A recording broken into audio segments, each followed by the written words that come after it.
Hey everyone, Jessica from Coder here. Thanks so much to FreeCodeCamp for having me on their channel. In this video, we're going to build a landing page template from frontendmentor.io. If you get stuck at any time during this tutorial, you can check out the completed source code on my GitHub, linked down below. And if you like this video and want more, I'm actually creating a course called Responsive Design for Beginners. You can sign up to get updates on my progress creating the course, as well as be the first to find out when it launches. And without further ado, let's get into it. Alright, so the website we're going to be building today is from frontendmentor.io. They have tons of different challenges of website templates you can build yourself, and the one we're building today is called Easy Bank Landing Page. Now what I'm going to do is download these starter free files, and with that you just get JPEGs of the design, which you can definitely work off of, but if you want the full sketch file you have to pay $8.99. So either way works. We're going to be working with the free files right now. So let's set up our project. On the left, I have my empty project folder, and then on the right, we have the files that we downloaded from Frontend Mentor. In this folder, we have an index.html file, which we do want to carry over here to our project. There's also an images folder, and these contain the SVGs and PNGs and JPEGs that we need to use for this website. So we're going to copy the images folder over as well. And there's also a style guide file, which I think would be pretty handy. And then lastly, the design folder contains the JPEGs of the different designs. Now what I'm going to do is I'm going to show you, I've made an Adobe XD file, and in that I've basically copied and pasted all the JPEGs so that I have all the designs in one place. It just makes things a little bit easier. So now that we have our files in our project, let's open up VS Code. Okay, so here in VS Code, I have the project folder open. You can see that we have the index.html file from Frontend Mentor, and we also have the style guide file, which is helpful to tell you, what widths the design's at, as well as some colors and font information. So we'll definitely be using those. And we have the images folder here with all the images. Okay, so when I'm working with website projects, usually I'm going to be using Sass, SCSS syntax, and we're going to have to also have some JavaScript. So let's create those files now. So in the project root, I'm going to create a folder called app. And in that folder, I'm going to create two subfolders, one for JS for the JavaScript file, and then one for SCSS for our Sass files. So in the Sass file folder, let's create our main Sass file, style.scss. And this is going to be the main Sass file that we're going to import all of our partial Sass files into. And we're going to create one called globals. SCSS, yeah, that's right. I also usually create one called variables because I like using Sass variables a lot. So let's import those into our main Sass file. Import variables because we want our variables to come first so the other Sass files can use them. Then import globals. Okay, so let's start adding some boilerplate styles here.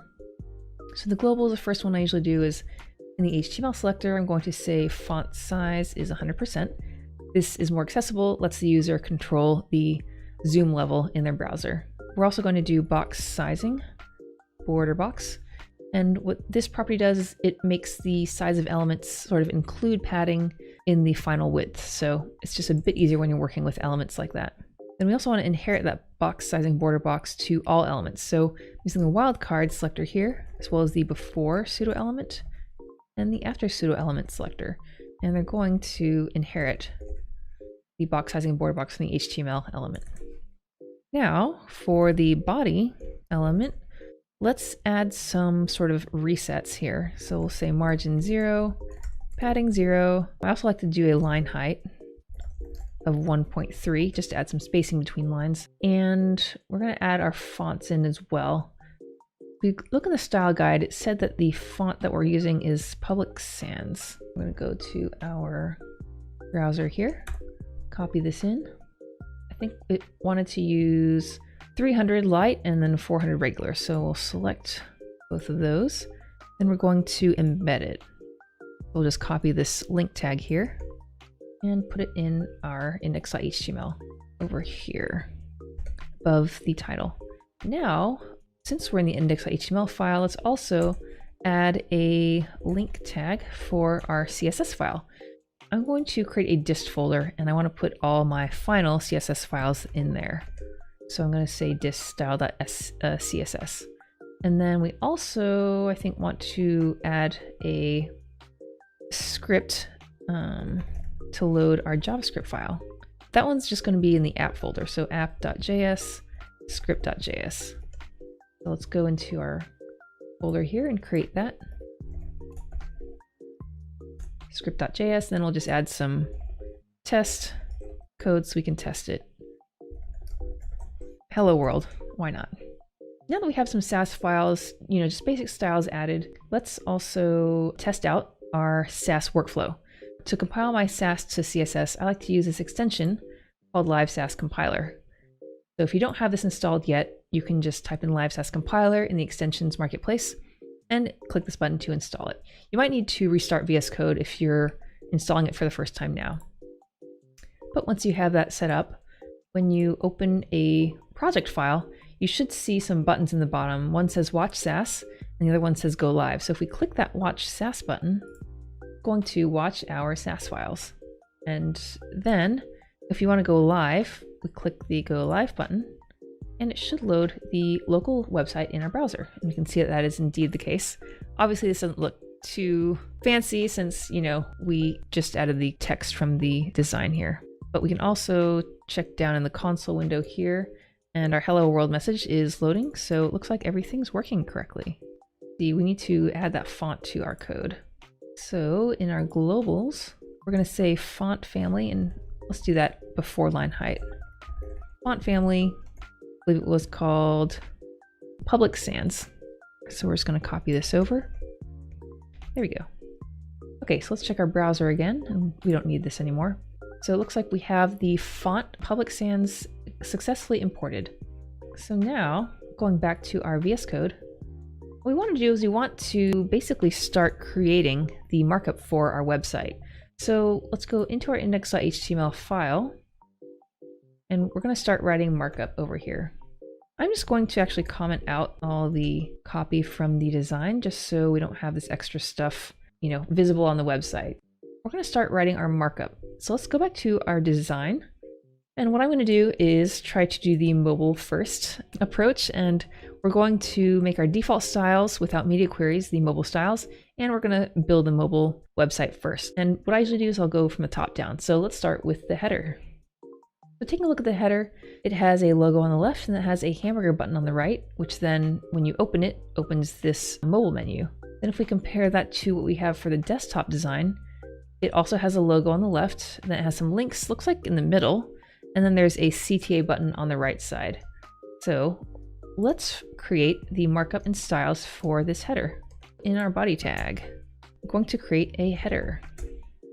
And then in that header, we want to add our logo image. And we're also going to assume that this is going to link to the homepage. So we'll just make that, open that. And then in this anchor tag, we want to add our image for the logo. So image source, images, and then we want to look for this logo, SVG. Then alt, we'll call that Easy Bank, since that's the name of the site we're making. Let's see if that loaded on our site. Okay, so that was easy, right? I think actually what I want to do in addition to that is create a nav. And I'm going to put everything in that navigation in this nav tag. What we got is the logo, and then we have our hamburger menu on the right. So that's probably also going to be an anchor link. It's just going to go to the same page, and we want to create a hamburger menu. And the hamburger menu is those 3 lines. So let's create 3 spans. So we're going to use an Emmet shortcut, span times 3. So 3 empty spans. And we also probably need a class for this, and we're just going to call this hamburger for the hamburger menu. And in the same way, maybe we can create a class up here for the logo. So we'll say class equals logo. If we look back at the design, we can see that everything is in one line. So that tells me that this nav element should probably be a flexbox parent to put everything on the same line. Now, one other thing I like to do is I like to use a lot of helper classes So instead of having to write display flex on every single element in this web page that is a flexbox parent, we're going to create a helper class called flex. And I'm going to add that in our globals. Add it there. So flexbox styles. We'll say flex class, and we're going to say display flex. And let's add a few other flex related classes. So flex, one property we use a lot is justify content. So let's say JC dash space between, and that will be justify content space between, because that is used quite often. You can also maybe create one for center. And I'm just going to basically be creating these as, as we need them. So let's also create some align content properties. So align content, and usually it's align content center. So we'll write that align content, or I'm sorry, align items rather, center. So it's AI center. Okay, so this is fine for now. We're probably going to use more later. But now what we've done is in my Sass, I've created a flex class for display flex, and then these other ones for the flex properties. So what I can do now is, let's see, split this up. So you can see our HTML on the left and our styles on the right. What I'm going to do is in the nav, in addition to the flex class, we also want a flex justify content space between. So let's just check out how it looks in the browser. Okay, so you can see our logo here. Let's see what's going on. So we can see the nav here. So we have the logo, and then we have the hamburger class, but it looks like that has a 0 width and box model. So yeah, it looks like it has a no width, but there is a height. So what we probably need to do is make those spans. Spans by nature are display inline. So that means they're not going to take up any space if there's like no content in them. So what we want to do is we want to add some styles now for our header. So we're going to go back to our Sass folder, create a new Sass file. We're going to call this header.scss. And then we want to make sure that we are importing that into our main Sass file. So just trying to keep things organized here. Header. So now in our header, what we want to do is, I think I'm going to add another class for the header. Let's say class header. And this is so I can use BEM, block element modifier, for writing my Sass classes. So first we have this main element header, and then in here we're going to say maybe header underscore underscore logo, and then header underscore underscore menu, maybe hamburger menu. Okay, so now in our Sass files we can start using the ampersand for header, then there's a logo, and then another one for the menu. This is the mobile menu, so we'll just add a little comment here saying that mobile menu. And we also have an image tag here. So I'm not sure if we're going to need this, but we'll just add it here anyway. So in the menu, we have some span elements. I'm just going to use the direct child selector here to make sure we keep things as specific as possible. And we're going to say display block for these spans. Now, if we go back to the design, the hamburger menu looks like a bunch of dark black or very dark gray lines. So we're going to start with some general styles here. First thing was first, actually, we probably want to get our colors added in from the style guide. So you can see here, these are all the different colors. They're using HSL instead of hex, but that's totally fine. So let's start adding variables for our colors so we can reuse them. So dark blue.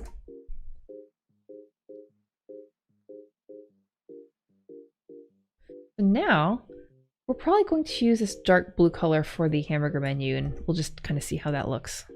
So let's close our script file here. We don't really need that right now. So going back to our header Sass file, we want those lines to be that dark blue color. So what I'm going to do is I'm going to say width, and the width of those hamburger lines are, now since this is a JPEG, this is kind of the only way that we can really see how big things are. I'm creating a little rectangle here that's semi-transparent, so you can still see through it, but you can still move it around and you can kind of use it to see how big things are. Pretty small. Looks like it's about, say, 26 and then about 12 or 13 height. Okay. So what I want to do is here, I'm going to set this to, I think it was 26 pixels. And then the height of each, this is just for each line. So let's say 2 pixels. Oh yeah, and then the background color. Background color, and we'll use the dark blue variable. All right, let's see how that looks in their website now. Okay, so it's a little small up here, but we do have our hamburger lines here, but we need to add some spaces between the lines. So what I'm going to do is I want to add a margin bottom to all the spans except the last one. So what we can do is we can use the not selector. So not last child. And then if it's not the last child, we'll say margin bottom, and let's just kind of guess here, maybe 3 pixels. So going back to our website, we can see now that we do have the 3 lines and our logo. Now, of course, everything's up right on the edge here, so we need to add some padding here. So let's see how much padding there is. Let's get the top and bottom padding first. And I'm going to kind of assume that the top and bottom padding are the same. If we do a little rectangle here, about 22 inches, or pixels rather. And if we move it down, it might be a little bit more, so maybe 24. So 24 pixels of padding on top and bottom. And then for left and right, about the same. Let's just say 24 all around. So going back into our code, what we can do is we want to add padding to the nav itself. So in the header, we're going to add another selector here for the nav. Just no class, at least for now. So we'll say padding 24 pixels all around. Okay, so let's see how that looks. All right.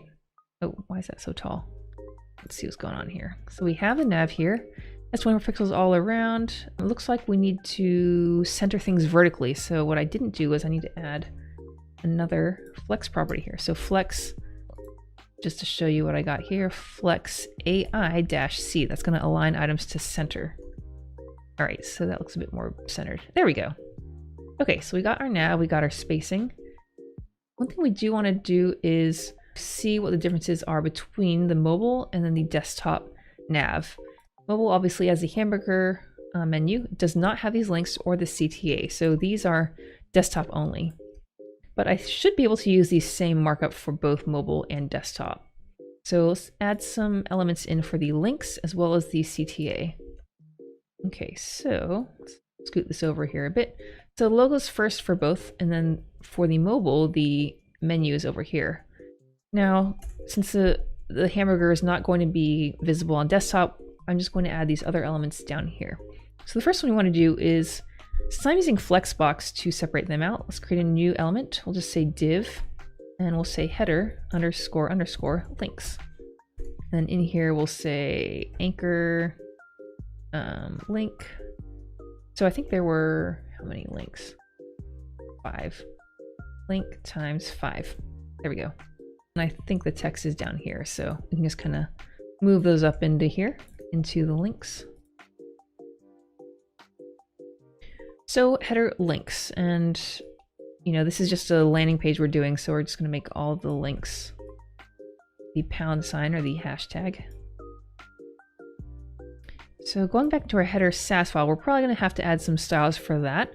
So under the menu, we'll say header underscore underscore links. And then in that is going to be some anchor links.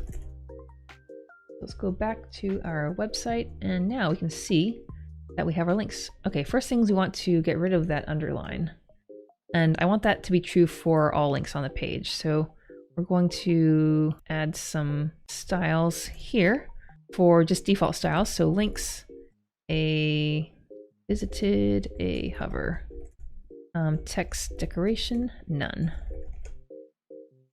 Okay, good. Now let's style those links. Let's see what we got here. Check our notes in the style guide. Okay, it says font size is 18 pixels. I guess we could add that font size to the body tag. So 18 pixels, and it's actually better to use relative units like rems instead of pixels. So to get from pixels to rems, you can divide 18 by 16. So if we check this inspect element, see. Yep, font size is 1.125 rems. And if you click on the computer tab, it'll tell you it's 18 pixels, which is what we want. Okay, color seems to be, this actually seems smaller. So this might be like maybe 16 or even 14. Let's find out. It's about 14. So we're going to adjust the font size in the header. Font size, I think we said 14. So 14 pixels divided by 16 is 0.875. Another thing you can actually do, and let's do that now, is we're going to create some variables for these font sizes, just in case we need to reuse them. So we'll say body, or maybe font medium, the 18 pixels or font size 1.125 rems. And then we'll replace this with the variable name. And the other one was font small. And this is going to be 14 pixels. Here we go. Take that over here. Then we'll replace that with the font small variable. Kind of helps just to add some comments so you can remember what this is. 18 pixels. We'll add more variables as we need, but for now, let's also check out the colors. Probably that lighter gray for the text here. So I think I can actually, I might just add it to the body selector since it seems like most of the body text is that gray color. So let's add that in the global one as well. This just makes it so that you don't have to add, font size and color for every different element. You can just add it globally first to the body for whatever, the most often used one is. And then you can make them different for the elements that need that. Let's check out this website. Where's the color coming from? Looks almost purple, not gray. There should be another color, hopefully. It's probably this light grayish blue, so we'll just replace that. There we go. I wonder if this is from the link color. Change to red. Yeah, it's not taking for some reason. I think it's probably taking the default color from the browser. So what I want to do is we'll just add that color property there. Okay, that's a little bit too light. So we're just going to go back to the grayish blue, and same for here. There we go. Okay, that looks more like it. So now we have the links added. We want to add that CTA button that's just for desktop. So we'll just move this over here because we're going to need that pretty soon. This is going to be probably a button element. So we'll say button, type equals button, and then what does it say? Request invite. Okay, so now it's a button. Now, of course, we need to style these button styles. So we're going to add the button styles again in our globals. So first thing we want to do is we want to kind of reset the colors and different styles. So this one is a gradient background and it has rounded corners. What we probably want to do is figure out what the size of the button is. So we can do that by, I'm just going to add padding to the sides. So it's about 16 padding on top, about the same on the bottom. And then, oops, for the left and right, it's about, let's just say 30. So we'll say 16 padding on top and bottom, and then 30 on left and right. So we're going to use the button element as well as the button class just in case, because sometimes we might want to have an anchor link that has the button class as well. Padding 16 on top, so that's 1 rem, and then 30, which would be 30 divided by 16, 1.875 rems. Okay, and then also rounded corners. So border radius, I'm not sure. We'll just say 50 pixels for now. Okay, let's see how that looks. Okay, getting there. We also probably want to make it use the cursor when you hover over it. There we go. So now it looks like it's a link. Looking back at the design, this is a gradient. Looks like it's a linear gradient, just going from left to right. So going from this green color to this kind of teal blue-green color. Let's see which colors we're going to be using. It's probably lime green going to bright cyan. So let's add it. I like adding the background here. Background, linear gradient, and it's going to go lime green to bright cyan. Okay, so it's horizontally. So we want to make it go kind of vertical. So I think it is to right. I'm not positive if that's the correct syntax, and it looks like it's not. CSS linear gradient. This is what I do quite a bit when I'm building websites. So we can go to, let's check out MDN. Okay, to left comma, so I need to add a comma there. And let's go back to our website. Oh, still didn't work. What's going on here? Maybe I'm not using the right property. Background linear gradient to left. Let's kind of inspect this in the thing itself. Linear gradient, that's right. To dash right? No, there's no dash, that's why. Let's just test this and make sure. I think I need to edit it in the code itself. There we go. Oh yeah. I think we need to get rid of that border. So in buttons, we're going to say border 0. Okay, so now that's gone, which is good. Then we want the color to be white. Nice. And let's see how that matches. Looks like it might be bold actually. Font weight, we'll say 700 for bold. Although it said it was, let's check our notes again. Weight's 300 and 400. Go back to the design here. So I'm guessing the default weight is the 300 for light, and then the normal is sort of the headline stuff. So let's kind of go back into our body. Font weight, we want the default weight to be 300.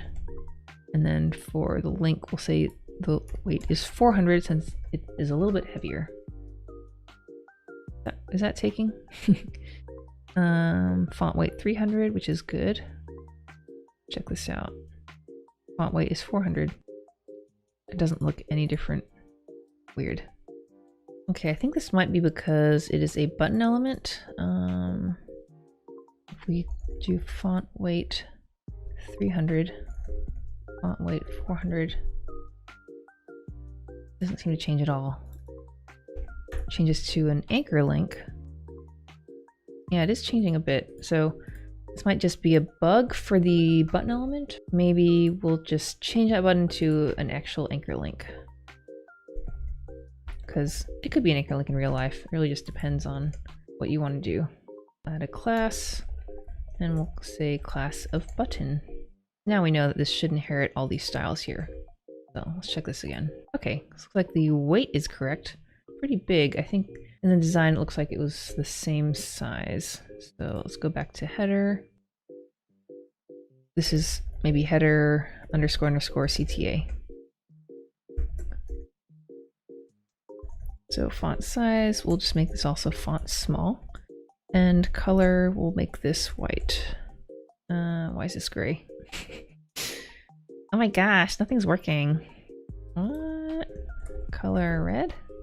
Important. Oh, maybe it's because it's the anchor link. Oh, okay. Probably because... Oh yeah, I did this color grayish blue. I might actually just get rid of this thing here.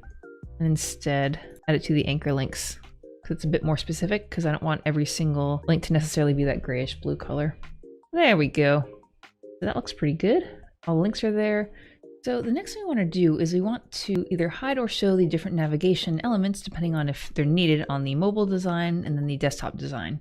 So how we're going to control that is another set of helper classes. And this is going to be a bit more complicated because first I need to create the classes. We'll just call this visibility. So hide for mobile. I'm including tablet with this mobile class. So in this, what we want to do is hide for tablet and mobile devices. And we'll create another one, hide for desktop. Hide for desktop widths, viewport widths. So the way we're going to target this is we need to create a media query. But what I'm going to do is create a mixin so we can make things a bit more reusable. Let's create a new SAS file called mixins. And this one's going to be related to breakpoints. The final code that we want to have is something like media, and then the target will be min width 1024 pixels for desktop. 1024 divided by 16 is 64. And for media queries, you want to use EMs. They've just been shown to be the most consistent among browsers. And then we have our styles go here. So this is what we want to output, but we want to save these breakpoints so we don't have to keep typing them every time, right? So what we're going to do is we're going to create a Sass map. We're going to call this breakpoints up, and then we're going to basically create a bunch of different values. For breakpoints up, meaning at this point and bigger, use these styles. So to do that, we're going to first create one for medium, because we're assuming the small size is the default one. 640 pixels divided by 16 is 40 EMs. 40 EMs. We'll create another one for large, and let's say that one's going to be 1024 pixels. Divided by 16 is 64.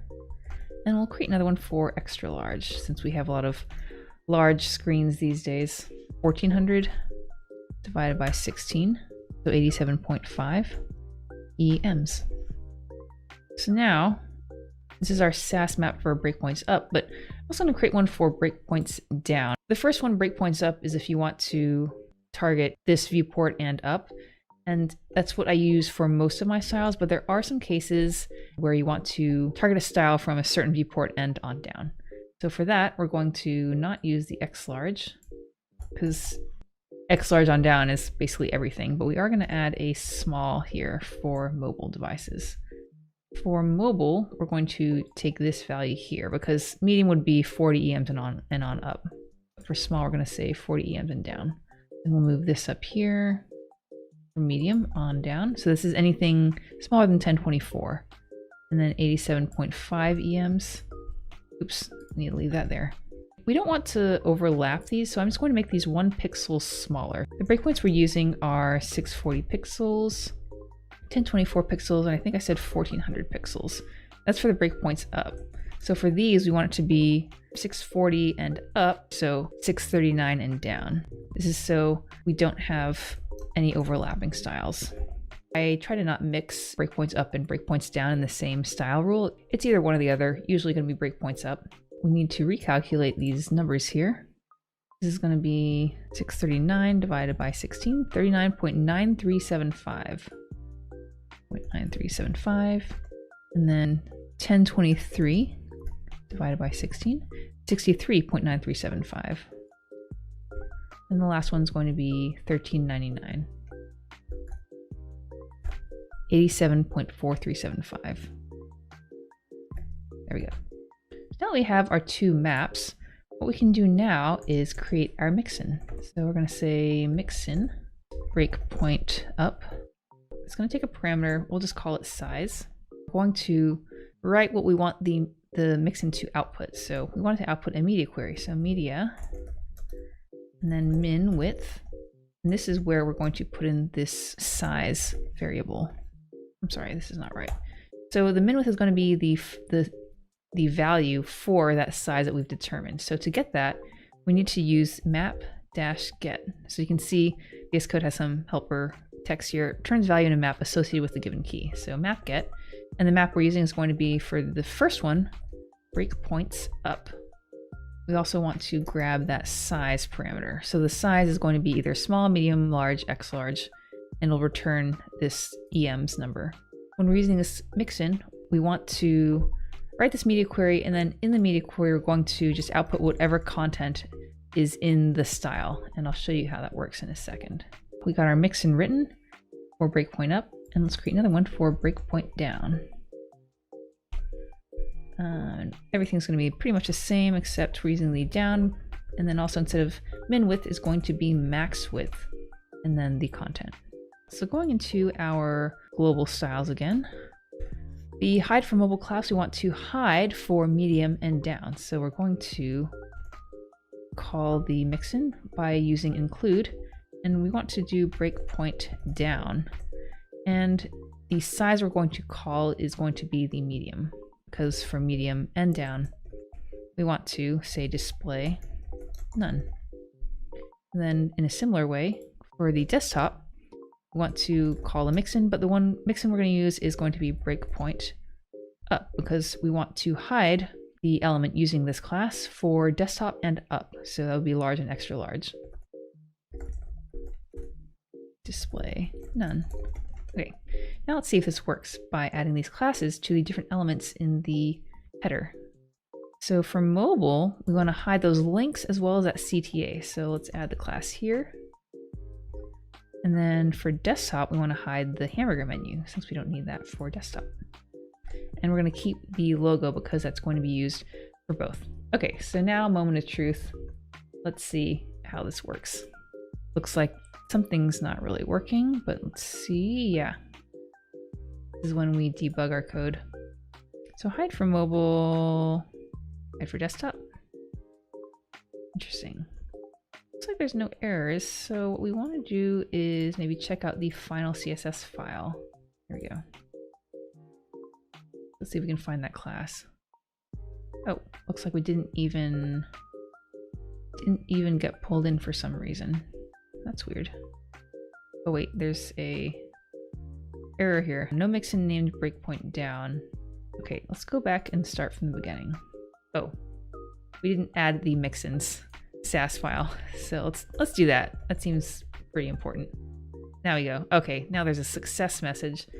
Go back to our site. Oh my gosh, what's going on here? Okay, so it does look like things are hiding and showing. So let's see, when does this switch? For 1024 and up, it's showing the links and the button, and then yeah, so hide for desktop, display none, or the hamburger menu. And then here, there's no styles here, but as soon as we get shorter, use the hide for mobile. So at 1024 is when everything either gets hidden or shown. So this looks like it is working. Let's look at the design again and just make sure we have all the styles correctly. We need some more space between these links here, so let's see how much space we need to add. It's about maybe 32 pixels.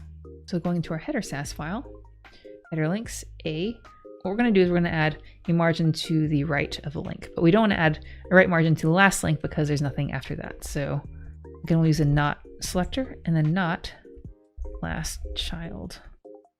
So as long as it's not the last child, margin right is going to be, what did we say? 32 pixels.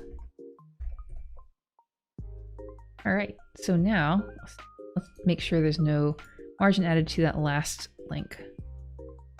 Contact blog. Oh, why is there white space here? And then careers does not have it. So the white space is probably added because of the enter key. There we go. Okay, now there's no white space. That's weird. Let's go back here, check one more time. Let's check this button styles again. 152 by 50 seems a little bit big to me. I feel like some of the padding might not be quite accurate. Here is our div. 163 by 44. And let's kind of guess what this font size is. It's probably 14, which I think it should be correct. Let's double check the font first and then we'll adjust the padding to match. So if we go to computed, you can see that the font size is 14, so that's right. So we're just going to adjust the padding here. The padding right now is 16 on the top and bottom. It's 50 pixels tall right now and it should be 46. So we would need to subtract 4 pixels, so 2 pixels from the top and bottom. So let's go back to our button styles. And here's the padding. So 1 rem, which is 16 pixels, but we want to subtract that and make it 14. 14 divided by 16, 0.875 rem. There we go. So now it's 46, which is pretty good. And then it should be 163, and it's only 152, so it's about 10. So we'll add 5 more to each, to the left and the right. Right now it is 30, so we want it to be 35 on each. So 35 divided by 16 is 2.1875. 2.1875. Okay, so that looks a bit more like the design. 162 by 46, which looks much closer. Yeah, that looks pretty good. And let's actually double check this logo size as well for both mobile and desktop. Looks like they're the same size for both, but let's just make sure. So it's about 141 by 22. See if it's the same for mobile. Yeah, it's the same. Let's see what the actual logo is here. 139 by 20. and it should be 141 by 22. So let's see where this gets set. I think it's in the header. Oh, we didn't even set the size. Okay, so it needs to be 141 by 22. So 141 divided by 16, 8.8125. And then height should be 22, 1.375. Okay, let's see if that helps at all. Alrighty. So 141 by 22. 141 by 22. Alright, this is pretty good. So we got our mobile styles here for the hamburger menu. As we get bigger, we got the desktop styles. So let's check out the active states for desktop. We go over here. Looks like the text gets darker and we have this border here. And then for the button, it looks like it gets sort of like whited out a little bit.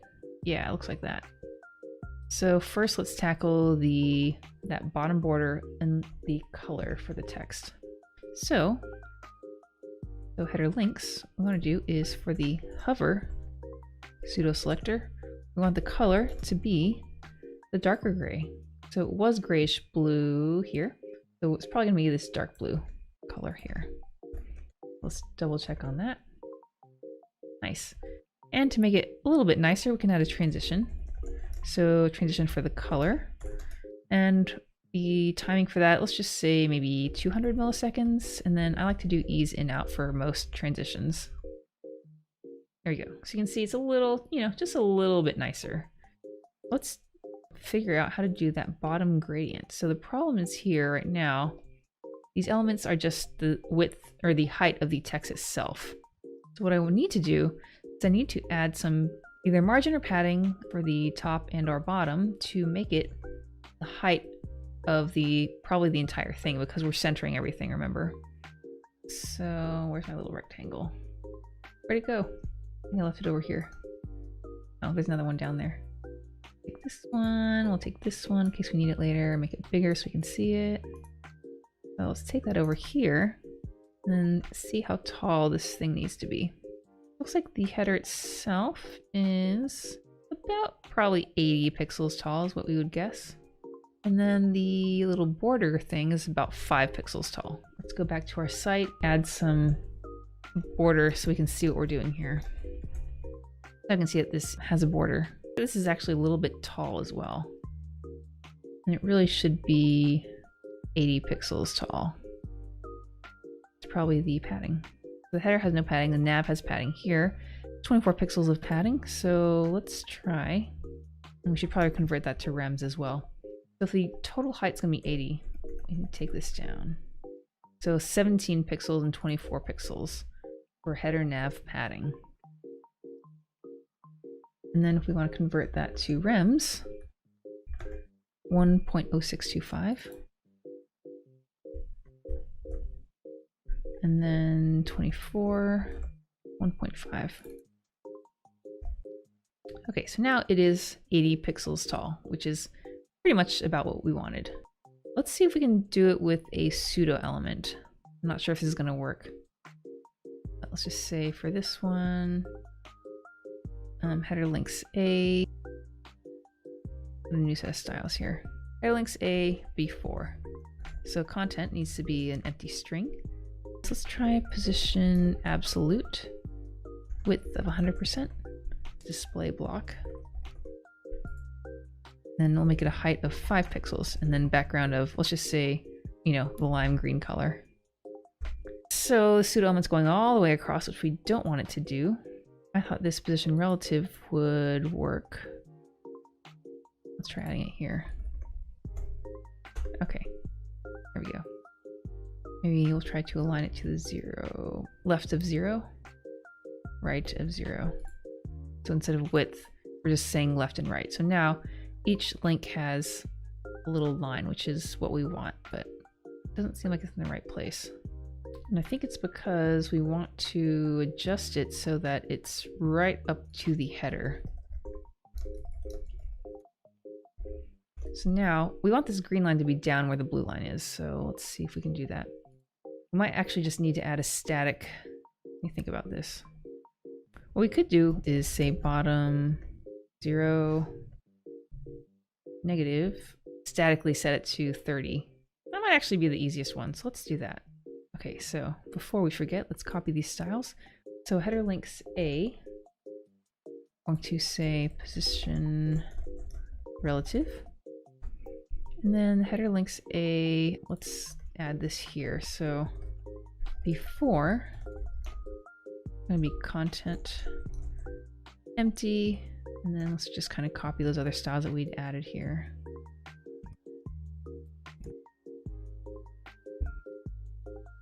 Okay, so now, see if this actually worked. Oops, what did I do? What did I do? Looks like I set position relative. What did I do? Oh, I didn't add position absolute. There we go. There we go. I think what was happening before was for position relative. I think it just made them stack for some reason. Makes every element a display block, which takes up 100% width, and then it's in the flow of the document. Interesting. Okay. Anyway, so here we got our lines. Now what we want to do is make the colors correct first of all, and then we're going to only show the line when you're hovering. So if we look over here, it looks like it has the same gradient actually as the button. It goes from lime green to blue. So let's go back to our button styles. So here's the linear gradient. I wonder if we're reusing this gradient again in this website. So it's using the buttons, which is already taken care of. This I'm assuming are just icons. This is just green. So I think we'll be okay just leaving the styles like this, and then we can just copy it. If it was used multiple times, I might create like a helper class for that, but let's just leave it like this for now. So, and then we also only want that to appear on hover. So when you hover on the element itself, the pseudo element will get this background. That's cool. Now we need to figure out a way to make this more transitioned, because it's a little bit, you know, kind of jarring. It just like suddenly pops up as opposed to the color of the text link itself. What we can do is, unfortunately, you cannot make the background itself. You can't make the background itself transition. It just doesn't work that way. So what we're going to do is we're going to put the background back in the pseudo element by default, but we're going to make opacity 0. And then when it's hovered, we'll change the opacity to 1. And then we can add the transition here. Opacity 300 milliseconds, ease in out. It'll be the same. Oh wait, 200 milliseconds. Okay, so now let's get rid of that border too. Don't need that. Let's see what this looks like.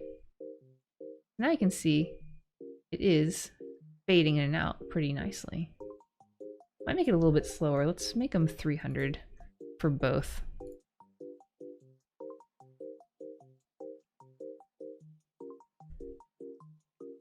Okay, so now it's a pretty nice little transition here.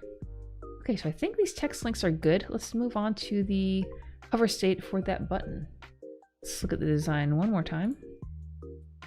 It looks like it just kind of fades to white, so I wonder if we can just make this adjust the opacity. Let's see what this looks like. Opacity, let's try 0.75. See what that switches look. That's pretty good.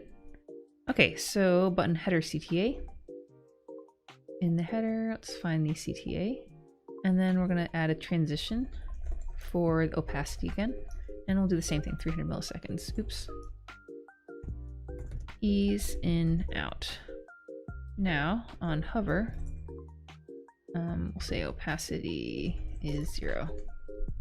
Okay, so let's see how that looks now. Whoa. Oh. Doesn't want to be 0, 0.75, I think I said. That wouldn't be very good user experience. Looks pretty good.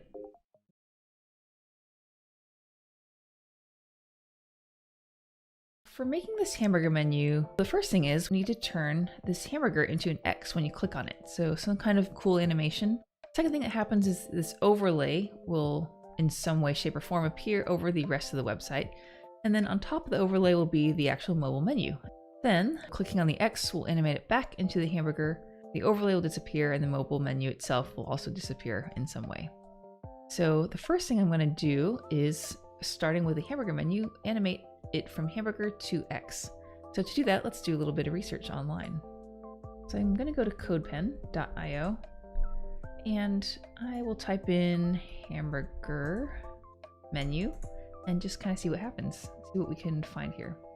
I do want to mention before we get into this is that even though you can legally copy any code you find on CodePen, I try to do research, see what other people have done in terms of solutions, see what they've built, but then try to build it myself. So this is really just the steps that I take to build something, just to do some research. That's kind of cool. Let me try hamburger animation. That's really the specific thing we're looking for here. I don't want anything too flashy or too fancy. Yeah, that's a little too much for me. And I just wanted to include this part in the video because I do feel like researching is a very important part of coding. You don't always have to invent everything from scratch.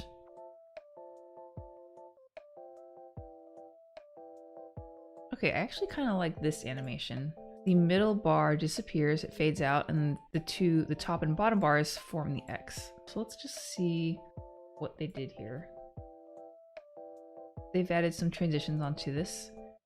And transform origin, line 2 goes to opacity 0, so it fades out. So it looks like line 1, I'm assuming is the top one, rotates 45 degrees, so it's angled. The bottom line is going to rotate negative 45 degrees. And I do like how this looks, so I think I'm going to just try to build this animation. One thing that I think I'm going to do, which is a bit different from the design, is I'm going to make this hamburger menu a little bit taller and more square, because we can see the X is actually square and it looks taller than the hamburger menu. We'll make that change and then we'll start adding in the animation. So what I did here was basically added 3 pixels of margin bottom to the first 2 spans. It's 26 by 14 height right now. I don't know if 26 by 26 is really what I want. We'll just try to eyeball it, honestly. Let's do 5 pixels. This is the header underscore underscore menu. This is one benefit of using the BEM styling because I know everything has to be in the header SAS file. There we go. 5. And we'll go back here. Okay, that looks pretty good. I think I'm going to add a class on this header menu so that when it's open, that will sort of turn on the animation. Okay, so header menu. Go back here, so header menu. Then I'll add a helper class. And we'll just say open. So in the header, let's kind of refer back to our markup as well. So this here is the mobile menu. So those spans in the header underscore underscore menu. If header underscore underscore menu has a class of open as well, then we're going to transform those spans. Span first child. Then we'll add another one for last child. And then I think I need to add one for the middle child. There's no middle child selector, but I think we can do nth child. I think it should be 2, because I think the number for those starts with 1. Okay, so when it has class of open, we're going to do transform, rotate 45 degrees. Then for the last child, we'll do negative 45 degrees. And then the middle child will say opacity 0. And the reason I'm doing opacity instead of like display none is because you can't transition display block to display none. You have to do opacity, which can use a transition. Now, let us test this in the browser. So we're going to reload.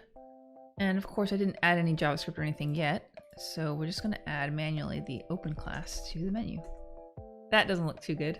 I think it has to do with the transform origin. Because right now what is happening is they're kind of just rotating themselves wherever their middle is. Let's add a transition, then we can kind of see that a bit more clearly. Transition, we'll say all 300 milliseconds, ease, in, out. Okay, let's try this again. We add a class of open. Take a look at the hamburger menu. Yes, you can see each line is kind of rotating on wherever the center is. The middle one's fine because it's just disappearing. So I actually kind of need to look back at that, because you can see that you want the transform origin to be on the sort of left side. Let's kind of see what they did here. Okay, transform origin, 1em, 1em. I haven't used transform origin really before, so let's Google that. Transform origin. I try to look at Mozilla Developer Network when I can. Okay, transform origin sets the origin for an element's transformations. It's rotating, the origin is the center, and I'm assuming that's default. So let's try top left. Instead of just rotating from the center, it's the corner is kind of where the rotation starts. So that might be what we want for the first line. Let's just try transform origin top, maybe center left, since they're just lines. Let's just add it for all of them. Transform origin center left, or let's do left center. I don't know which one needs to be first. I'm not sure if it matters. Let's add this open thing again. Getting closer. I think I'm actually going to add the JavaScript here, so I don't have to keep manually adding it in. We don't really need the hello world anymore. For clicking on this, I'm actually going to add an ID because I like to use IDs for the JavaScript functionality. So button hamburger. And then take this ID. So in their script.js, we'll say document query selector. And the selector is going to be the hash button hamburger. And then what's the add event listener? And it's going to be a click. Then when you add it, it'll run this function. I always use a little console log just to test first. Open hamburger. Const hamburger equals the button hamburger over here. Actually, let's just call it button hamburger. Then we can reuse this constant that we created. When you click the hamburger, it's going to run this console log message. And then I also want to add a class, and we can do this with class list dot add, and then the class name we want to add. Click hamburger. So I'm going to use a little if statement here. So if button hamburger class list contains, if it has open, the open class, I want to remove it. Otherwise, I want to add the open class. So that should take care of the functionality we need for now. Let's click on this. Look at that. Added the open class and click on it again and it removes it. Okay, so this looks good. Obviously this X looks a bit weird. We just need to kind of adjust the transform origin, I think. Let's try 0 pixels, 0 pixels, just to see what happens. Oh, look at this. Boy, this looks weird. Oh, that looks much better. 3 pixels and 1 pixel. In the header, where was that? Oh, transform origin. There we go. Let's try again. Clicking on the hamburger menu. Nice. Looks like a nice little X. Hey, look at that. Okay, so this is the first functionality of the hamburger menu. The next thing we want to do is we want to load the overlay. Because we don't have any regular content in the website, I'm just going to maybe add some stuff just so you can see the overlay opening over the regular content. We'll just uncomment all of the HTML here. Okay, so the next thing we want to do is we want to load an overlay. So going back to the design, the overlay, it appears under the white navigation bar and then it's just over everything else. So the header's here and then the nav is included in that. So I could do a couple things. I could create an overlay on the same level as the header and then just make sure the header has a higher Z index so it's on top of the overlay. So let's try that actually. So here's the header. I'm just going to add a div class overlay. Okay, so to make the overlay, let's look at the design again. So it starts with this gray color. I'm assuming it's this sort of blue-gray color, which we can use. And then it's a linear gradient, which fades as you go down to transparent. First, let's get the color that we need. It's probably this dark blue here. The overlay, let's just add a background color as a fallback. Then linear gradient. Oh wait, background image, linear gradient.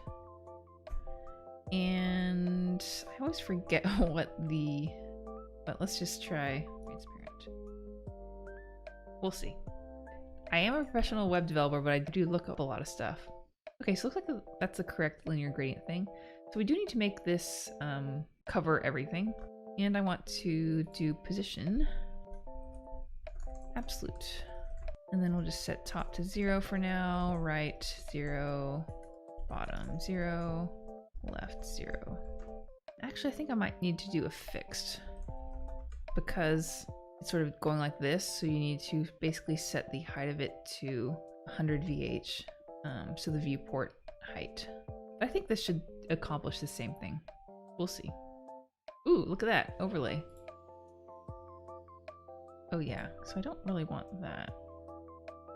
I think I can use the shorthand. Those 2D, 3, 1, 4D. That's not what I want.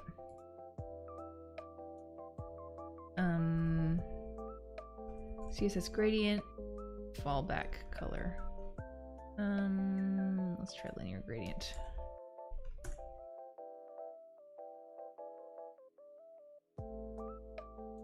Here we go. There's a way to use CSS gradients and fallback colors. That's what I did. Background color, yada yada. Background image. Oh, fallback image. I don't know if that's actually, because I did that, but then it just had the background color like this.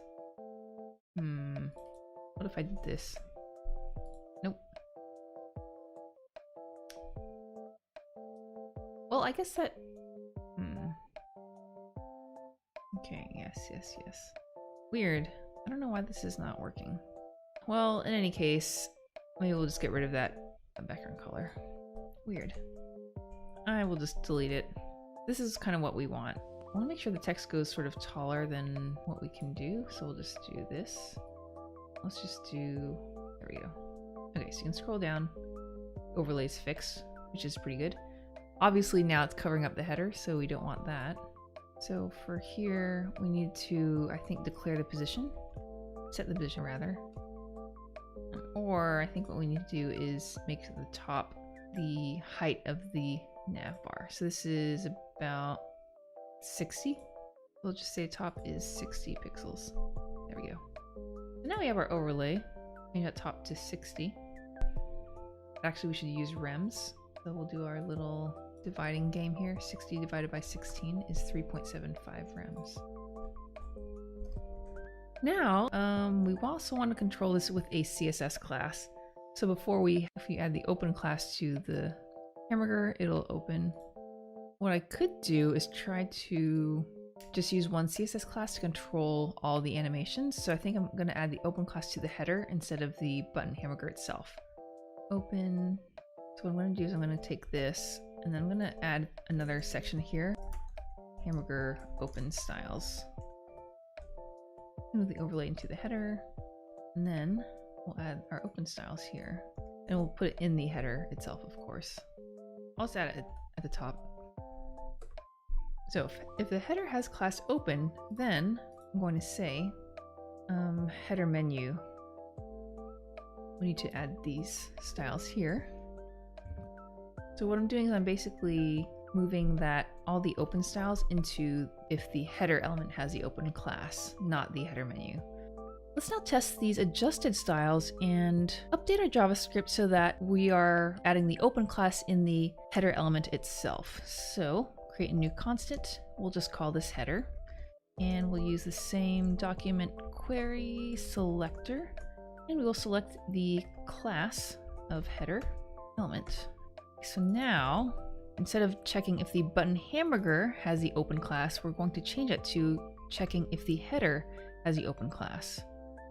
So we'll update these to remove the open class from the header, and then here we'll add the open class to the header. So what this is doing now is when you click the button, you're going to check if the header has the open class, and if it doesn't have it, add it, and if it does have it, remove it.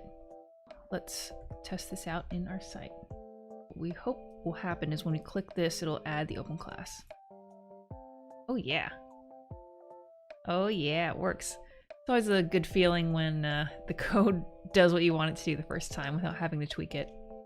Okay, let's go back into our SCSS, and I'm also going to start animating the overlay, because right now on the side it's just kind of like there.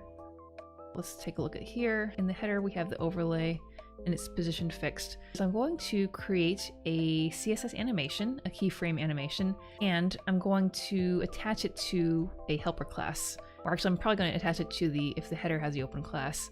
Then using that CSS keyframe animation, it's going to fade in or fade out the overlay. We might have to tweak a little bit as we go, but that's kind of the general idea. I think what I'm going to do is, by default, I want to make the overlay display none. And then we will fade it in, probably using the opacity and transition, and then fade it out when we close the menu. So I'm going to create a new Sass file actually. So in our app SCSS folder, let's create a new file. I'm going to call this animations. So any keyframe animations we're going to load in this animation Sass file. And then of course we want to actually load it, import it in the main Sass file. So animations, there we go. Actually, let's just put it up under the mixins just to keep things kind of organized. So these are like the functional Sass styles, and then starting here is where we have elements and the different component styles. Keyframe animations, you start by typing @keyframes, and then you write a name for what the animation is. So what I want to do is I'm going to create maybe 2 animations for the overlay, and I'm just going to call them fade in and fade out. So the first one's going to be fade in, and with keyframes you start with a from, and then you end with a to, and then you put the initial styles in the from bracket and then the end styles in the to bracket. And you can also add percentage of progress in here. So if I wanted to, I could say, let's say 50% do something. Let's indent this a little bit, or any percent you want, and then it'll use that to time when certain animations take place. This is more if you have like complex animations. What we're doing is a pretty simple fade in, so I think I might be able to get away with just using from and to. Okay, so in the header Sass file, the overlay has a default display of none. And then in the animations, I'm just going to add display none just because that's where we're starting. And then I want to end up having a display block and opacity of 1. And we're also going to start with an opacity of 0. Now the tricky thing about this is you can transition opacity from 0 to 1. It'll have a nice smooth animation from 0 to 1, but you can't transition display none to display block. That's just not how CSS works. First it's going to be display none, then I'm going to say maybe 1%. So right after it starts, it's going to be display block, but it's going to be an opacity still of 0. And then from 1% to basically 100% the end, it will stay at display block, but then it's going to transition from 0 to 1. We can try this out by adding this animation in our styles. Maybe I'll just add the overlay styles up here. So if the header is open, then the overlay is going to have animation, and it actually gives you a little help here. So name, duration, timing function, direction, things like that. The name is the name that we added here, so fade-in. Duration, let's just say 300 milliseconds. That's kind of my default. Timing function, ease in out is what I usually use. Then delay, I don't think I need a delay. Iteration count, you know, how many times you want this to happen. We just want it to happen once, so I think you don't need to add anything there. And then direction, we want forwards. And then fill mode, I don't think I need that. So forwards, this is actually important because saying forwards will ensure that once the animation is complete, it will stay at whatever styles that you've put on the to. Otherwise, it'll kind of animate and then reset back to whatever you had styled before adding any animation. So we want to keep this display block opacity 1 after it's finished. All right, these are the styles we need for the overlay, and let's, I guess, test it out. Okay, so here we can see the header, and then we can see the overlay now is display none. Let's click on this and see what happens. Okay, looks like Hamburger's still working, but the overlay is not animating in. So we know that the animation is being added to the overlay, but for some reason the loading isn't actually working, and we're not sure why. What happens if I uncheck the display none? Oh, so it did actually fade in, look at that. But for some reason it's not sticking. The end state is not staying on the thing. Display none, but it does have the animation. Okay, time to Google again, or I guess DuckDuckGo. CSS animation final state, maybe? Okay, maintaining the final state at the end of a CSS3 thing. And then I like looking at CSS tricks as well as MDN. So Stack Overflow, CSS tricks, and MDN are kind of my main three sources that I go to. Okay, looks like this person's also opacity, changing from opacity 0 to 1. Elements go back to opacity 0. Animation fill mode is forwards. Well, I did use that, I believe. Yeah, forwards. Maybe, does the order matter in terms of what properties I put in here? I'm not really sure. I mean, it seems like it's working if I uncheck the display none. So I'm not sure what is happening. Yeah, it just says forwards should make sure it'll hold the last keyframe state. Don't forget to specify 100%. Huh. Wonder if that does anything. I don't know if that's gonna work, but let's check on MDN. I don't know if you need both the 100% and the 2. This is just from and to. Yeah, from 75% to. I don't think I need to actually say 100%. I mean, I guess it can't hurt. Let's just try. I'm not even sure if this is like good syntax. Okay, let's try again. Nope, not working. So I don't think it's this. I'm going to delete the 100% stuff. I know this is bad, but I'm going to add an important to this. See if that does anything. Nope. Jeez, this is kind of annoying. Fade in, 300 milliseconds, ease in, out, forwards. It seems like I'm doing everything right, but obviously it's not working. Let's just get rid of this important because that didn't help. I'm gonna try commenting out the display none just for now. And I'm gonna try just setting it to opacity 0 and see if that makes it do anything different. Okay, so it did fade it in. So somehow adding a display block is not getting added. Because unfortunately I do need the overlay to like be display none, otherwise I'm not going to be able to click things that are under the overlay. So let's put that back in. Oh, what if I... Okay, by default it's overlay display none, but what if I add display block when it's open? Oh my gosh, did this work? Whoa, that's so weird. What if CSS animations don't actually affect the display property at all? That could definitely be the case. Let's look at this. CSS does CSS animation display block, because it might just maybe not affect the display property at all. Animate from display block to display none. That's sort of what I'm looking for. As you know, oh, one of the properties that cannot be animated is the display property. Okay, so that's why. I mean, I guess it makes sense. Although, intuitively, you would think that you could add an animation from display none to display block and it would sort of understand that you want to fade it in. So I think I don't need to add any display properties in the animation since obviously nothing's happening.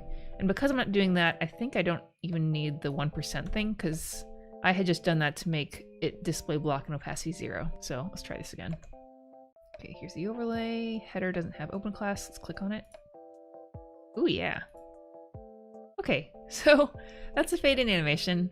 And then let's make another one that's going to do the opposite, fade out. Fade out from opacity 1 to opacity 0. Okay, I added the fade in animation when the open class is added. I don't know if it'll work if I add the fade out animation for like the default. Let's just try it. We might need to add a helper class to the actual overlay to fade it in and fade it out. But let's just reload because I want to make sure nothing weird happens with this. Okay. I just wanted to make sure that because I added a fade out animation by default to the overlay, I didn't want it to like fade out when you load the page because that would obviously look very strange. Okay, clicking on the hamburger menu. Fades it in, very good. And it just sort of disappears. So it doesn't have the transition, which means the animation is not being added. So let's make this a little bit more reusable. So what I'm going to do is I'll just add a little helper class, fade in, and then we'll take this, and instead of applying it specifically to the overlay, I'm going to add it to this helper class here.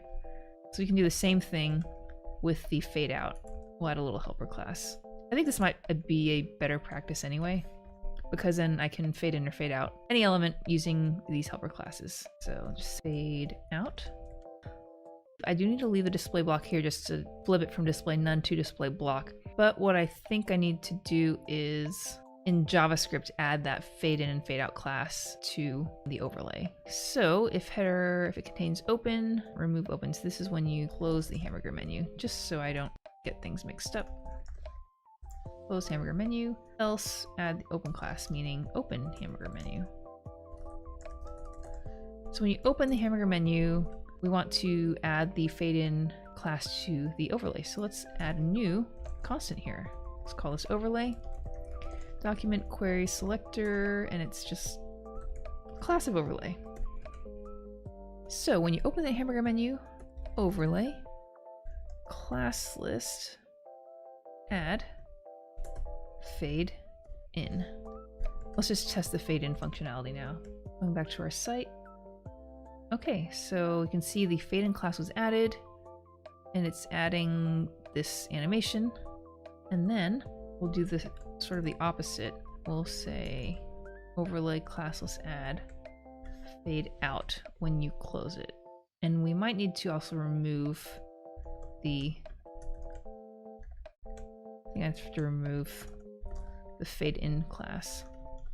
And then I guess we should also remove the fade out class when we're opening it, just to kind of reset everything. Okay, try it again. Reload for good measure. All right, it's fading in. Now what we want to happen is we want the classes to basically swap when we close the menu. So it's fading in, but it's not. Oh, you know what's happening? It's because this, when you remove the open class from the header, it immediately just like goes back to display none.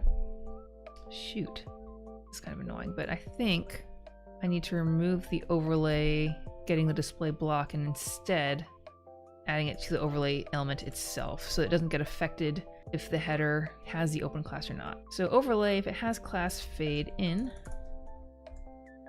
this is just going to do the same thing of just making it disappear. Oh boy, this is tough. Okay, fades in, still doesn't fade out. Okay, let's think about this. What's happening step by step? So, okay, going back to 0, this is the default state. You click on this, it will add display block, and then it also fade it in.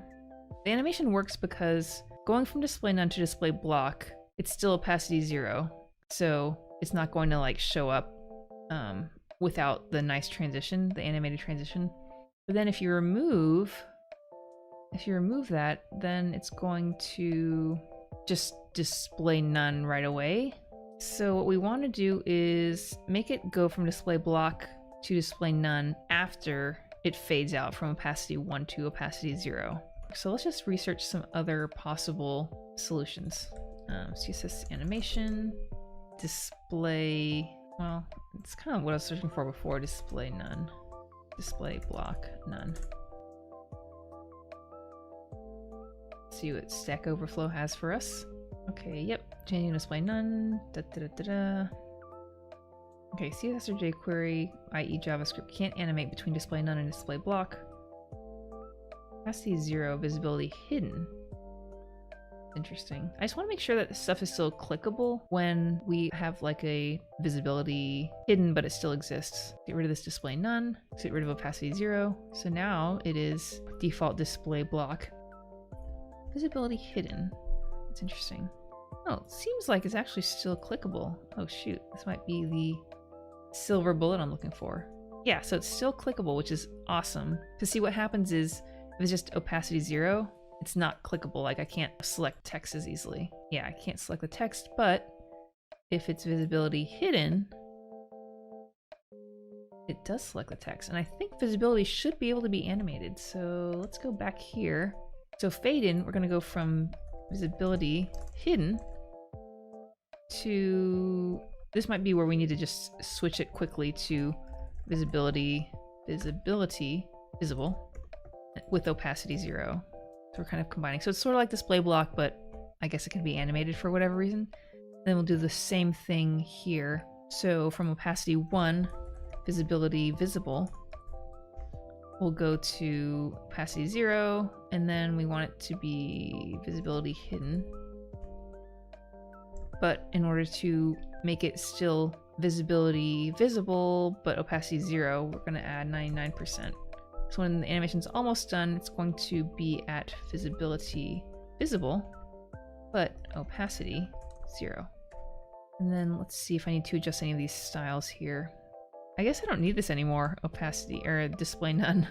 I think this should work. Famous last words. Let's reload for good measure. Okay, see what happens. Fades in, all right. Oh my gosh, it fades out. Yes. It always feels so good when you're like struggling with something and you're researching it and then finally get it to work. That's an interesting little lesson, I guess. Like display none is different from visibility hidden versus opacity 0. And they all sort of do different things. Okay, yay. Let's go back to the mobile view here. Oh, I'm so happy. Oh, this is great. Okay, so now that we have our nice fade in animation of the overlay, next step is to actually code the menu. Now to start off building this off-canvas menu, looking at the design, we can see that it's fairly simple. It's just a white block and each link is in its own row. So what we're going to do is first write the HTML markup, and then I'm going to style it in our SCSS. And then the last step will be to handle the animation and make it slide on screen or fade in or something when you open the Hamburger menu. So let's go into our code editor and let's figure out where we want to put the markup for the menu. So obviously we want it to be in the header tag since it is part of the header, the menu is. So I'm going to, I think, put the menu in a div after the nav. So let's call this header __ menu maybe? Wait, am I using this already? Oh yeah, I'm using the menu for the hamburger. I think this is more of the menu, so I'm going to rename what the hamburger is. So instead of __ menu, let's make it __ toggle. And then I'll just rename this in these styles. So here we go. Header menu is now header toggle. Let's just do a quick find and replace here. We'll just add a little toggle here to clarify what that's doing. And let's double check the JavaScript as well. It doesn't look like there's a menu, so we're good on that side. Let's just go back to our site real quick, make sure everything's still working. Okay, overlay and the hamburger icon are still working, which is good. So now let's move forward and create our header menu. The header menu is going to be, you know, that white block. And then in that, we're going to make some links. So let's look back at the design. 1, 2, 3, 4, 5 links. So we'll say a link times 5, again using that Emmet shortcut. Press enter and we got 5 links. This is just a landing page, so I don't need to have these actually be links. So it's going to be home, about, contact, blog, careers. Boom. About, contact, blog. This is like a test of my short-term memory. And careers. Let's just double check that. Home, about, contact, blog, careers. Yay. I think this should be all the markup that we need. Let's go back into the header and then add the styles for the menu. So the menu. So the background is going to be, background will be white. Did I create a variable for the white color? Not variables. White, I did. It'll be background white. And then in that will be links. And I don't think I need an additional class for the anchor links themselves. I think it's just enough that they're anchor links. So that's going to be color, and looks like it's probably the same gray as the header here. So let's go back into our variables, and I'm guessing it's a dark blue thing. Now, we also need to add a bit of spacing. Get my handy dandy little rectangle here, and then we will see first how much spacing there is on the top and bottom of the whole thing. This looks like about 36. It's the same on the bottom. And then each link probably needs some space too. What I might do is do something like this where each link is going to be a certain height, maybe 36. And then let me duplicate this square here. Then I'll add another padding on top and bottom of 26. So then each link is going to be, 36, something like this. We can always tweak it later on. So it's going to be padding of top and bottom is 26 and then 36 height for each link. So padding, I guess I need to use a calculator again. 26 for the padding divided by 16 is 1.625 rems. 1.625 rems on top and bottom, and then 0 on left and right. I guess we could just do it all around. So we got the padding, and then I think I also want to... Now there's a couple ways we could do this. I could add top and bottom padding to the link itself. I could also add the height of 36 and then make it a flexbox parent and align items center. I think I'm just going to add the top and bottom padding. Let's say 10 pixels on top and bottom. That way I don't have to write as many styles as I would if I had to turn this into a flexbox thing. So padding and 10, going back to calculator, 0.625. And what the heck, we'll just make it all the way around. Now let's see what we got on our site. Now we got our links.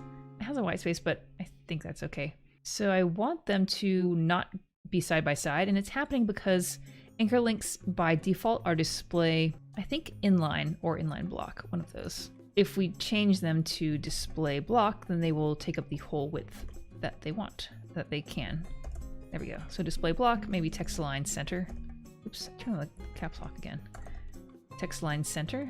Looks like that works. So let's add those styles into our code. Display block. And for whatever reason, I like to order my styles in this way, where text align center, where I start with kind of the bigger properties like display and position, flexbox things, and then I move on to margin and padding, and then I do text colors, and then at the end I'll do like transitions or whatever. It's just a way that I like to keep things a little bit organized, because when you start getting more rules, you don't want to be searching, so I just try to group these similar styles together. Let's load the site. That looks pretty good. Now the other thing we need to look at is this white block for the menu doesn't take up the entire width, but it looks like, so you can see on the mobile site, there's like a container width. So you have some space on left and right, and it looks like it's kind of sort of the same all the way down. Let me refresh my memory and see if I actually added some padding to stuff. Okay, I did add some padding, and that's from header nav. So that's just kind of a global padding thing. Okay, so before I do more stuff with the menu itself, I think I need to add this padding that I have here on the header and put it sort of for anything on the mobile page, because we don't want things to go all the way to the edge, and it looks like things are right now, because yeah, like later on we're gonna need that padding. The padding that I was looking at was on the nav. Okay, I think the best way to do this is to take this padding, not have it nav specific, but make it a helper class, of course. So let's add some spacing. So we'll say a generic container class, and then this will have the padding. So that means we want to go into the nav element and then add the container padding there. Okay, it looks like it's working. So it doesn't have the padding in the nav, but it's in the container class. So now that means we can add this container class to other elements. But actually, for the container class, I only want the left and right padding. I don't want the top and bottom. So I think what I'm going to do is take this top and bottom, make it 0 for the container helper class, but go back to the header and put the nav selector back and say padding 1.0625 rems 0, because oh boy, what did I do? Oh, I know why. It's because this reset the padding, so the nav has the padding just on top and bottom, and it's canceling out the left and right padding here. And that's because I'm using this padding shorthand. So the best way to do this is to specify padding top and padding bottom. I use a little Control-D to duplicate the line. So it's a really helpful shortcut here. And then here it's going to be padding left and right of 1.5 rems. There we go. Shorthand properties are great, but sometimes you do want to split them out just because you might want different values for different elements. So now the nav has padding all the way across, which is good, and we can start adding the container class padding to other elements. When we have the menu open, we want it to be on top of the overlay and then have that spacing. So I think if I just add the container class to the header menu itself, it should automatically do that. We can't see it right now, but there we go. So we can see there is padding there, although, wait a minute. I don't want padding, I want margin for that. So I'm going to keep the padding because I do need it for like the other content down on the page, but we need to change this padding to margin for just the header menu. So let's get rid of this. And let's take that padding left and right. It's 1.5 rems. We do want it to match the padding that the rest of the container elements are going to have, but we're going to make it a margin instead. So margin, and I think we can use the shorthand, so 0 and then 1.5 rems. So now you can see that it does have that margin, you just can't see it on the page itself because everything's white. So I think we should be good to go now. Let's just take one more look at the design. Okay, so there are some rounded corners, so let's add a border radius to the menu as well. Border radius, let's try 3 pixels. I think we have enough now that we can start doing the overlay thing. Right now, the header menu is under the overlay because the overlay has, I'm assuming it has a z-index. Maybe it doesn't have a z-index because I didn't do it yet. Let's see what we got here. Overlay, and then nav is there. Menu's under that.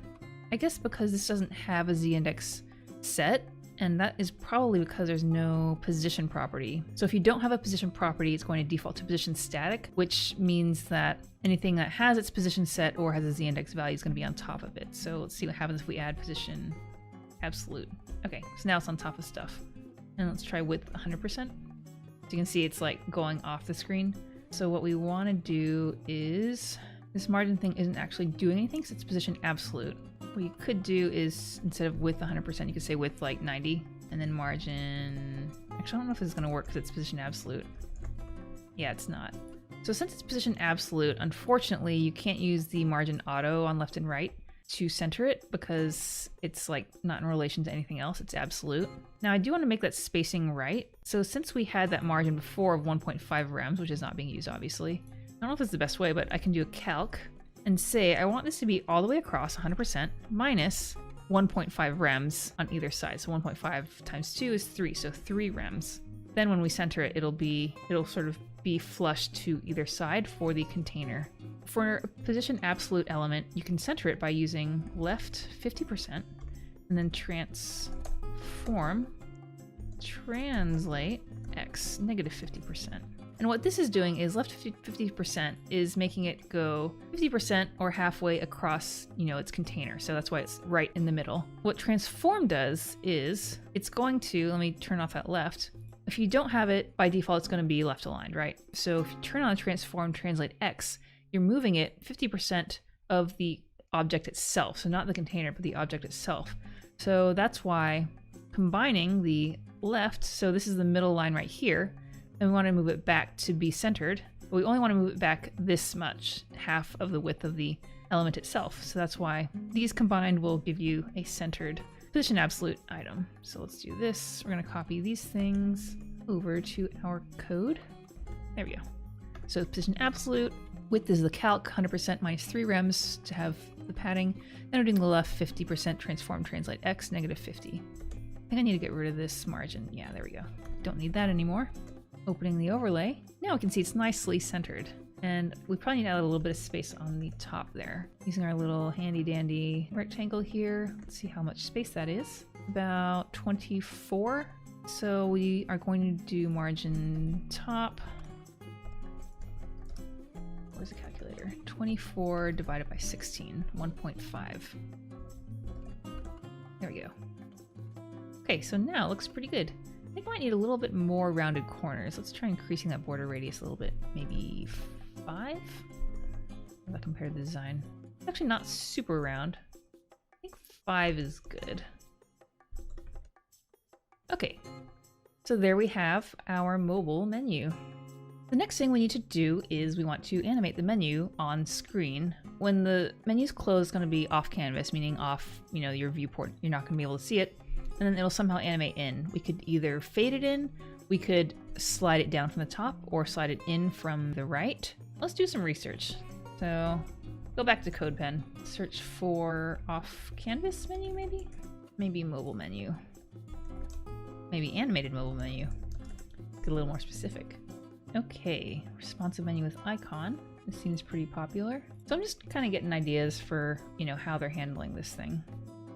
Where's the menu? What? Hello? Well, not sure what happened to that. Bootstrap 4 animated menu. You click this thing. So this is interesting. It sort of fades in, covers everything. So that's one way we could do it, sort of similar to how the overlay sort of fades in and fades out. We could fade in the menu along with the overlay, so that would actually be sort of cool. I think I'm gonna do that. I was thinking I was gonna slide it in from the left or right, but fading it in actually seems quite nice. And we can hopefully utilize some of the same styles and animations that we did for the overlay into the menu. So looking again, the overlay was set at opacity 0, position fixed. Is that right? Wait a minute. So opacity 0, it's still, you can't click through it. So it is here. Oh yeah, it's not clickable. What did I do? I think I forgot to maybe add visibility hidden. Then we can still select stuff underneath it. Yeah. I think I just needed to add that visibility hidden. And actually, since I'm reusing this for the overlay and also the menu, let's make it a helper class like everything else. So let's see. Here, visibility. Maybe I should put it in animations. So we're using visibility, so what I'm going to do is, before the keyframes, I'm going to add another helper class. I'll say has fade, and I'll say visibility hidden, and that's going to be the default state of any of these elements that we're fading in and fading out. Let's see, go to header. Okay, it doesn't have visibility here, because I had forgotten it last time, but now I can add the has fade class to the overlay, and if this works, we'll also add it to our menu itself. Let's reload for good measure. Okay, so overlay has fade, visibility is hidden. I can see that I can select through, like the overlay is not preventing me from clicking here because it's the text cursor. Okay, so this is working, so I'm gonna add that has fade class also to the menu itself. So header menu has fade. So now it's not visible because it is visibility hidden. Let's find the element, there it is. So has fade. So now I can just kind of do the same thing that I did for the overlay. In our JavaScript, scoot this over a little bit so we can see. In our JavaScript, when we open the Hamburger menu, we are adding the fade in, fade out to the overlay. We also want to do that to the menu. But since they both have that has fade class, what I could do is, instead of having to duplicate both these lines of code for both elements, I could say const, I'll just say fade. Elements. So document query selector. And then if it has that class of has fade, I can hopefully target it with this. Actually, I might need query selector all. Yeah, because query selector I think will just, yeah, it just gets the first one, so I need to do query selector all. And that's why I'm naming the constant name with a plural instead of a singular. Just little hints like that will sort of help you not make mistakes. So let's handle the open stuff first. Fade elements, and I think I can do for each. For each. All right. Can't remember the syntax. JavaScript for each. I know this is very basic. I admit I'm not super well versed in JavaScript. Here we go. Oh yeah, for each function, yada yada. So for each function, we want to do this. So then in the function, it's going to be element. Hopefully this will work. Okay, so what we want to happen is, on both the overlay and the header menu, when we click this, we want it to add the fade in class. Ooh, it worked. What happened here? Weird. It's disappearing for some strange reason. What happened? Maybe let me try removing the has fade class from the menu just to see what happens when it's only on the overlay. Weird. Why is it disappearing like that? That's very strange. Let me try to do it manually. Fade in. Oh, even if I do it manually, weird. Something about the has fade is like canceling this for some reason. Because I had the visibility hidden Okay, let's start from the beginning. Adding the class via JavaScript does seem to be working, so that's not the problem. The problem seems to be because of this hasFade class, where I set the visibility to hidden. Oh, it's because I think I didn't add the end state for this. Visibility visible. There we go. I think that should work now. Yeah, because the way I'm running the animation, it's going forward, so it's keeping the end state here. So because this was not here, it kind of defaulted back to the visibility hidden from that hasFade class. So now things should work. Let's see. Okay, stays like that. Okay, so let's add the hasFade class back to the header menu. All right. Oh, I didn't add the other stuff. We just added code for the fade in, which seems to be working. Looks pretty nice. Might speed that animation up a little bit. So let's do the reverse. So we'll do the same thing. Fade elms for each function element. So the element parameter, because it's looping through every element that has the hasFade class, you can use the element parameter to target and run functions and stuff like that. So element. Okay, so now both the open and close functionality should work. So let's give it a run. Hey, look at that. Nice. Okay, I'm gonna speed that up a bit. It's just a little bit slow. So let's do 200 for both fade in and fade out. But I'm pretty pleased how this looks.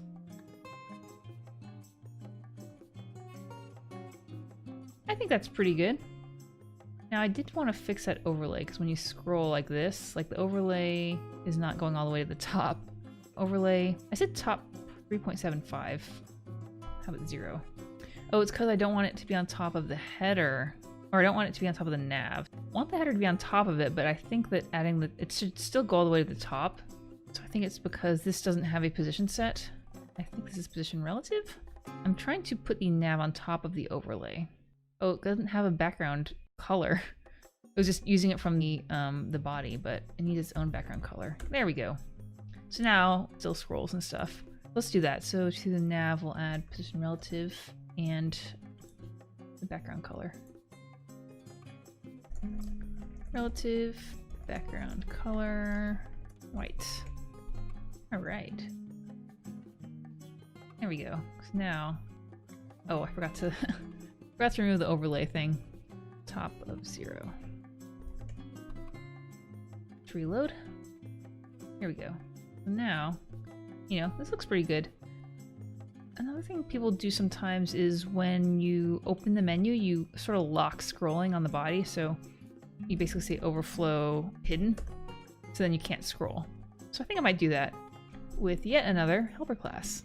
So body, well, another class of this, we'll just say no scroll. So overflow hidden. We are going to have to add this class to the body when you open the menu. So when you open the menu, we're going to, oh, I need to add it as a constant. Let's add it to the top here. Constant body equals document query selector body. There we go. When you open it, you're going to lock the scroll by adding this class list add no scroll, and then we'll do the reverse remove, and we'll just put this one first since that's the way we had it in the other one. Let's see if this works. So opening the menu. All right, so we can't scroll. I'm trying to scroll and it's not happening because it wants to keep you on the menu. When I close the menu, it removes the no scroll class and we can again scroll down. Okay. Hey, this is turning out to be pretty good. So we're done with the mobile menu, and the next step is going to be going back and adding the rest of the content of the site.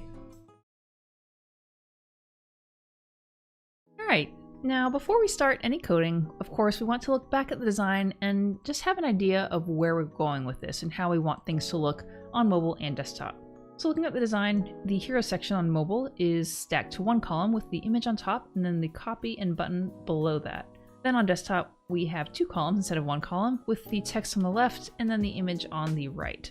You might also notice that the images on the hero are slightly different between mobile and desktop. So let's look at our files and see how that is going to be set up. I have open here my project folder with all the website files, and I already had saved all the images from Front End Mentor in this images subfolder. So my guess is the background intro desktop is going to be this one. Yep. And then we got one for mobile.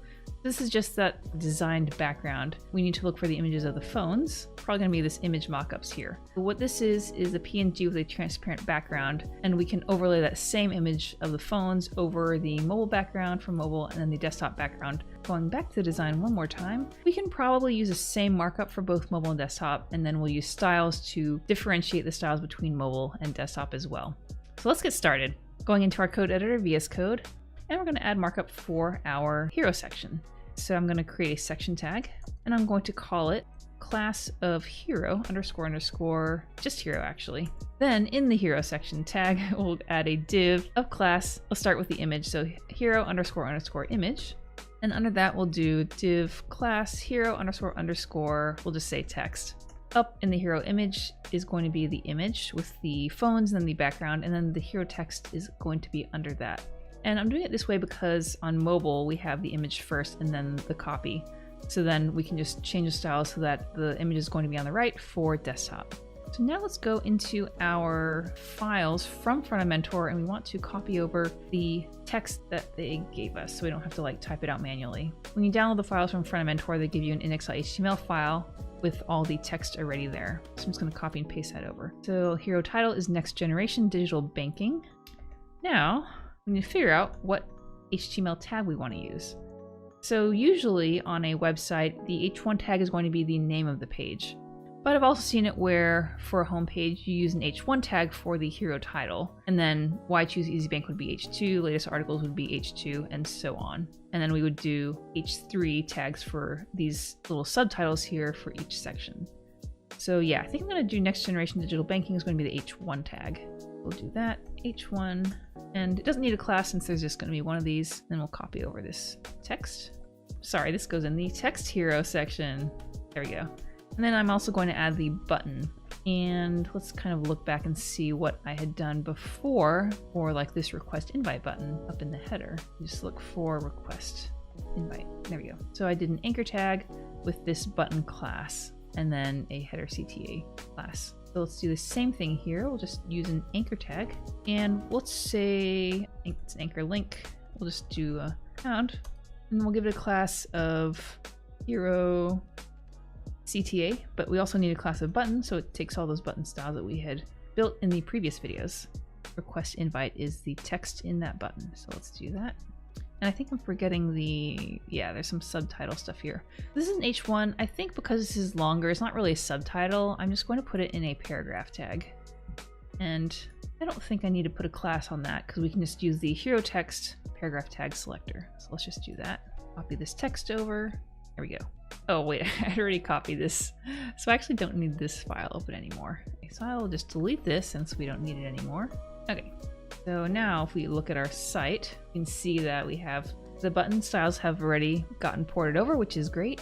And then the next thing we want to do is we want to figure out how we want to code the hero image. What I think I want to do is I'm going to create a div, and we also need to keep in mind that on desktop, you can see this phone image on the right kind of overhangs the section because the next section has this really light gray background. My guess is that this phone image is going to need to be absolutely positioned. You can sort of guess something needs to be absolutely positioned if it's like on top of something else. So because the phone image is on top of the next section, sort of overhanging it a little bit, we can guess that this needs to be absolutely positioned. There's a couple ways you could do this. You could create a separate div just for the images, which, obviously I have the hero image div. You could also use maybe pseudo elements and then have that absolutely positioned. So what I think I'm going to do is in the hero image itself is where I'm going to put the background image, that SVG sort of designed background. And then maybe I'll store the phone images in a pseudo class or pseudo element, like before pseudo element. So let's try that. So in that case, we actually don't need to add any more markup to the hero image because everything's going to be added in the styles. Let's move on to adding our styles. So in our app folder, I just need to make sure that I'm writing the styles in the correct place. And since this hero section is a new section and it kind of is by itself, let's create a new Sass file. So create new file. We'll call this hero.scss. And of course we need to add the file, importing it into our main Sass file. So we can just close that for now. And then in the hero section, just move it over to the right side so we can sort of see our markup and our styles at the same time. We'll add a selector of hero. Then I'm just going to add the ampersand underscore underscore image, ampersand underscore underscore text. So let's start with the mobile styles first. So in the hero image selector, I want to say background image URL, and we're going to load that. So in the images folder, we want to load the background intro mobile. Now we also want to add some other background style rules. So background size, we're going to say cover. I do that so that you kind of keep the correct aspect ratio of the image and it doesn't, stretch it or whatever, but also it'll fill the space. Then background repeat, no repeat because we don't want it to repeat. And then just for good measure, I usually do background position. We'll just do center. So it is centered in the div. Now let's see what that looks like in our browser. Okay, it doesn't look like anything. And the reason for that is probably because there is no actual content in the hero image tag. So you can see that there are the styles there, the background image is showing up, but because there's no height, it is not going to show up at all. So what we need to do is figure out how tall we want this div to be, and we'll sort of add that in the styles as well. I'm gonna grab my little handy dandy rectangle here. Maybe we'll zoom in a little bit on the mobile design. I'm just gonna figure out how tall, roughly, do I want this div to be. So it's about 282, so maybe we'll say 280 pixels. So let's say for mobile, min height is 280 pixels, and then I'm going to convert that to rems by dividing 280 pixels by 16. 16 is the base font size, so you get 17.5 rems. Now let's take another look at our website. Oh, there we go. So it did now show up. Now this is a little bit wider than mobile, of course, so maybe I'll just turn on the mobile emulator in my browser. So this looks closer to what we want in the design. Zoom out a little bit. So you can see here, we got the background going. So now we just need to add in the image of those phones. And I decided to do that in a before pseudo element with a background image. If it doesn't work, we can try something else like using an actual image tag. There's almost always more than one way of building anything. So you don't need to worry too much about finding the one perfect way, as long as it is as simple as possible and it is understandable for yourself in the future or another dev to look at the code and understand how it works. Then I think that you can choose any approach that makes the most sense to you. The image is image mockups. We'll kind of do the same thing where we're going to do the background size cover and these other background properties. The other thing we want to do is we want to do position absolute, since we're going to need to do that later on. And because this is position absolute, we have to make sure that the parent of the before pseudo element, which is the hero image selector, is position relative. Otherwise, this image is going to basically fly up out of where you want it to be. So just make sure that when you have position absolute, you make the parent a position relative to keep it sort of within the bounds of the parent. So let's just see what this looks like now. Doesn't look like anything. This is probably again because, oh, I forgot. So when you have a before or an after pseudo element, you need to give it a content property. Otherwise, it will just not even exist on the page. This is just a characteristic of using these pseudo elements. Okay, so now we can see in our inspector, the before is there. So I think what I want to do is maybe add the height. And I'm going to set height to 100% so that it will match the height of the parent. So let's save that. And what's going on? Oh, there's no width here. So when something's not showing up or doing what you want it to do, it's a really good idea to always check in your code inspector and just trying to figure out and troubleshoot what is causing the issue. So right now the issue we're looking at is why is the phone image not showing up. If I look at this before element, I can see that it has 0 width, but it does have 280 height because I set the height property. So we're also going to set the width to 100%. And we'll see how that looks. Okay, so now we got our phones. They are not quite the right size, I think. Looking at this, we want the bottom of that phone to perfectly align with the bottom of the background. And that is not what's happening here. This is the bottom of the background. And just for good measure in debugging, I often like to do this. So I'll do a temporary border, 1 pixel solid. Let's do magenta. Adding a border will sort of tweak the size of the div, but for most cases, I think it's still okay. Now we see we have a border of the hero image, and we have the background going down there. But we want the phones to end on the bottom. We don't want it to be centered like it is right now. So what we want to do is adjust the background position so it aligns from the bottom. For center, this is the center horizontally, is the first center. Second center is the vertical center. Instead of center for vertical, we're going to say we want it to position itself at the bottom.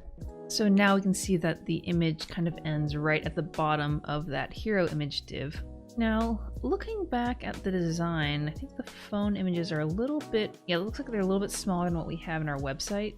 There's just a little bit more space on left and right. So let's go and sort of adjust that a little bit. So the phone images are in the pseudo element, the before element. So how do we make this narrower? What we could do, there's a couple ways. Right now the width is 100%, so if you decrease that, it would sort of decrease. But then you have the case where it's not centered, so then you'd have to add like a margin auto. Wait, display block maybe?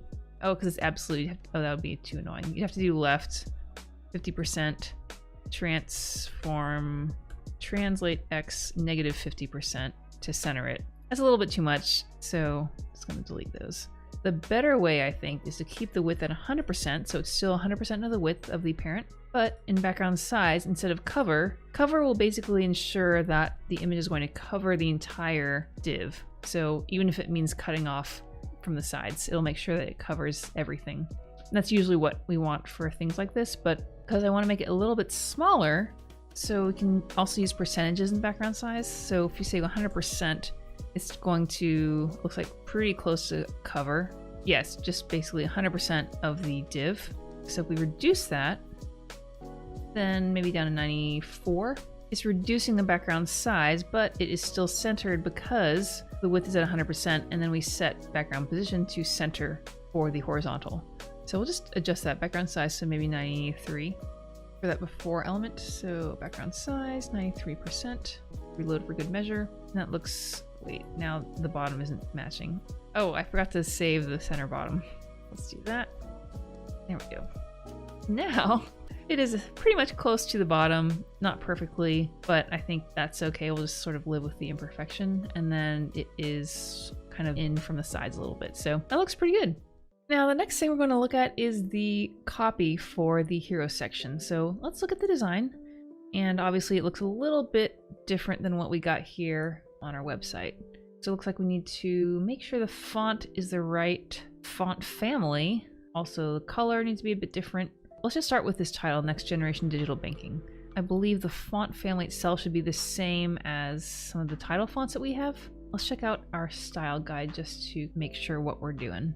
Okay, so the font family, we just are using public sans for everything. Weight 300 and 400. 300 is light, 400 is regular. The font still looks a little slightly off. Let's just check this out. It's public sans, so maybe we just need to make the font size bigger. Look at this. Let's get a rectangle here. And I'm just going to try to guesstimate what size the font is. 30 pixels tall, it looks like. Font size 30 pixels. The font weight seems a lot different in the design. You know what I mean? Like, it looks a lot more thin. Seems like that's the font that we're using. And 30 pixels looks different as well. Okay, so maybe 30 pixels is right, but maybe the font weight is not correct. That's 300. What does 400 look like? Doesn't look any different. For some reason, the H1... Oh, I bet it's because the H1 tag, it's not going to show this here, but usually the browser default will set all font weights to bold. So font weight, here we go, 300. Now it looks a bit closer to the weight in the design. Going back to our hero DAS file. So in the hero text section, we'll add another selector for H1, and we'll say font weight is 300. And font family has already been chosen in the global DAS file. Everything is public sans. I'm just going to close this animations thing too. All you need to do here is the font weight of 300. And then the color is this sort of dark blue. So in our variables DAS file, it's this dark blue variable. And we'll say color dark blue. And usually what I do for headline tags is I'm going to add a line height of about 1. I'll just put it in the H1 tag. Line height 1. Usually for headline tags, title tags, you want the line height to be around 1, maybe slightly bigger. And then when you have body copy, like paragraphs where you have like longer amounts of text, then you want the line height to be a bit greater than that, like 1.3 or 1.5, depending on the design. Font size, I think I said was 30. Let's get the calculator out. 30 divided by 16 is 1.875. 1.875 rems. Much closer to what we want here. I think maybe 30 might not be big enough, actually. That's 37. Font size, 37 pixels. Going back here. Okay, that looks much closer in size. I think I need to increase the line height a little bit. Maybe 1.1, maybe 1.2. A little bit less. Let's do 1.15. Just kind of meet in the middle there. All right, so let's copy these styles over. So I think I said font size was 37 pixels, and I need to convert that. 37 divided by 16 is 2.31. We'll just round a little bit here. And then line height was, I think, 1.15. All right, and we need to center the text here. It seems like most of the content on mobile is centered. So I think maybe for now, I'll just set text align center for the entire hero section. Hero text, we can do it there. Text align center. And then we'll change it to left align for the desktop media query. There we go. So going back to the hero, let's add the selector for the paragraph in the text hero text area. And we'll say line height, and I'm not sure if this is right yet, but maybe 1.5 to start off. And it's going to be inheriting the font size of 14 pixels. Spacing looks okay. And we also need to figure out some of the spacing under the headline to the paragraph. So this is something like 24. And then under the paragraph above the button, so maybe something like 37 or 36. So 24 space under the headline, 36 space under the paragraph itself. So H1 by default will inherit the styles in the browser, which we don't necessarily want. I want to basically take out this top margin that just gets added to the headline tags. I usually try to add space between elements by adding margin to the bottom of things, not to the top. Here, headline tags. So we'll say H1, H2, H3, margin top of 0. There we go. Now when we go back here, now it's all the way up to the top. We'll add spacing in the hero text area itself, but for the margin bottom, right now it's about 30, and I think it was 24. So under the hero, margin bottom, 24 divided by 16, 1.5 rems. And then in the paragraph, we're adding a margin bottom of, I think it was 36 pixels divided by 16, 2.25 rems. Now, looks a bit closer to our design, eh? So there's space between the paragraph and the button now, which is pretty good. We need to figure out the space above the headline and to the end of the thing. So it actually looks pretty similar to 36. So 36 on the top. On the bottom, it's all the way up to 87. So I think what I want to do is, ideally, at least in my mind, you would probably want the same amount of space at the top and bottom of each section. So this space here should be the same amount of space as up to here. 85 seems like a little bit, but I think we'll do maybe 60 pixels as kind of like the wrapper. That way I can put it in a helper class, which means I can then just add the wrapper class to each section that I want to add that space. And so we kind of make our styles a little bit more consistent and a little bit simpler. All right, so I said container padding left and padding right. As you can see here, container has padding of 24 on the left and the right. So I added padding top and bottom just for the nav, and then I had added padding left and right for the container, and that is equal to 24. So let's do that first, the left and the right spacing, by adding that container class, and then we'll move on to adding the top and bottom spacing. So hero text, I think maybe. Let's just see if we can do that there. Container. And then go back to our website. So now you can see here the hero text has this space, and I didn't want to do it on the hero image because that one kind of goes to the full left and right. Let's see if I add a container, then it kind of messes up the alignment that I had going. Okay, so now I got the hero text. It has padding on the left and right, which is good. Kind of matches what we have here with the image of the phone. So now I'm going to think of a way of creating that top and bottom spacing with a helper class. Do I want to add it to the container, or do I want to add it somewhere else? Because not everything wants to have that top and bottom padding. I'd only use the container thing in the nav. So I wonder if in the container I could add padding top and bottom of, I think I said 60. Let's think about this. If I add it to the container, that would be good for this because then it has a space on top and bottom and left and right. But then it would also take effect in the nav, and I don't want that. Let's just add it to the container and see where, it kind of breaks the design. So 2.25 rems. I'll do the same thing for bottom. You might do the same thing as me, but when I'm going around for adding padding or margin, I always start from the top. Actually, right should be next. Top, right, bottom, and left is last. Let's just check on that now and see how this looks. So, going to our rules, you can see header nav. It has a padding top and bottom, which I had set previously, which is good. If we scroll down to the container, you can see that it did have the padding top and padding bottom of 2.25 rems, but that got overridden by the more specific rule of header nav. This is because using the class of header within the child nav is more specific than just the general class of container. Just curious, what if I do header container? Okay, so in that case, that would be more specific. Probably because the first rule is using the class of header and then the element of nav, whereas the class of header and class of container, class is more specific than the element itself. That's why this would override the class header nav selector. So it's almost like rock, paper, scissors. Class beats element selector, but then ID selector will beat class selector. It's just something that is good to know when you're working with CSS a lot. Looks like we have our container stuff all set. Go back to our mobile view and just kind of double check on that. Things look a little better, right? We're getting more spacing added. We spacing on top and bottom, and we have this, see the button is kind of going into the bottom padding. I believe that's because I probably need to set display inline block, because I think by default, if I don't say anything, it's just going to be, an anchor tag is going to be display inline. So making it display block will make it have to follow the rules that I've set for padding and stuff. So now you can see, having set display inline block, the button is now inside the content and not going into the padding. Wait, and that's in the header. I might need to move the button rules out of the header SAS file just because there's places outside of the header that are using the buttons. Let's do display inline block at the top. So now, this actually looks pretty good. We got our hero section for mobile. Looks like everything is good in terms of spacing. Got our button going. Looks like the hover state's not working on that. You see I have that hover state on the top. Let's see where those rules are coming from and make sure that they get applied to all buttons.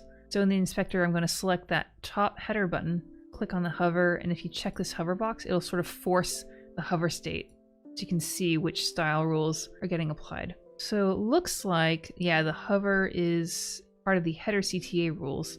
And I want that to be applied to any button. So let's go into our header SAS file. That was under the CTA. So font size, font small. So I wonder if I need to make the font size and color in the button itself. So I think what I'm going to do is let me move this globals over here. What I want to do is I'm going to take the font size from the CTA, the header CTA button, and put it in the global button rules. Let's just do it down here. Font size, and then the color is white. It's already set there, so I don't really need that. This can also just be copied over. So I'm just going to delete this header CTA. Now all the styles that we need are going to apply to all buttons since we're saving it in the global SAS file. Let's try this again. Now we can see the hero button has that nice little hover state. You don't always have to write your styles perfectly the first time because a lot of things you just kind of figure out as you build the website. There's always going to be going back and sort of correcting things and tweaking things depending on issues that come up as you're building out this website. There's nothing at all wrong with going back and changing your work a little bit. Now that we have our mobile styles for the hero, let's add the desktop styles. Going back to our design, you can see that the hero was one column on mobile with the image first, then the text. And on desktop, it is two columns with the text on the left and the image on the right. So what we're going to do is add some flexbox to this. What I want to do is in the hero selector, add display flex to turn on flexbox. But I only want this rule to take effect for desktop widths and up. What I've done before was I created a mixins Sass file, and we have our breakpoint up mixin that I can then use to add the media query. So we'll say include breakpoint dash up, and then in the parameters the size we want to hit, we're going to focus on large and up. Then I can move this rule into the breakpoint media query. So just by adding this one rule, let's look at our website and see how that looks for desktop. Okay, so you can probably guess what's happening here. The hero image doesn't have any height, but we can see that flexbox is turned on. There we go, flex 1, and then we'll add flex 1 to the hero text as well. This is just a start off to kind of make both of them the same amount of space. But you can see that, let's add that flex of 1 in the desktop widths to both the image and the text selectors. So we'll say flex of 1, and we'll change this later on, but we just kind of want to get things started. Now you can see that there is height, because adding the flex of 1 that makes the child flex element be the same height across both of the flex child elements. You notice in the design the image is on the right for the desktop, but because in the markup we added hero image first, that's why it's on the left. So that's another thing you can do in Flexbox, is you can adjust the order. So we want the image to be second on desktop. I think it's flex order. No, I think it's just order. And we want it to be 2, so we want it to be second, and we want the text to be first. So order of 1. There we go. Second thing we need to do is look at the heights, because this looks like it's not quite tall enough compared to the design. So on desktop, the hero image is about, and we're not going to take into consideration this overhang here, because the section itself ends just about down here. So 655 pixels tall. So there's a couple ways we can do that. We can, of course, adjust the hero section itself to be 655 pixels tall, or we can make the image 655 pixels tall, and then we know that the text will sort of take the same height. So hero image, what happens if we say height of 655 pixels? So now we can see that it is taking up more space, which is what we want. So let's just say minimum height for desktop, and that's 655 divided by 16 to get 40. Let's just say 41 rems. Doesn't need to be perfectly exact. But going back here, so now it's taller. We do want to center the text. We want to center the content in the flexbox. In the flexbox parent. In the hero flexbox parent, you can say align items, center. This will automatically vertically align everything. So now, of course, what we need to do is we need to make this hero image the height of the parent hero. We can do that by, in the desktop breakpoint, say height is 100%. So we'll take the height of the parent. Let's see. I bet it's because in Flexbox it's kind of intelligent, so it'll size things based on the content, and because the image has no content, it's really looking to the hero text element for the height. So I think actually I do need to move the height from the hero parent selector to the hero image. Let's try this. We'll just say height. Okay, so there we go. So this is a little more like what we're hoping it'll look like. I'm gonna get rid of that magenta outline. I don't really need that anymore. So we're getting there, right? Text is centered on the left. We got our image on the right. The height is pretty much what we want. Now we need to make sure that the image is correct, because if you remember we had 2 different ones. Here we go. Right now it's just loading the mobile one. And get another media query, and then for the image, I'll say background intro, probably desktop. So now it's loading the desktop. So let's check on the design again. Looks like the phone sort of starts here, kind of toward the end of that blue little wavy section. So we need to move that background over a little bit so we can see the end. We'll adjust the background position because right now it's just centered. I'm just testing it in the browser. It's a little bit quicker that way.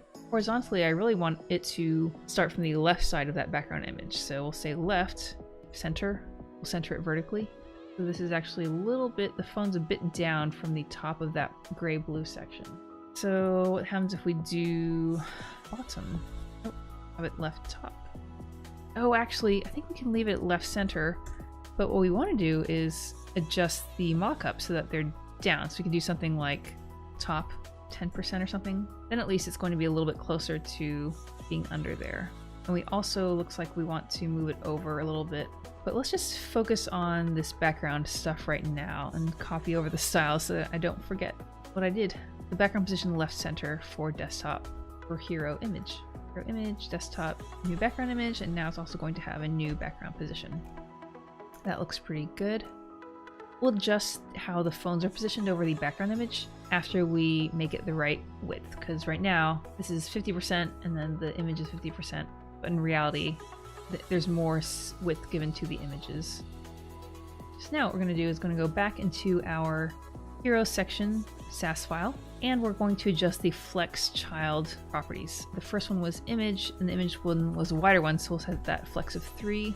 Then for the text it's going to be 2. So what these numbers mean is the available space in the parent gets allotted to each child. And it's kind of like a ratio. Image is going to get 3 parts, and then the text is going to get 2 parts. Okay, so it looks a little bit closer to the design, right? So there's more space given for the image, and then a little bit less space for the text. Now I think I also need to make sure that we're using that container to have a max width set, because right now everything is just going across. So this is 1240.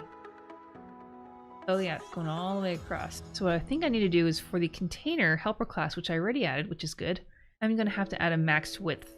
Let me just show you what that will look like. Max width, and I think it was 1113 pixels. And then we're going to have a margin of auto. It'll center it. So then anything with the container helper class is going to have a max width set, and then it'll be centered if the width is larger than that. Going back to our code editor, and I believe it's in our globals. So max width is going to be, I said 1113, just according to the design. Maybe we'll round it down 1110. And turn it into rems 69.375 rems. And then margin of 0 on top and bottom, and then auto left and right. And that will center the container. Now we go back to here. So we can see the header now is centered nicely. It's limited to that 1110. And then we're going to add that container class to the hero as well. Ooh, this is gonna be tricky because I used the container class in the hero text to add that padding for the mobile styles, but I think if I just add the container class to the hero itself, hopefully the padding on the left and right should stay from mobile. Let's just go back to mobile styles and make sure that we have the spacing that we wanted here. There's 2 things we want to do. We want to control the max width to have that container, but then we also want to add padding around the sections. What we could do is I could split it out into 2 different helper classes, like a container class and then wrapper or some other generic word like that. Or I could add some modifiers to the container class where I could add padding and then add that special modifier class. Sounds pretty good. Let's try that. If you just have a container, the most important thing I want to do is to have that max width and the auto margin. Keeping in mind that there are cases that I want to only add padding to one side, or maybe I wanted to add to all sides except for the top. What if I did something like adding a modifier where it's container padding top, and then if you have that, it gets the padding top, and then I could do the same thing. There we go. So now we have the padding. But there might be cases where I want the padding all the way around. There might be cases where I just want it maybe top and bottom or just left and right. So I think I'll create maybe 2 more helper class modifiers where it's padding just top and bottom. Let's just say padding Y. That's kind of the vertical axis. And then for that, we'll add padding top and padding bottom. And then if I want padding only on the left and right, we'll say padding X for horizontal. Then we'll add padding right and padding left. It looks like I'm taking up a lot of space by creating these extra classes, but it'll save me time when I'm creating the markup later on, because now let me show you what I can do.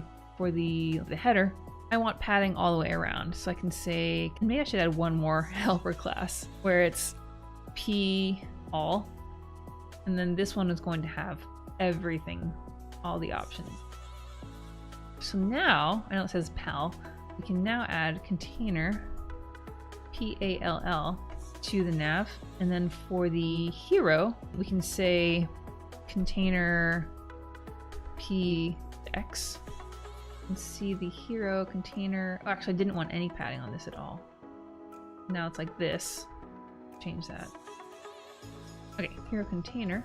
Now this is good, there's no padding here, but I need to add padding to the hero text. So what I could do there is add container, maybe padding all because it's in the text element. Here we go. Now we got container padding all. This is good too because I'm not adding the max width rule to this element. It won't hurt anything, it won't break the side, but it's just not really needed. I'm pretty happy with this. But then let's check out on desktop. We've got hero container, which is fine. And then the header, if you look in the nav, it has a container max width set, and then it has the padding all the way around, which is perfect. All right, I had to adjust the lighting there because as I was recording the last video, the sun was kind of going down, so things are just getting darker and darker. But now we should be all set.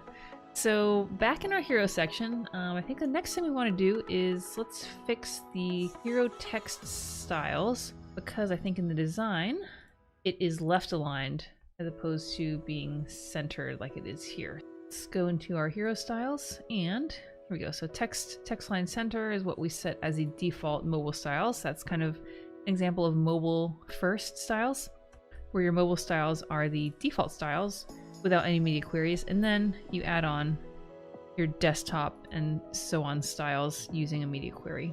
See how that looks, and there we go. But I wonder if the text styles are bigger on desktop perhaps? Oh yeah, definitely bigger. I think before it was maybe 37, is that right? 37, yeah. Let's estimate what the desktop H1 font size is gonna be. 52, let's try 52. Font medium. Well, I guess we'll just add font maybe X large, just in case we need something between 18 and 52. So 52 divided by 16 is 3.25. So now for the hero text section, H1, we want to add include breakpoint up large, and font size is going to be that font X large. So there we go. So now it looks more close to the design where the line breaks at next generation, and then digital banking's on the next line. Let's just, while we're at it, double check our body copy here. So it looks like it's a little bigger on desktop as well. Let's see how big this is going to be for desktop. Like it's about maybe 20, maybe 19. Let's just say 20. I guess font, oh boy, medium, maybe large for 20 pixels. 20 divided by 16 is 1.25. That was for the body. It's in the global SAS file. Here we go. So font size, font small. We'll add or include breakpoint up large. Font size, font large. Looks pretty good. Looks smaller on the design. Let's take that down to maybe, you know, let's just try 18 since I already have that variable saved. That looks pretty close to the design. I'm happy with that. Now we need to tackle the more tricky part, which is this hero image section. The problem with this is that we want the hero content to have that container, right? So the max width is set, but for the hero image, we actually want this to go outside of the container. Oh, also the image goes all the way up to the top of the header. And actually, oh my gosh, it looks like, because the header's white, but then this hero background, I thought it was white, but it actually looks like a very, very, very light gray. That's pretty subtle. Okay, so they did have that already set, which is great. So I think I can just add it to the hero selector. I'm assuming we want that for mobile as well. Background color, very light gray. Okay, so now it's very light gray. But now you can see here we have this problem where the container is limiting the width, so the gray is not going all the way out. I think I still will have to add the container class to a child of the hero container, or just of the hero rather. So it'll be something like this: class equals container. In that container, we'll move the hero image and the hero text divs, kind of like this.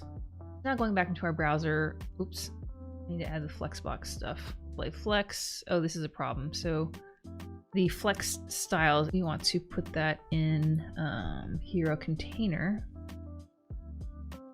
Okay, so now it looks better. Let's just double check that it looks okay on mobile. That looks okay. Okay, so we'll go back to desktop. Now we got our very light gray background color, and we need to figure out how to make this image going all the way to the right side. So I wonder if it would make sense to make this position absolute on desktop. Because if it's position absolute, then I can kind of position it and make it like right 0 or whatever. Oh gosh, got rid of the height. Height 100%? Will that fix it? No. Oh yeah, width is not working either. That's not right. Also, I think I need to add the container to have position relative. There we go. This is kind of a mess. Let me think about this again. Okay, so this looks okay. It's just the image that's not really working for us. Ooh, what if I do something like, I know I'm already storing the mockups in a before element, but what if for desktop, I put the background image SVG into the after pseudo element? So then I can absolutely position that, but then the flex styles don't get messed up. Let's try that. What have I got to lose, right? So we have this before class here, add the after. It's actually going to look quite similar to the before, so I might just copy this and then just change the actual image. So I think since I'm going to move the background image here, I'm just going to comment it out here, you know, to kind of cover my butt in case I need to go back to this. So let's try this again. Okay, we got two background images. As now slowing the mobile, so what I actually need to do is background image, none. Okay, so now we just have the desktop thing. Now the ZNX stuff is a little messed up. The reason the background image SVG is on top of the mockups is because the background image is in the after pseudo element, which is coming after the before pseudo element. And how CSS works is if you don't sort of designate explicitly what the ZNX is, it's going to put elements later on top of elements before. I guess I could fix this relatively easily by just switching the before and after. So this will become before, before, will become after. And then the order doesn't really matter, but just for the sake of being more clear, I try to put the before pseudo element before the after pseudo element. Now let's see that. Okay, so now the phones are on top, which is good. So let's think about this. The background is not big enough. You can see it's much bigger in the design where it's like kind of off the page. I guess part of the problem is the width has to be bigger than the width of the parent. So what if we make the width bigger? Ooh, hey, this is looking better. Because it looks like the phones are about the right size. Let's try let's just go for 150. Width of 150, not too bad. It just seems a lot taller. The green part's going straight off the screen. We can try to fix that a little bit later. Okay, so we got this to be 150 width. Now the problem with this is that looks like it's actually starting under the careers, bit between blog and careers. That's where the left edge of this image is. And it's also going off. So what if I do left of 20%? And this is going off the screen, which seems to be part of the design. So we'll just keep moving it off screen. The phones are a little bit down, so let's say top 5%. That's not what I want. So I think I need to do transform, translate Y. Oh, shoot. Also background size is 93%. Let's try contain. So that looks better because all the phones are visible. Was it, what, 93% first? I'll just try to maybe match the size of the design. So it's going up all the way. It's getting cut off just above that 74,000 thing. So 97% perhaps. So it's actually looking pretty okay. Let's move it a little bit to the left. That looks pretty good. And it looks like this needs to be down a little bit more. So let's translate it down. I'm not actually sure if translate is going to be the way to go for this because it's getting cut off. So the problem is I want where this gets cut off to like stick to the top. I think I'm going to uncheck the transform because this looks pretty close to the design, right? You can see this is going right up to that top nav bar. So I think I will maybe increase the size a little bit. And then I think I just need to make the after pseudo element a little bit smaller. Let's just worry about the background image first. I kind of just want to start over. So let's reload to refresh all the styles. Okay, so let's start with just the intro desktop SVG. The problem with this was it's not big enough, right? So what I did was I increased the width to 150, which looks good. So let's put that in the code before. We'll add a little breakpoint here, include breakpoint large, width of 150%. One style saved. Now the problem is that it's not going down all the way to, like the blue in the design is going all the way down to the bottom, and this is not. Weird. Let me actually add some outlines to both of these just so you can see a little bit what I'm doing. Okay, so now I can see a little bit better, hopefully. Wait, why did that not take? Is there an error? Oh, there's an error. There is an error. Oh, no mix and name breakpoint. Okay, I was typing some wrong stuff in there. Breakpoint up. Now this magenta border should show up. There we go. You know what? I'm just going to hide this right now. I can just focus on the background thing. Okay, so this needs to move down, all the way down to the bottom of that hero. Let's just do 15. Okay. If on big screens it's gonna see more, I don't want it to like get cut off. Something like this, where at least you can see that bottom edge. Okay, CSS is hard, guys. Don't let anyone tell you it's easy. Let's just add a little more space. The green is actually getting cut off, whereas on the website, it's, you know, not going all the way up. I think I'm just not making it large enough. Now I need to move it a little bit. Okay, so 0%, 83%. That actually looks pretty good. It's still a little bit taller, so... Okay, it actually is getting quite close, which is great. This looks pretty close. I'm going to copy this and we'll add it to these styles. No repeat is fine. And then background position and background size change. See, this is looking closer and closer. Now we need to just kind of position the phones. A lot of times when we're coding and building stuff, we try to just do everything at once. Like I was trying to do like the background SVG and also the phone mockup at the same time, but it's quicker in the long run for me to just focus on one thing at a time. So what I did was I focused just on that background SVG, got that, and then now I can work on positioning the phones. I think you'll be more successful doing it that way because you aren't splitting your attention between 2 different things or 3 different things, trying to figure them all out at once. Much easier when you just separate things out and just attack one problem at a time. So now, these phones actually look pretty close. Now, of course, it's not going all the way down under here into the next section, so we do need to figure that out. Let's just get this to 100%. Or let's do contain. Oh, let me think about this. The reason that this keeps getting cut off, I was doing background size 100% and then I was trying to do like top 5% or something to move it down, but I don't want this to get cut off, right? I think it's because the height is always going to be the same. So what if I make the height taller than the parent, which is the case, right? Because you're looking at the design, the phone starts at the top and it extends beyond. So it's like 100% plus a little more. So let's try height of 110% maybe a little bit more than that. So you can see now things are moving down, which is good. I'm really just overhanging a little bit. It's down a little bit too much. Bring that top thing back, maybe -2. But it's not going up here, so I wonder if I need to increase the background size. Yeah, so background size, let's just kind of guess here. 120 maybe. So the width also needs to be greater than the hero image div. Because remember, the hero image div is limited by the flexbox properties. That's why it's only 637, whereas this one needs to be wider and taller than the parent. So let's increase this as well. And because we're increasing the width, the size of the background image is increasing too. So we can take that down by decreasing the background size. Just a little bit of like, kind of finagle things around. So let's start trying to align this leftmost phone near that puzzle piece thing. So we'll add a left property, start with 0%, and we'll kind of increase it, and then we can see it going, well, maybe there. Yeah, maybe a little bit less, so 22% perhaps.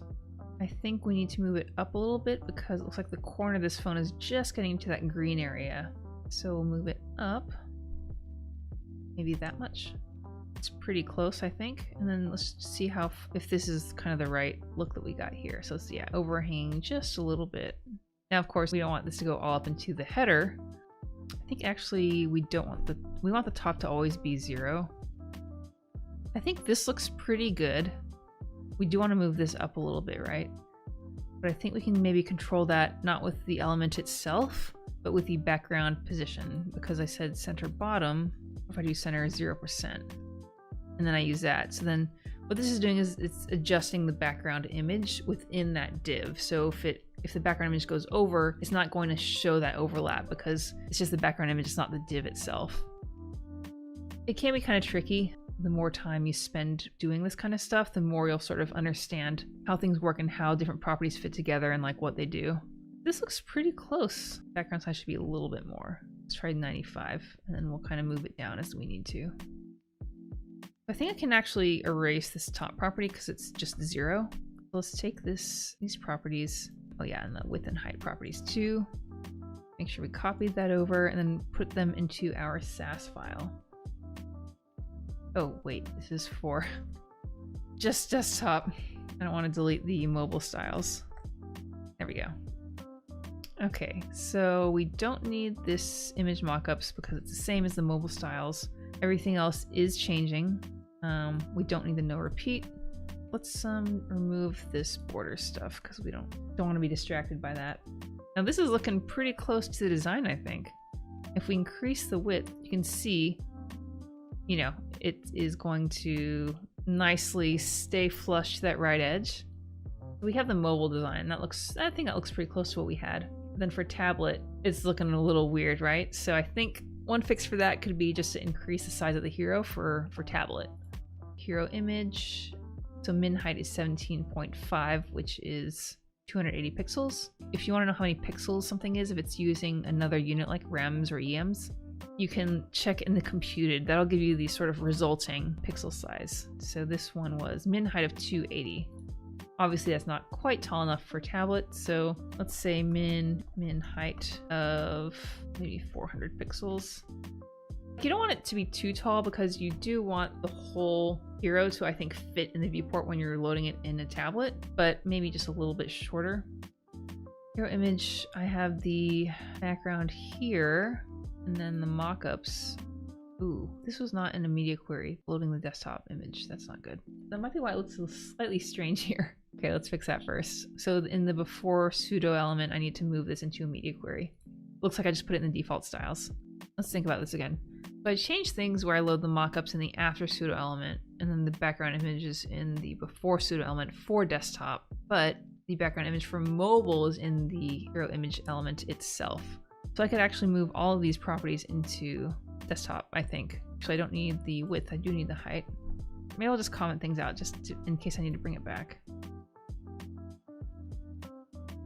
Okay, so this still looks good on desktop, and then on mobile, it's only loading the mobile background because before it was loading like both. Let's go back to this section, and we wanted to change that min height, right?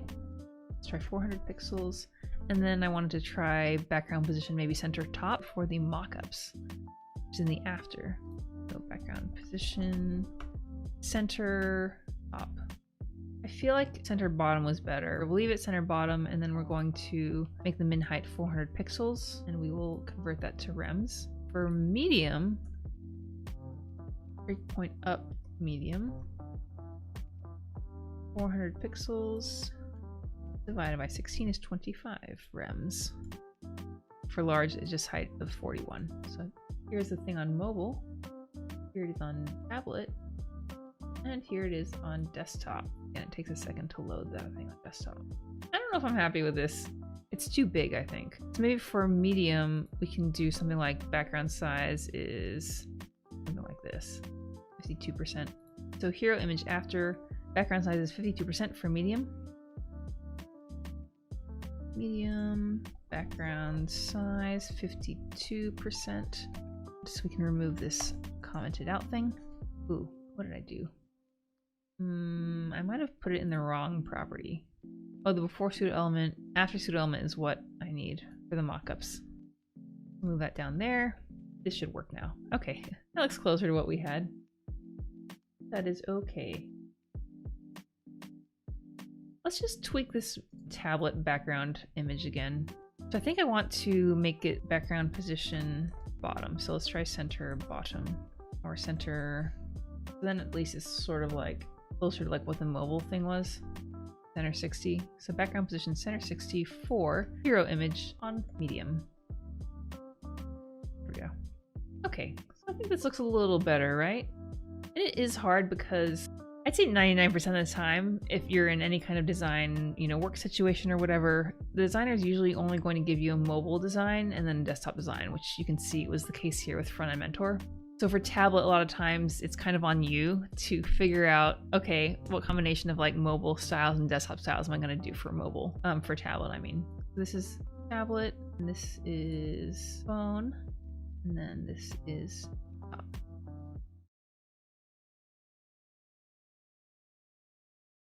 All right, now before we start any actual coding, we're of course going to look at the design and figure out how we're going to build this. So we're going to be building the feature section, which is this Why Choose EasyBank section under the hero.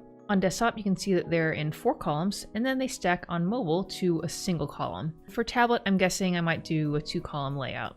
Now for this section, I think what I'm going to do is build this using flexbox. Now, there's a lot of cases in layouts where you can use either flexbox or CSS grid. I do want to show you both, so I think what I'm going to do is build this top section using flexbox, and then for the next section under it, the articles, I'm going to use CSS grid for that. In my opinion, I think you could use either flexbox or grid for both of these sections, and it would be completely fine. Let's get started writing the actual code. So if we go into our code editor, we'll go to our index.html file, and let me just minimize the hero section since I don't need that anymore. And we'll create a new section tag, and we're going to name it feature. Okay, or maybe I'll say features since there's multiple features, just to make it a little bit more clear. Now the first thing we're going to add is the text above the 4 features. It says why choose EasyBank with some subtitle, and that one is full width on desktop, so it's kind of the same for desktop and mobile. So let's add that here. We'll give this an H2 tag, and then we'll copy over the text, why choose EasyBank. And under that, I'm going to create a paragraph tag, and I will copy the paragraph text over there.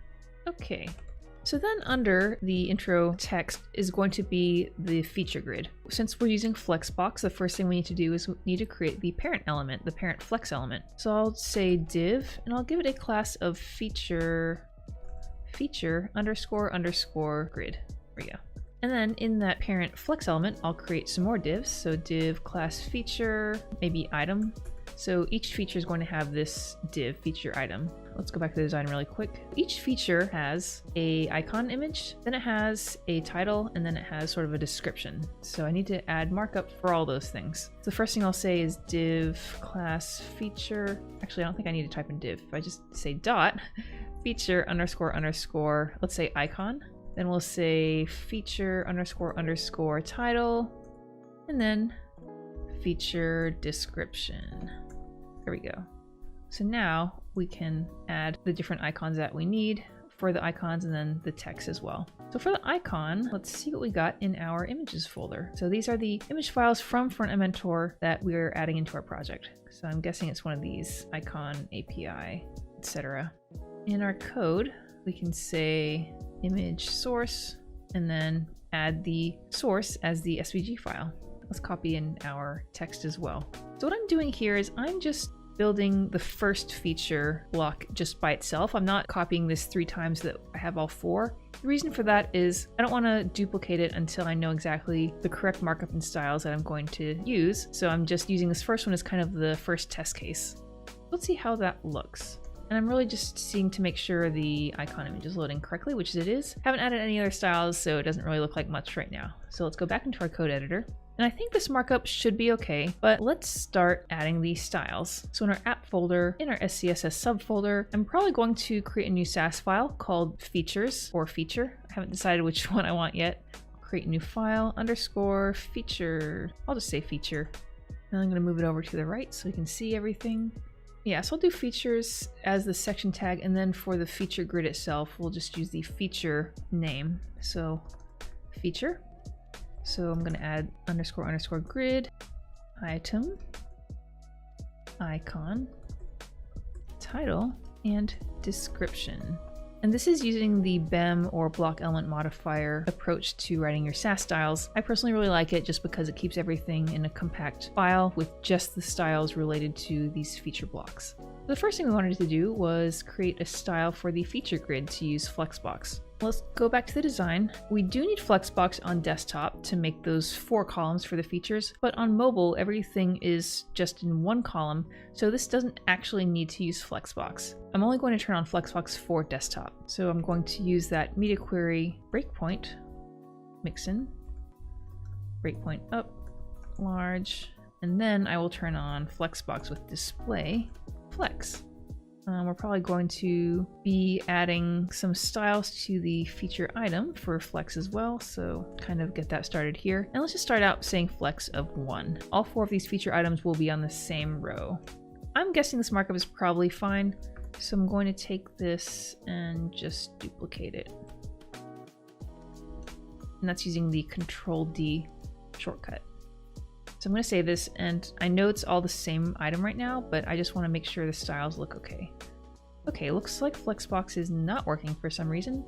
And let's go back and see what happened. So we have the correct rules, but actually I didn't include the feature Sass file in our main Sass file. So it's always important to remember that. Now let's look at the browser again. Okay, things are next to each other, which is good. I just want to kind of add some spacing so we don't get distracted by the other text underneath. Let's go back into our section tag, and I'm going to add some of those container classes that we created last time to add padding. This container PALL for padding all should help. And I'll put it in the features section tag. There we go. So it's a little bit better. And this is one benefit of using these utility classes like the container class and container padding classes that I created, because instead of having to manually write styles saying padding top, 2.25 rems, etc., I can simply create the utility class and then I can use it in any HTML element that I want, and it'll automatically take the styles. So it's good because it's easier when you're creating new markup. Also, you don't have to write duplicate styles because I know these are all taking the same padding. And of course, we'll probably have to tweak this a bit later on, but right now we're just trying to get the basics down. One thing that we need to remember with Flexbox is that Flexbox does not automatically include gap spacing between FlexChild elements. Unlike CSS Grid where you have the gap property, it's not included, at least not right now. I think Firefox is working on this property, but it's not universally used. Even though I'm using Firefox in my browser, I'm going to manually add spacing using probably the margin property for these FlexChild items. Let's look at the design again and sort of think about what we want to do. We need to add some space between these flex items, and it's hard to tell exactly how much the space is because the text is left aligned, so you're not always going to have consistent spacing between items, but we can make an educated guess here, right? So I'm using this little rectangle that I created in Adobe XD using the rectangle tool up here, and it's just an easy way for me to kind of eyeball how much space and how big things are. This, the space is going to be at least this much, maybe more. It says 29. In this case, it's 46. I think we're going to stick with the 29. So what I need to do is I need to add spacing between the flex items. Now you might think, okay, well, the easiest way to do this is to simply add spacing. I could add a margin right so that it would be between each of these items, right? And that would look fine on desktop, but what happens when we're going to tablet? And earlier I said I want for tablet to be 2 columns. In that case, if there's space between each item, when you stack them 2 and then 2 underneath, the second item in that flex row is going to have extra spacing on the right, so it won't look very good. So we need to figure out what we want to do about that so that it doesn't look weird on tablet when you have less than 2 flex items in a row. Now we could handle this a couple ways. So one way would be in our styles, we could say for the FlexChild items, we'll add a margin right of 30 pixels or whatever, but only for desktop. And then for tablet, we could say for every other item, it would have that margin right. So then you wouldn't have that spacing. Then you could do something like in each feature item, you would add padding to the feature item, and then the content would automatically have a certain amount of spacing. So how that would look would be, we want to add spacing so there's space between the items, but instead of margin, we're going to add padding. Because there's 30 pixels of width between items, you'd add half of that to the side padding for each item. Each item is going to have padding to make it more uniform of 15 pixels. That would ensure that you'd have 30 pixels of space between each item. I personally like using the padding method more just because there's always going to be space between each item, no matter if it's space between items next to each other or items above and below each other. Then you don't need to worry as much about media queries. So let's do that now. Going into our feature Sass file. In the feature item, we are going to say padding. And of course, we need our calculator. And it's 30 pixels of padding between items, so we need to divide that by 2 and say 15 pixels divided by 16 to get rems, so 0.9375 rems. And I think I'm just going to add padding all around the items, just because we know on tablet there's going to be 2 rows, and on mobile they'll be stacked one under each other. So we're not going to put this padding rule in a media query. And then also just for some additional visibility, we're going to add a little border just for testing right now. Let's see what we got. So now you can see we have our 4 flex items and they have a line between them and there is some padding. So they're nicely spaced. This looks pretty good. Since we did add the flex just for desktop, watch what happens when we get below the desktop breakpoint. They go to one column, and this is what we would want on mobile. But for tablet, we want them to be 2 columns. So how do we do that?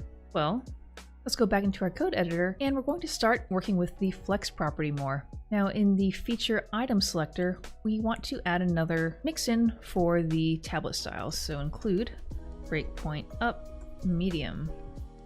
Actually, there's another thing we need to do. We need to make sure flexbox is used on tablet as well.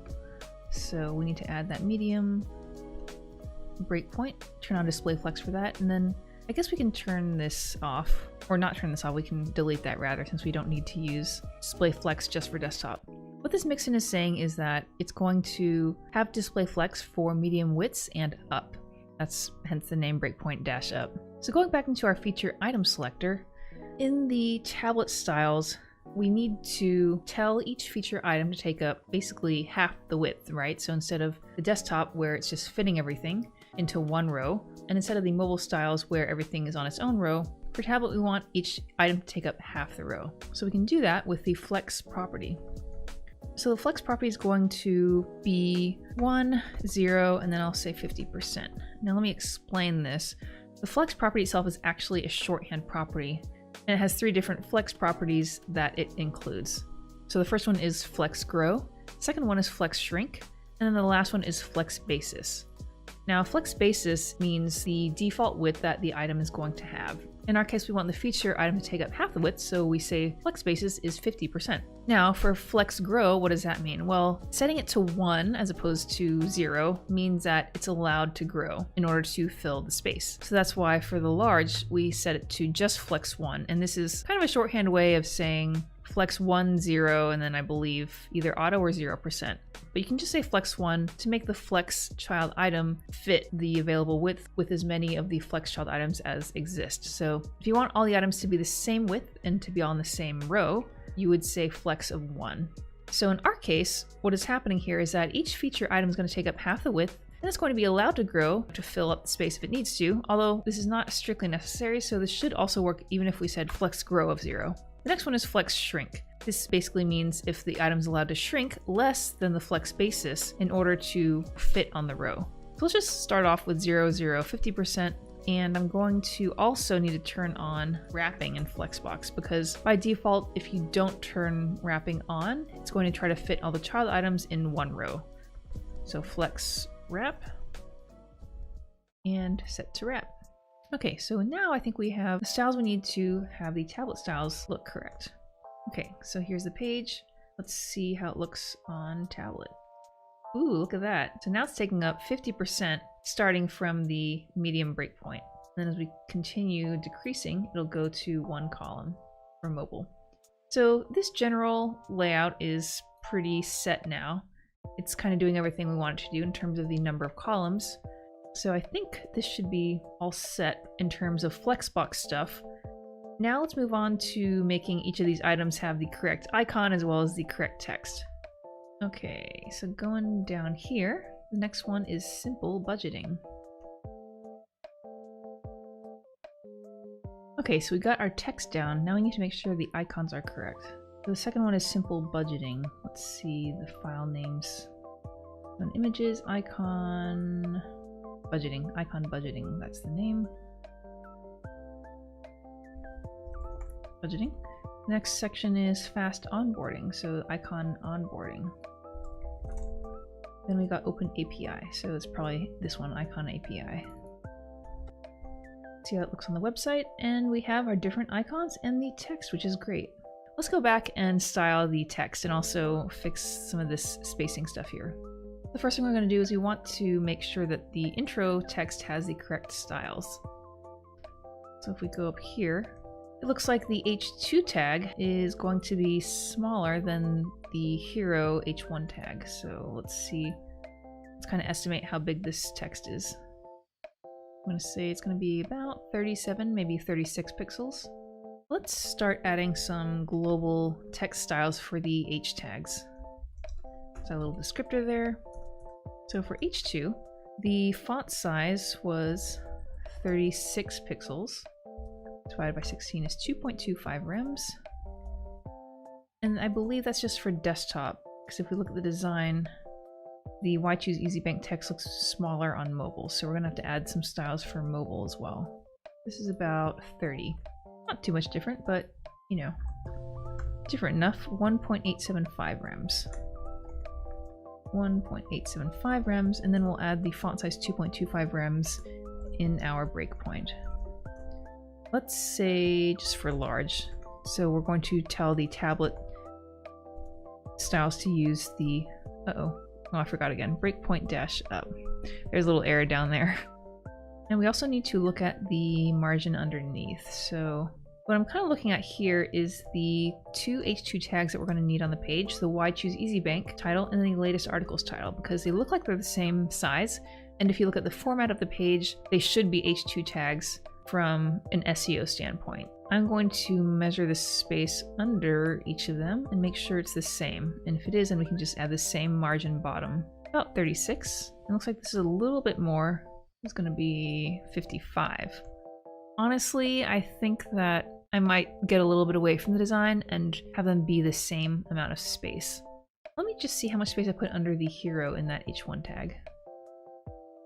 It's not a huge deal, but I just want to kind of be consistent with the spacing if I can and see what I've done already. So it looks like here the margin bottom is 1.5 rems, which is, if we look on our layout tab, 24 pixels.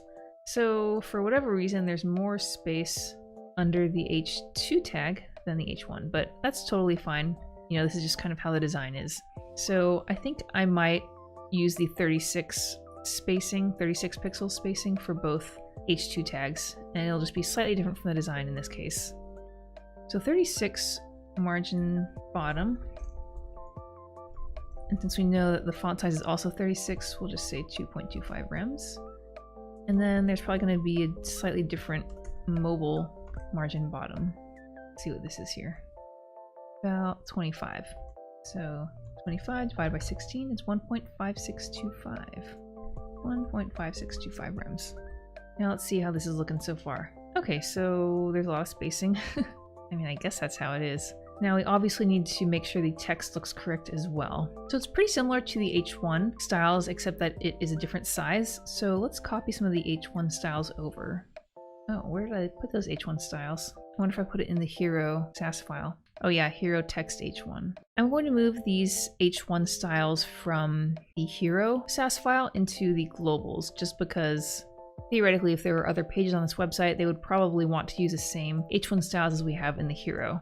So let's do that. So let's open up the hero SAS file that we were working with last time and find the H1 selector. So I'm just going to copy this entire thing here, save the hero, and then we're going to add the H1 styles up here in the globals.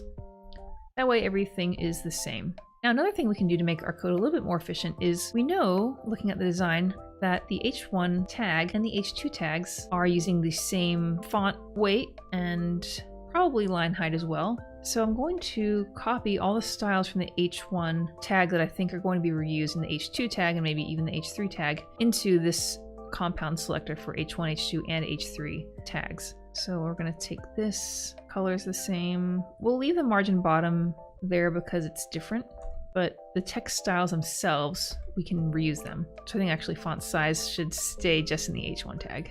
There we go. So now we know that H1, H2, and H3 tags are going to have the same look, and the only difference that they're going to have from each other is the font size and then the margin bottoms. So this kind of just makes your styles a bit more efficient. Let's go back to our site, and now we can see that the H2 tag does have the same general look. It's obviously a bit smaller. Okay, going back to our design, let's see what else we need to do. Let's check out the body copy styles. And again, it looks like we can reuse some of the styles that we did last time, where the body copy looks the same as in the hero section itself. So let's see where those styles came from and where I saved them. So again, it's hero text P, line height 1.5, margin bottom is set. So the font size itself comes from the body selector, which is good. It's the default font size. So what I think I can do is maybe assume again that the paragraph used in the hero is probably going to be similar styles to paragraphs used elsewhere in the site. So I'm going to copy those styles over as well into our globals. So we'll put this here under the headline tag styles. And we'll save the hero one as well and check back on the site. Looks pretty similar. I'm actually not sure if it looked different from before, but that's okay. Now let's see what we have, compare it back to the design, and see what differences there might be. Now, one thing I've noticed immediately is that the text, the paragraph text in this section doesn't go all the way across. It ends, whereas right now it's going all the way across. So I need to figure out how wide the paragraph is going to take and how I want to style that. What I could do is I could add maybe a max width of this intro section. It looks like it's going a little bit more than half because we can assume that the halfway mark of the page is down here. And another trick that I use sometimes is you click on the artboard in Adobe XD, and you go down here to the grid layout, the grid section, and you check this box. It's going to superimpose columns, and this is really handy for designers especially, but it's also handy for developers because you can count how many columns need to be for each section. And I think this should be, yes, a 12 column layout. And of course, like, this is superimposed on a JPEG of the actual design, so I may have to mess with this a little bit, but I'm really just using this to see where the halfway point is. So the halfway point is this white stripe right down there. And so it looks like the paragraph is actually going beyond that halfway mark, but it doesn't seem to align with anything else. What I might do is simply set this intro section to be 50% width, or maybe 55 or 60%. Let's go back into our index.html and go into the intro section, and I just kind of put the h2 and paragraph tags as direct children of the section tag. So what I might do here is create a child div. So class of feature, maybe intro. Oops, I'm running CSS styles. Intro, and then press enter. Kind of hard to fight with muscle memory. Okay, there we go. So now we have feature intro, this new selector that we're going to add into our features SAS file. So I usually try to order my selectors in the same order as they exist in the HTML markup. The feature intro comes before the feature grid, so we'll add it above the feature grid. So feature intro.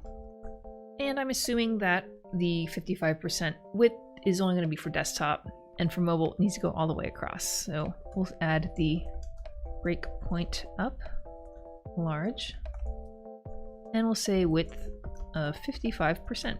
And in this case for tablet it'll go all the way across, but I think that's okay. We can always tweak it later with a medium breakpoint if we need to. But let's load the site and see how it looks.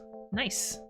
Let's see exactly how far across that 55% goes. So it goes about here, kind of close to the design, right? We can also look at where the line break is. So the line break here is at Financial Hub. Financial Hub's on the second line, so we could just maybe increase the percentage so Financial Hub fits. So it looks like 60% might be more accurate. So we'll change this width property to 60%. All right, hey, we're doing pretty good here. Now the next thing we want to do, now that we've styled the intro section, is style the cards. First thing I'm going to look at is how much spacing there's between the intro and the cards themselves. Okay, so there's quite a bit of space between the intro and the cards themselves. Now keeping in mind that we did add that padding, I'm just going to leave a little extra space to kind of take up the space of the padding I added. So it looks like it's about maybe 60 pixels tall. Where do we want to add this spacing? Let's go back to our site and check it out. We could add it in the paragraph, but let's say the client wanted to add another paragraph tag or multiple paragraphs into this section. Obviously this is a hypothetical client since this is just a demo website, but this is kind of what happens in the real world. You know, you want to try to write your styles in a way that is future-proof as much as possible. So you need to consider, you know, what happens if they want to add more copy or less copy, or, you know, more feature items or less feature items. All these things could change in the future because, you know, these websites are supposed to be representations of real companies and things like that.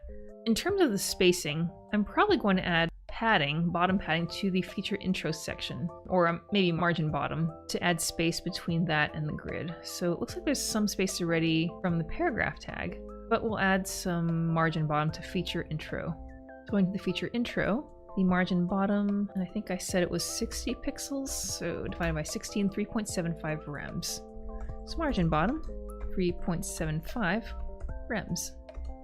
See how that looks. All right, so now there's more spacing, which is awesome. And the interesting thing, I don't know if you notice this, but you can see in the developer tools, the margin bottom is highlighted in yellow, and that's the 60 pixels. You can see that the paragraph also has margin bottom. even though there's margin bottom in both the paragraph and the feature intro, they don't combine together and like add to be, you know, whatever 2.25 rems plus 3.75 rems. So I think we can consider this intro section actually done. One thing I want to check really quickly is the mobile styles for that. Looks like it is 36 pixels for mobile between the intro and the grid. Okay, it's actually the same. Okay, so it's still about 60 pixels of space between intro and grid. So what I'm going to do is move that margin bottom property into the default styles, which are the mobile styles in our case. So now if we look at the site, it is the same amount of space at the bottom, 60 pixels, no matter what your viewport is. All right, the next thing we want to do is we want to style these feature cards. So going back to the design, we can see that the icons have some space under them, and we need to also style the text as well. So let's start with the icon spacing. And the space between the icon and the text is about 44 pixels. Let's go into our code, and the feature __ icon is where we're going to be adding this style rule. And we want to say margin bottom 44 divided by 16 is 2.75 rems. So now we got our space.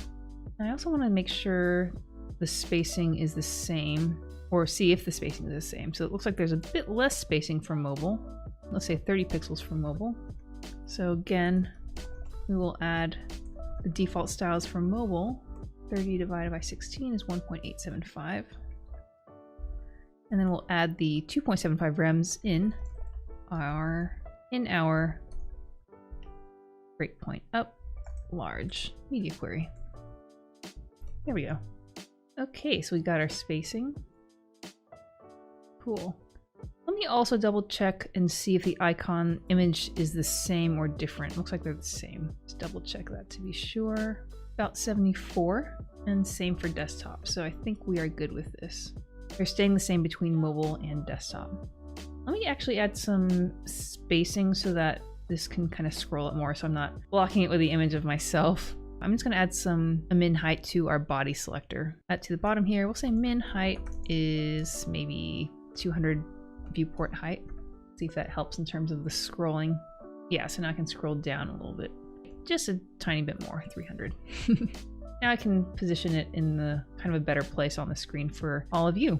Now let's do the feature block title. It looks like the font styles are similar to our headline font styles. Obviously it's a much smaller font size. Let's say about 24 pixels.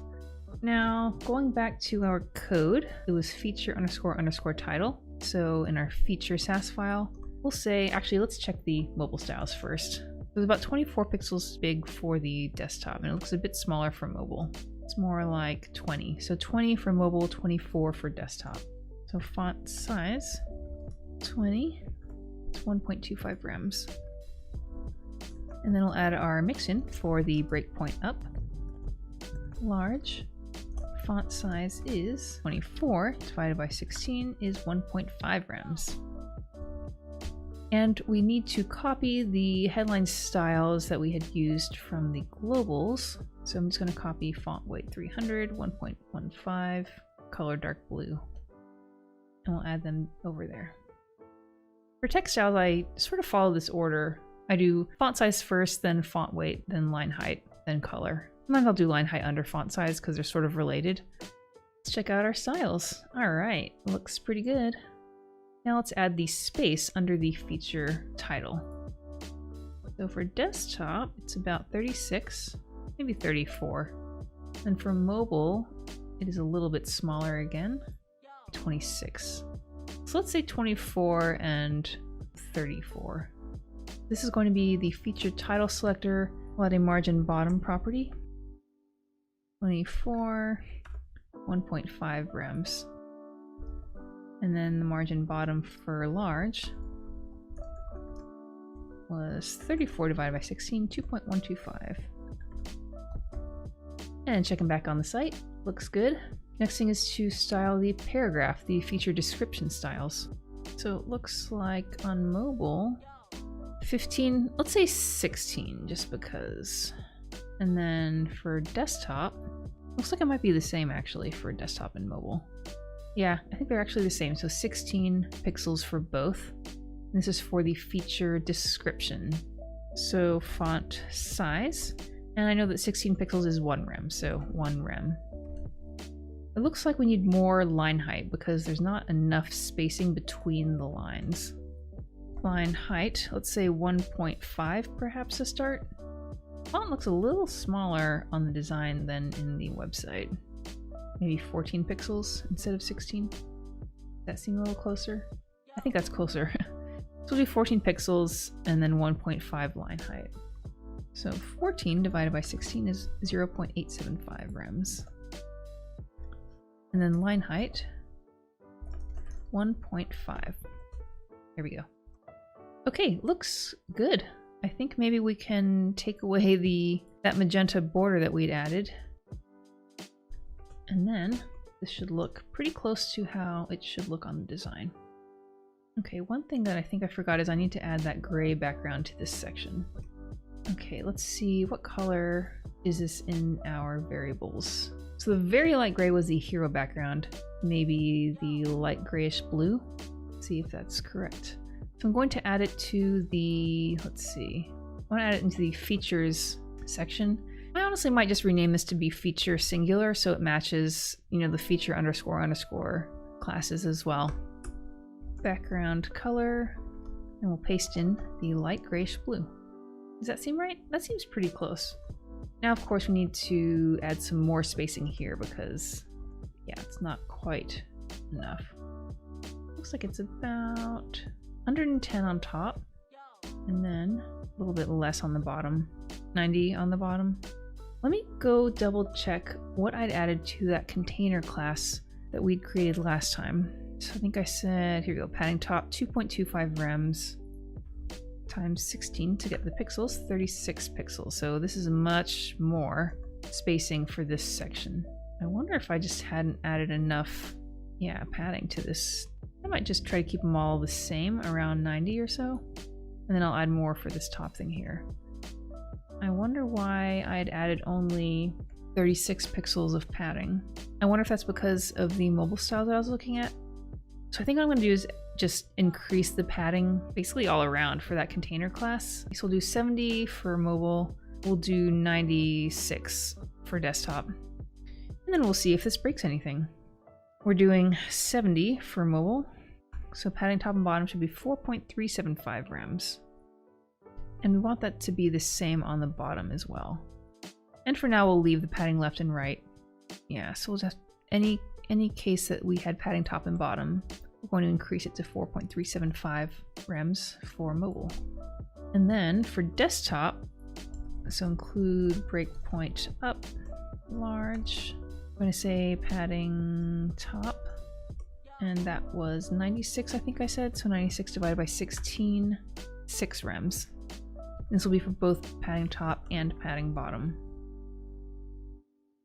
This one just has padding top, so we'll delete that. And this just has padding bottom, so we'll delete the padding top. Okay, so for now we'll leave padding left and padding right. Check out our website, see if things look better and if I broke anything. So you can see there is more spacing here. It's good, 70 on top and bottom. Looks decent enough. Let's go to desktop. But in terms of spacing the container, the nav looks okay, which is good. And then here, we need to make sure that this goes all the way across. But the top and bottom padding, that looks pretty good. So let's fix this thing here.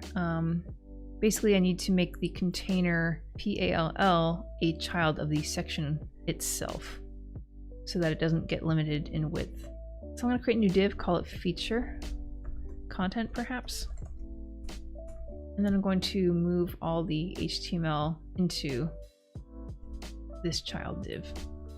Then I will move the container out of here and into the feature content. And this will ensure that the feature section itself will have that light gray background and it won't be limited in terms of width. It'll go all the way to the left and to the right. You can see that's happening. And then in the feature content, that's where you get your max width set for the content inside the light gray. So this looks pretty good. Go to the design and do just an eyeball and see if anything looks off or if this looks pretty close. And this looks pretty close. I'm pretty happy with that. I think there might be a little too much spacing under here, under the feature title. Yeah, that's too much. So it should be about 32 or so. How much space do we actually have here? 34. I think I need to just decrease this a little bit. So let's say margin bottom 30 pixels. Margin bottom 30 pixels. Still looks like a little bit too much spacing. Yeah, that's a lot less. Even though this does seem correct. Sometimes there's just added spacing from the text afterwards. So you can see here, there's a tiny little bit of spacing until the text starts. So this is probably what I need to account for. So let's try maybe down to 20 even. Maybe even a tiny bit more, 22. Maybe 24. I think that's close enough. So we'll change the feature title margin bottom to 24 pixels. Going back to our feature SAS file, margin bottom needs to be 24, 1.5 rems. And then let's check it again for mobile because that will also probably need to be decreased. So it's a little bit less, yeah. I think I'm just gonna have to try to eyeball it again. Margin bottom. Start with maybe 20 pixels. Let's try with 16 pixels. We'll do 16 pixels for margin bottom on mobile. And 16 pixels is 1 rem. That looks much better. Let's go back to desktop and then compare it again to the design. Okay, spacing looks pretty good. And let's go to mobile. See how that looks. I guess I can use the emulator too. Okay, so in mobile everything is center aligned, including the icon. So let's do that. So maybe in feature, I'll say text align center for the default mobile styles, and then let's start this with medium since it's 2 columns for the features for medium. So we probably want those to be left aligned. Text align left. It's not centered. Let's check back here. Why is that rule not working? There's no error in the SAS. And I cannot see. Oh wait. Oh no, I did this again. Breakpoint up. Okay. Now we should be good. Okay, now, yeah, text align left is showing up. So now going back to mobile. That looks good. And then tablet width is around here. So this is going to be, you can see 2 columns, everything's left aligned. Desktop, it's 4 columns and everything's left aligned. All right. Yeah, this looks pretty good. Looks close to the design. Okay, so I think we can consider the feature block to be complete. All right, let's build out the latest article section. Now, per the usual, before we do any actual coding, we're going to look at the design, which I have open here in Adobe XD, and let's go down to that article section. You can see that it is 4 columns on desktop and 1 column on mobile, and we'll probably do 2 columns for tablet. Now, if you saw the previous video where we built out this featured section just above it, it has basically the same layout. They're both 4 columns on desktop, 1 column on mobile. And I'd mentioned last time that while we were going to build the feature section using flexbox, for the article section, we're going to use CSS Grid. So that's what we're going to do today. We're going to build out this 4 column layout using CSS Grid as opposed to flexbox.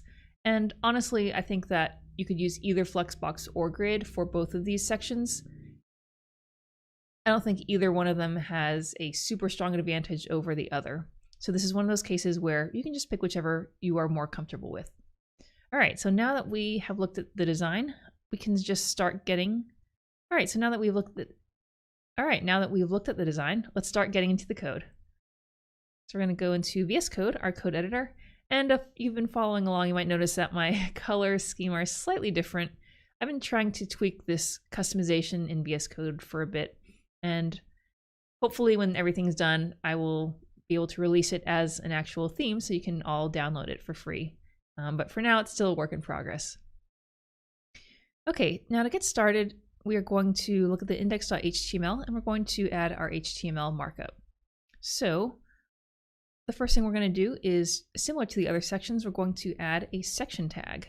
So we'll say section, and we'll give it a class of maybe articles. And I know that I ended up making the section for the feature section feature singular as opposed to plural, but I'm going to try, I think, maybe a slightly different approach for the articles. Now the section tag is going to be what's going to be full width on desktop. Inside the section tag, we're going to add a child element, which has the container class that we've been using. And if we look at the features section again, we see there's a feature underscore underscore content with some container classes. And we're going to use those same ones down in the article section. So let's add that now. So add a div just by doing that dot for the class shortcut. And we'll say article singular underscore underscore. Let's say content. And we'll probably give it the same container, actually container dot container dash dash PAL, which is the class for padding all, meaning it'll add the padding all the way around on each of the 4 sides. Then in the article content, I think what we want to do is, let's see what I did for the previous thing. Okay, yes, so we're using an H2 tag for the intro section, and then we'll add probably the same article grid type of thing. So we'll say class article. Actually, let me look at the design. So there's actually no like intro paragraph like the feature section, so it just has that H2. So I think I can get away with just writing H2, and then we'll copy the text over. Latest articles. Then under the H2, we'll add another div and we'll say article grid.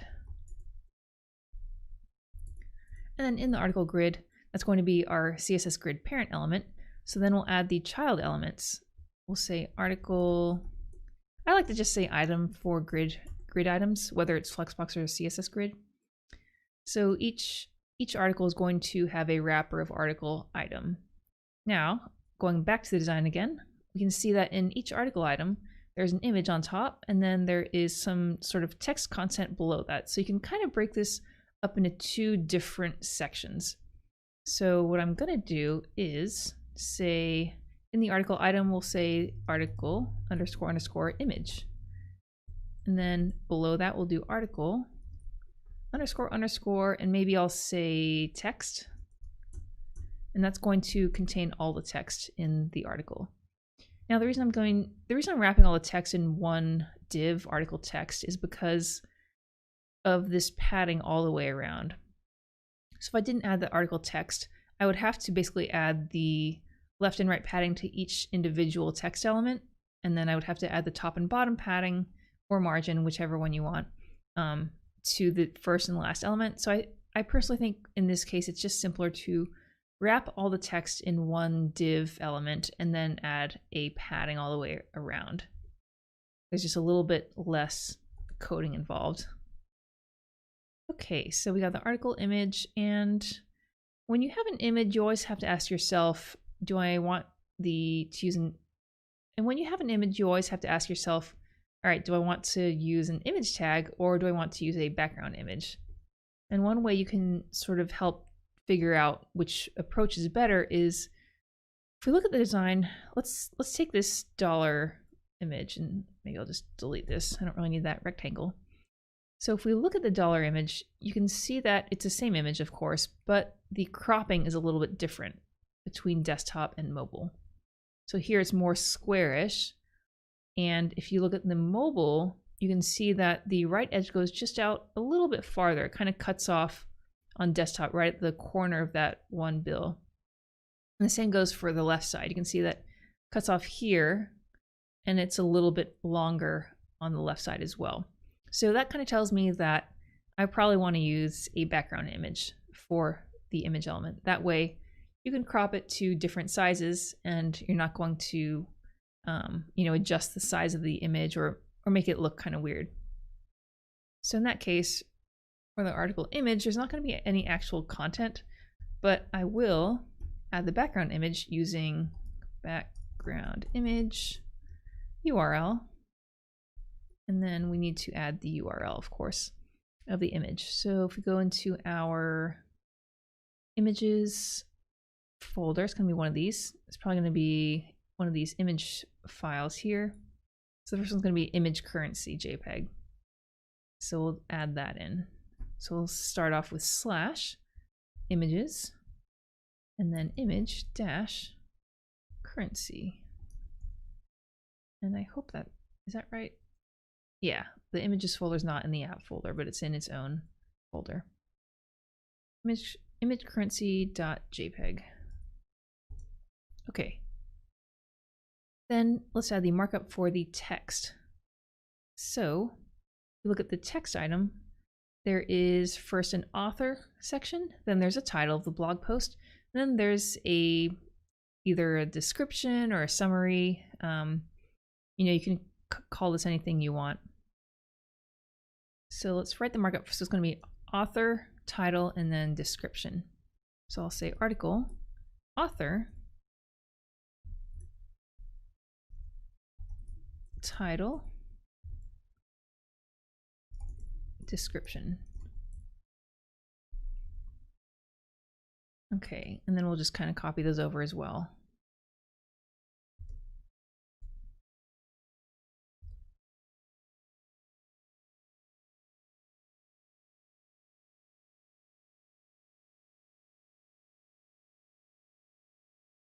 And there is an ellipsis at the end of that description just because it's a shortened blurb. So we'll just copy over that ellipsis symbol as well. Okay, now we add a space here just to kind of differentiate the item from the grid itself. There we go. There we go. And let's see, there's one more thing that we probably want to do, and that is when you have a grid like this, if it's for blog posts or whatever, it's usually going to be a link.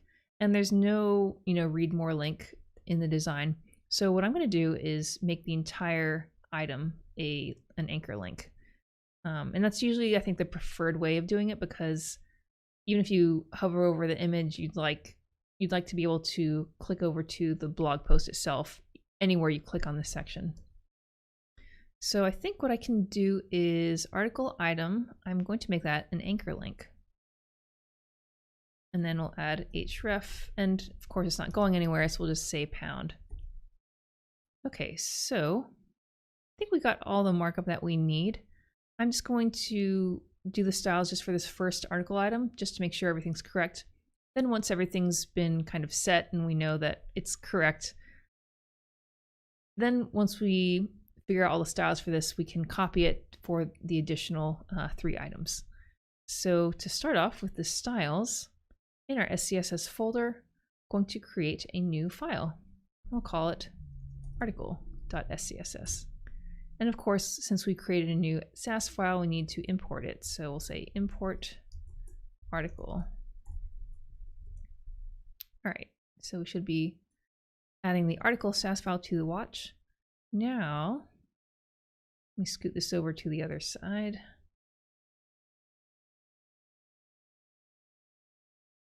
So the first thing we want to do is, remember we made the section tag have a class of articles. So I'll add some styles for that, just in case we need it. And then we'll add article. So we'll add content, grid, item. So I'm just copying all the classes that I created in the index.html file over to the Sass file. So image, text, author, title, and description. Alrighty. And I may delete this if we don't end up writing any styles for it, but I think we'll be okay. All right, going back to the design, we need to figure out what the background color of this is. And it's very faint, but it seems like the blog posts themselves are white, and then this background is a very light gray. So it's probably the same as what we had in the hero section. So that's going to be a style rule for the articles section tag. So background color, and if we look in our variable Sass file, it's probably going to be this very light gray color here. So we'll do that. And then let's see how that looks. There we go. So here's what we got so far. We can see that because I did make the article item an anchor link, it has that purple link text, and it's turning into the hand when you hover over it. But it does look like the background color is correct, so I think that is just fine for now. Okay, so the next thing we want to do is let's get the CSS grid stuff working. So for article grid, I want to set, let's just say display grid for all widths, even mobile, just to do it that way.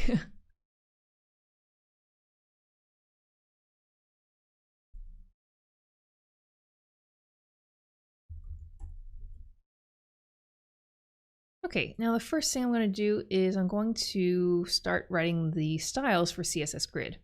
Now, even though mobile is just one column, I think I'm still going to do display grid for mobile and then also tablet and desktop, just to see if that's, a good way of approaching this. So we'll turn on grid with display grid. Now, unlike flexbox, if you write display grid just by itself with no other styles, nothing is going to visibly happen. And that is because for grid, you need to not only set grid, display grid, but you also need to start creating your template. This is one of the core differences between flexbox and grid.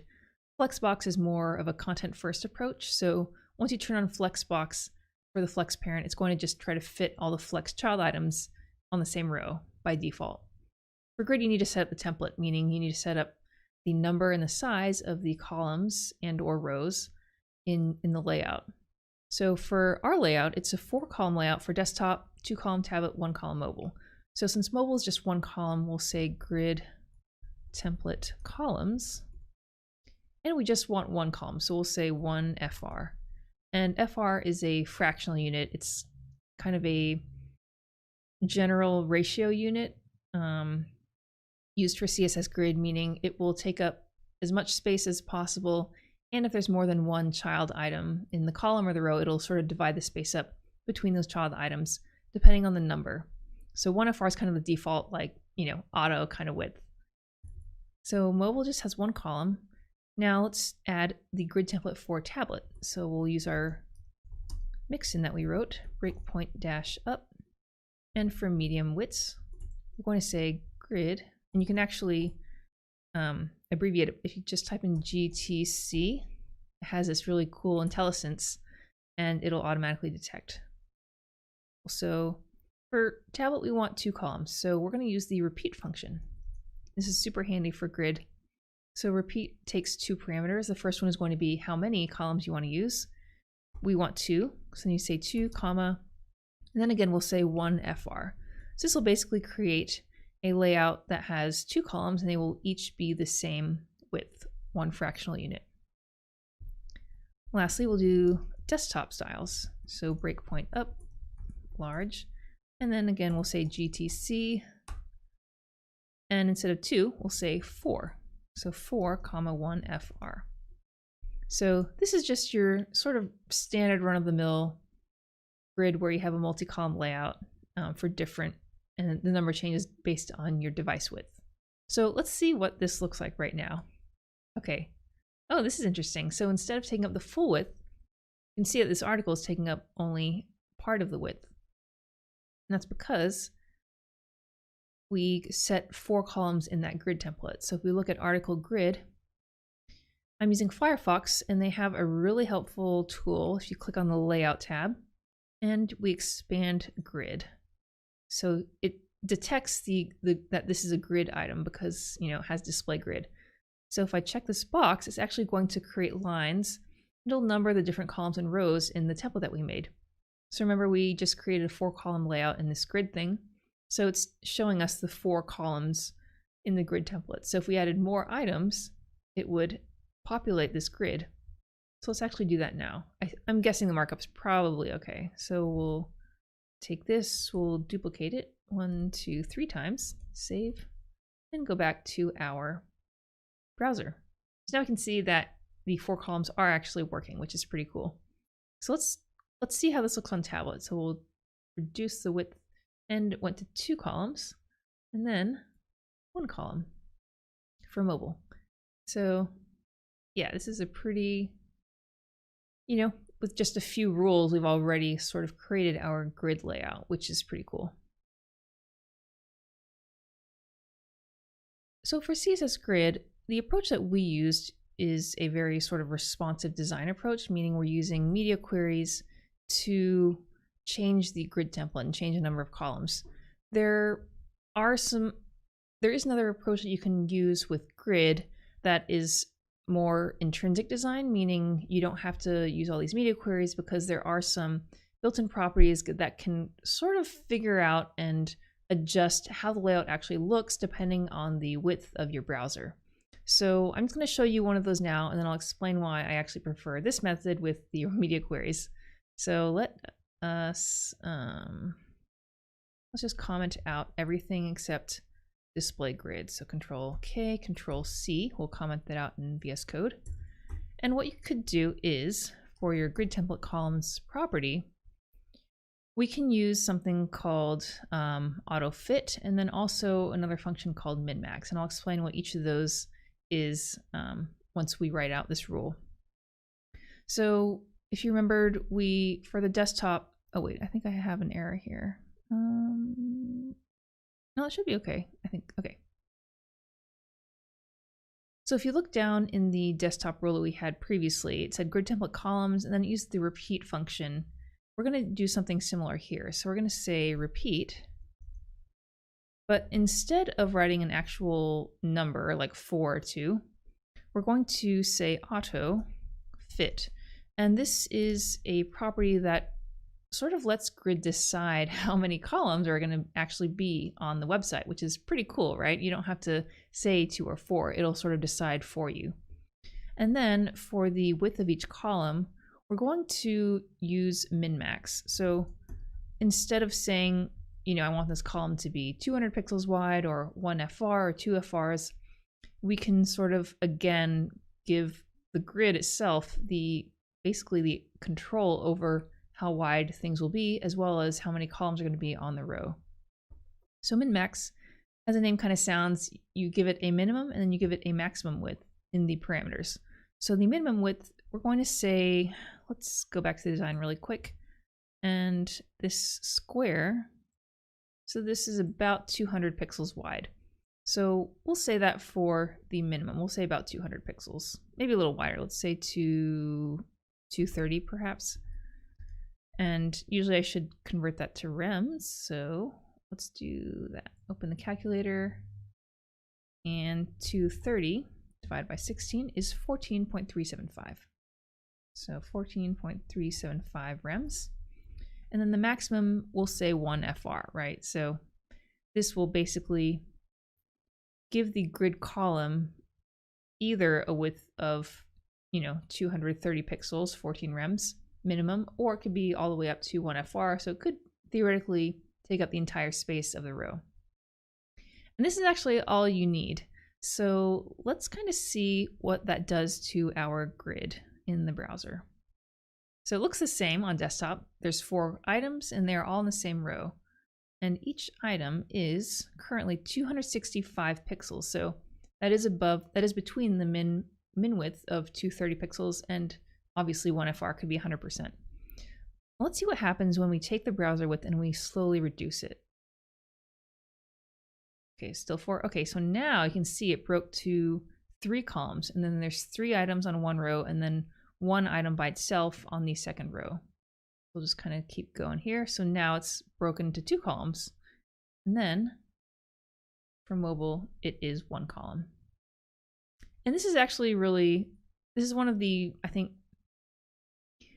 great parts of grid, where with simply one rule in the grid parent, grid template columns using repeat, auto fit, and min-max, it created this 1 column, 2 column, 3 column, up to 4 column layout.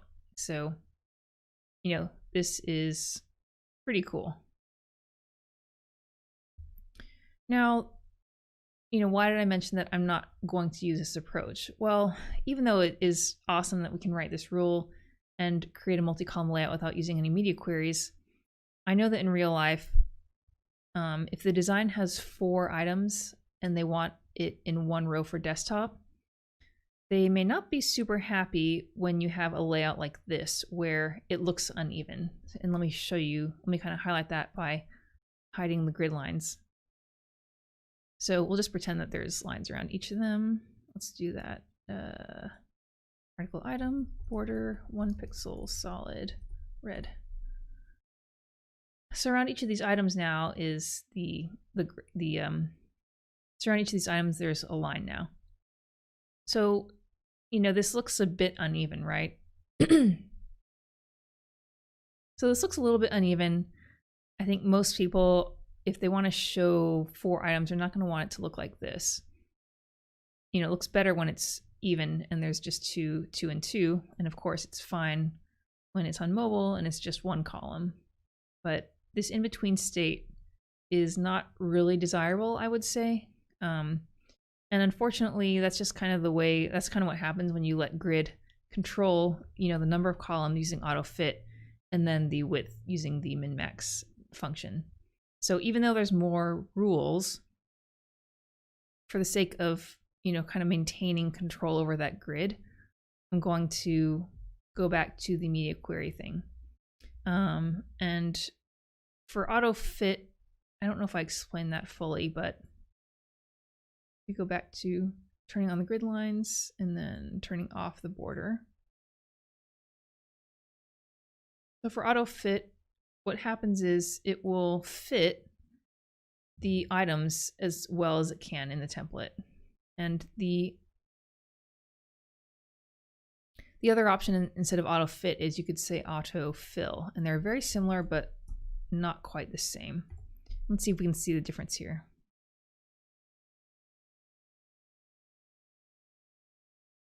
Doesn't seem to be different for us, but let me just show you. There's a really good article on CSS tricks for auto fit, auto fill. Okay, yeah, Sarah Suiden. She wrote this great article comparing what auto fit and auto fill look like. So in this example, you can see auto fill will create the template, but it's not going actually all the way across, whereas auto fit will kind of try to fit the content to the row. And then if you go down a little bit more, I believe there's an animated example here. So if you look at this, the top one's auto fill. So you can see there's actually a blank column when you keep extending it out, whereas auto fit will, you know, fit the existing content to the row. So that's one difference between autofill and autofit. Again, you know, maybe it's, you know, not, maybe it's best practice to use this kind of. Yeah. So that's autofill and autofit. Again, going back to our own website, I'm going to go back to the media queries just because I like having that extra layer of control. But this is also an option and it can definitely come in handy in other circumstances. Let's go back and we will delete this. And then we will uncomment. Control K, Control U. There we go. We'll save, go back to our site, and we're back here. There we go. Browser's a little slow sometimes. So 2 columns on tablet and 1 column on mobile. And then it goes back to 4 columns for desktop. So if that helps just kind of explaining sort of the basic, this is a fairly basic CSS grid layout using the grid template columns property. And then you can designate how many columns you want with the repeat function, and then also how what size each of the columns are. Let's get started now actually styling the content in the articles themselves. All right, now let's start styling the cards themselves. So we'll probably start with the image up here, and then we'll move on to the text elements. So using our little rectangle here, see that it's about 200 pixels tall. So let's go into our code editor and add those styles in. So this is going to be for the article image element. So down here, article image, we'll say height of 200 pixels. And we do need to use our calculator for that. So 200 divided by 16 is 12.5 rems. And then, since these are also background images, let's add some of those background properties. So background size cover. So this will ensure that it will take up the entire div. Then background repeat, and I pretty much always turn repeat off. And then the other one and then background position, center to make sure it's centered. I think those should be good for now. So let's check the site and see how that looks. Sweet, so the images are loading up. Looks like we forgot to add a gap in our grid parent properties. So let's do that. So if we go back up to the article grid, we'll add a gap of maybe 20 pixels. And 20 divided by 16 is 1.25 rems. So that looks pretty good. Let's actually compare that with the design. I think the gap might be a little bit more than that. Just more like 30 pixels. So 30 divided by 16 is 1.875. Okay. And I don't know if you noticed, but down here in the terminal, for some reason, it always throws an error when you start adding the gap property. I think there's just maybe a bug in the live SAS extension. But if we rewatch it, then everything's fine and there's no errors. Okay, so that looks pretty good. Let's see, what else do we need to do here? Did I do the background? I think I did do the background for the whole section. Let's just turn off the lines for now. Okay, so after the image, we have the text here, and I'm going to make that a white background color since you can see in the design this is what the text area has. So let's do that, and let's also add some padding. So let's see here.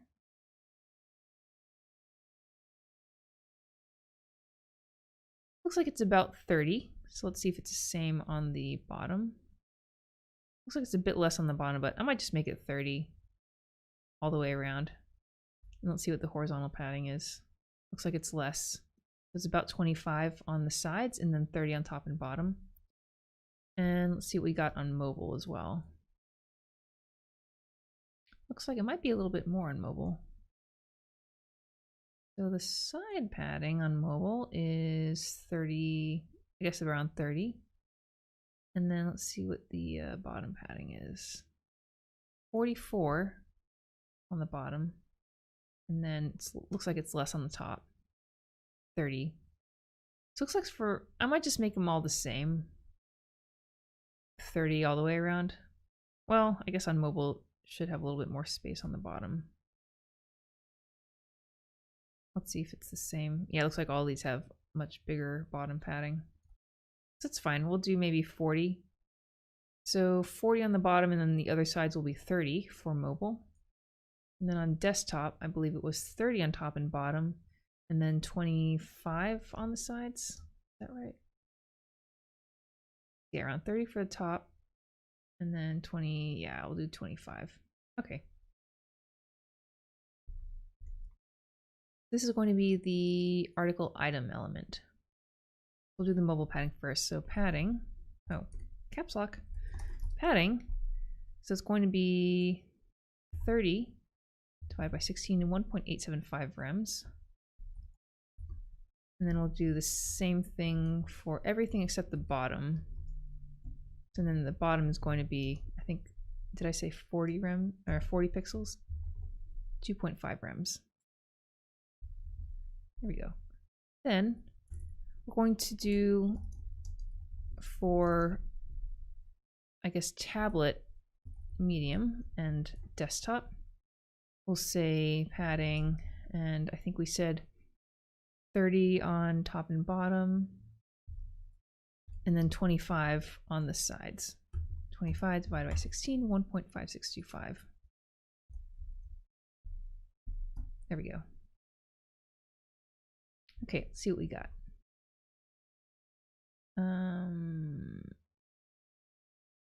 Oh, I know why. The padding shouldn't be on the article item. It should be on the article text. So just for the text. That's okay. Let's fix that. Move the padding down there. There we go. That's much better. Okay, we also need to add a background color to the article text. Color, and I think white. Made a variable for that. Yeah. Okay, there we go. So, I mean, it's a little hard to see since it's a very light gray in the background, but that is what the styles are. And I believe there's also a border radius around the whole card.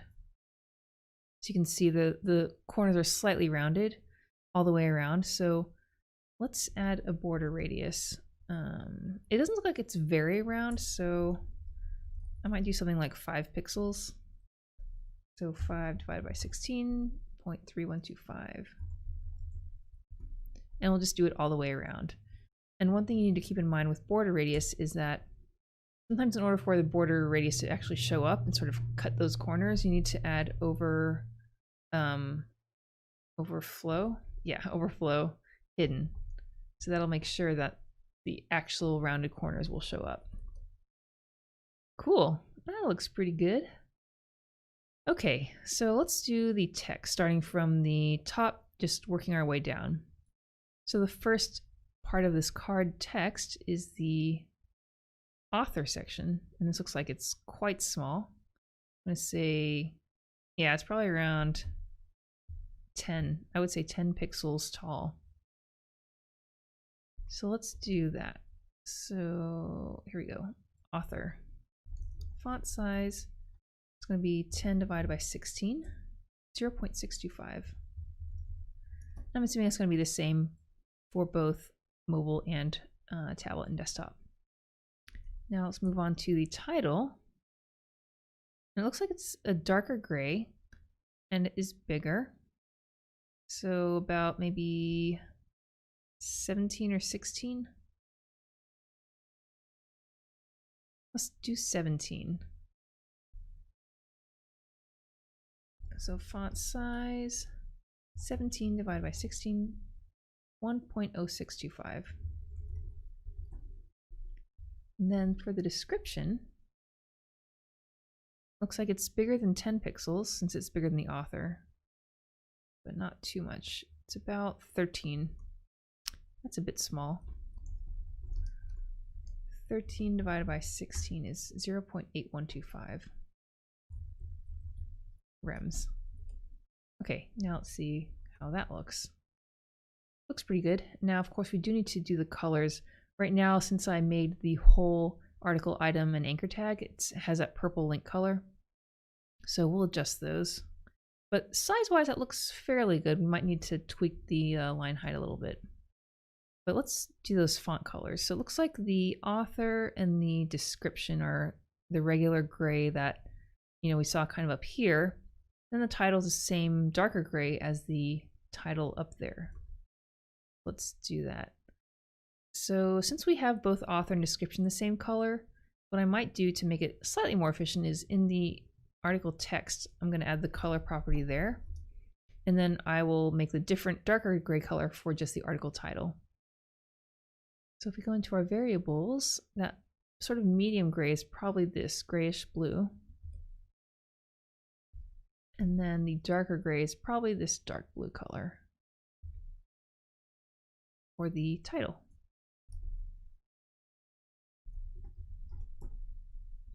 There we go. Okay. Okay, looking much closer. So let's now work with the spacing. So we need to add some space between the elements, and then we'll also adjust the line height on that title. Looks like it's a little bit too much, but first spacing. Okay, below the author is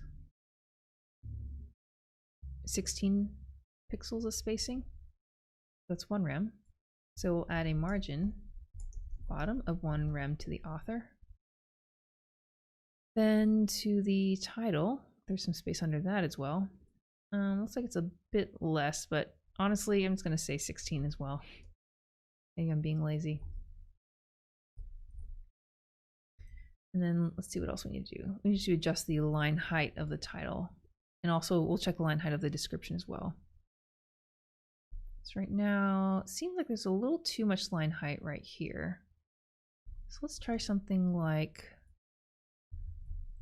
line height. And I usually like to put the line height property under the font size property since they're kind of related. So 1.15 maybe? And I'm just kind of guessing here. A line height of 1 means it's the same as the font size. 1.15 means it's just a little bit taller than what the font size is. Okay, so that looks closer, which is good. That seems pretty good. Maybe just a tiny little bit more. So maybe 1.2. So 1.2. Okay. I think that's fairly close enough. So let's check out the line height for the description now. I think that's actually pretty close. Yeah, I think that's good enough. And it looks like the spacing that we have between the elements is okay as well. I feel like there's a bit less spacing here, so maybe we should make that a little bit smaller. So article title, go to the rules tab, and right now, I think I had set a margin bottom of 16 pixels or 1 rem. So let's adjust this. So 16 pixels is a little too big, so let's try 14. Looks much closer on the design, so maybe 10 pixels. Looks like it might be less than that actually. Maybe 8 pixels.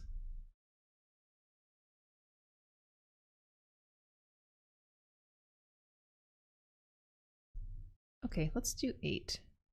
I feel like there's less spacing under the author as well. Let's just copy this over first. Margin bottom of 8 pixels.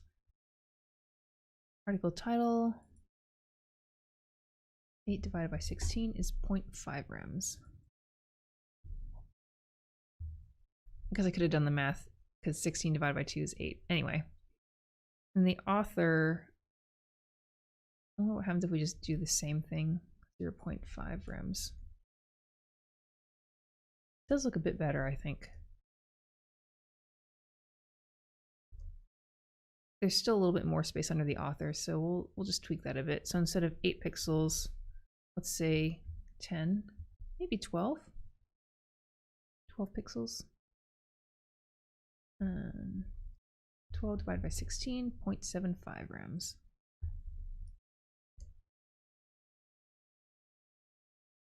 Okay, so I think that looks all right.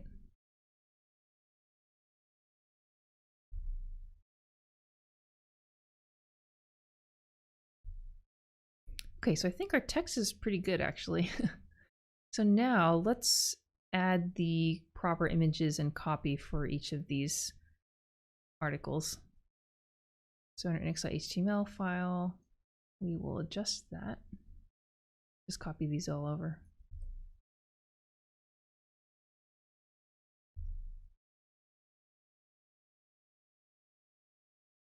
I guess we can just cut it since don't really need to keep it.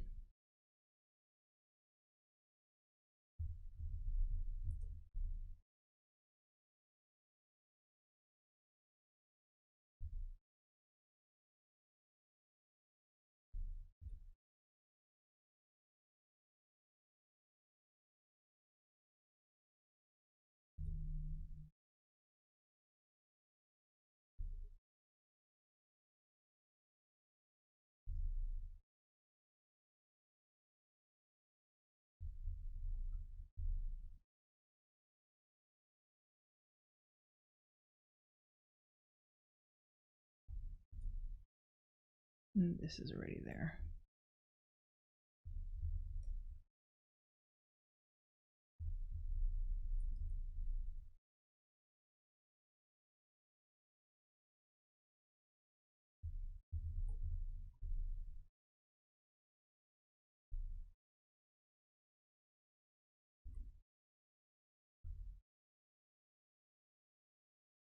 Okay, so let's do the images. So in the design, it's the currency, then it's like a restaurant, then a plane with clouds, and then confetti. So restaurant, plane, confetti. We look on our images folder. Image, restaurant. Oh, I had the name right. restaurant, and the second one was plain, and then confetti. All right, let's see how this looks. It looks pretty good. So if we take it down, it comes 2 columns and then 1 column on mobile. This is pretty good. Not too shabby. So one extra thing that I'm going to add is some nice little hover states, and I think I'm also going to add a box shadow just to make the card a little more separate from the background. So let's add those in now. So the box shadow, I'm going to add to the article item itself since I want it to go kind of all the way around. So article item, we'll say box shadow. And for box shadow, it takes a bunch of different parameters. So let me just type them in first and then explain what they are. Okay, so in box shadow, the first 2 numbers are the position of the shadow. So the first 0 pixels will control the horizontal position. So I want it to be probably in the center, so I'll leave that as 0 pixels. The second 0 pixels is the vertical position. And usually for shadows, it's better to make it a little bit down from the object itself, so it seems more like a real shadow. So we'll maybe adjust that to be 3 pixels. And I'll convert these to rems once we've kind of finalized everything. And the last number parameter is the spread. So it's kind of how diffuse versus how like hard line of a shadow it is. So I tend to do at least 10 pixels, maybe 12 pixels for the spread. And we can of course tweak that as we see fit. And then the last one is the color of the shadow. And for shadows, I usually like to use a semi-transparent shadow. So what I've done is use RGBA 000, which means black. And then the last number here is the alpha channel, meaning the opacity.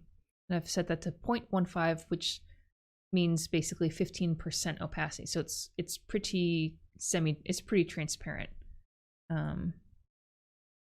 Okay, so let's see how this looks. Ooh, there we go. So we got a nice shadow here. Okay, looks like we have some issues down here where the white doesn't go all the way down to the bottom. So I think we need to figure that out.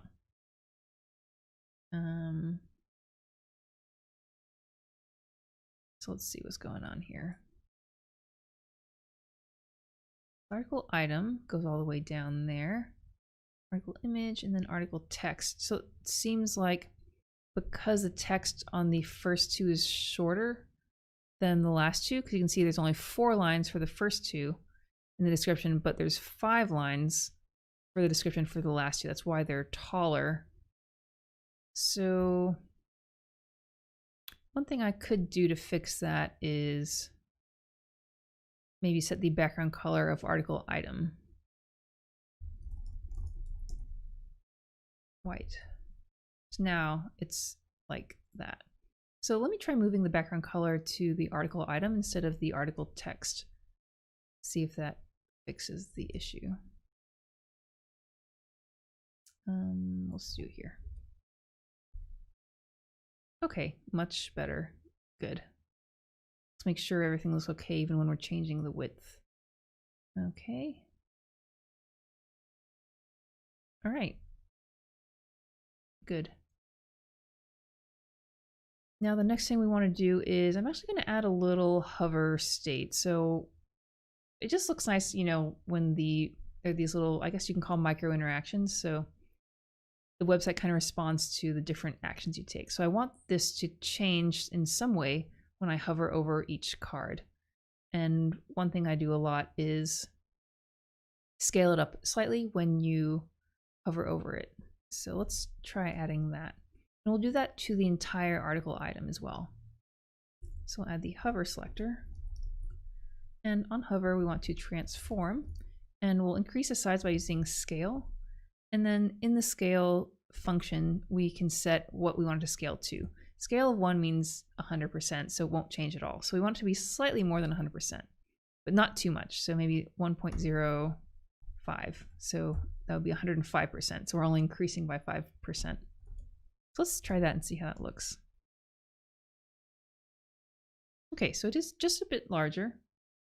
And we also need to add a transition so it's a bit smoother as well.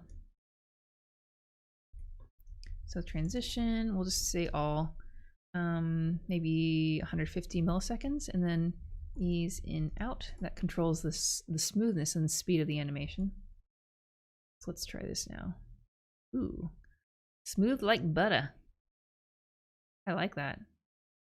I'm pretty happy with that. Okay.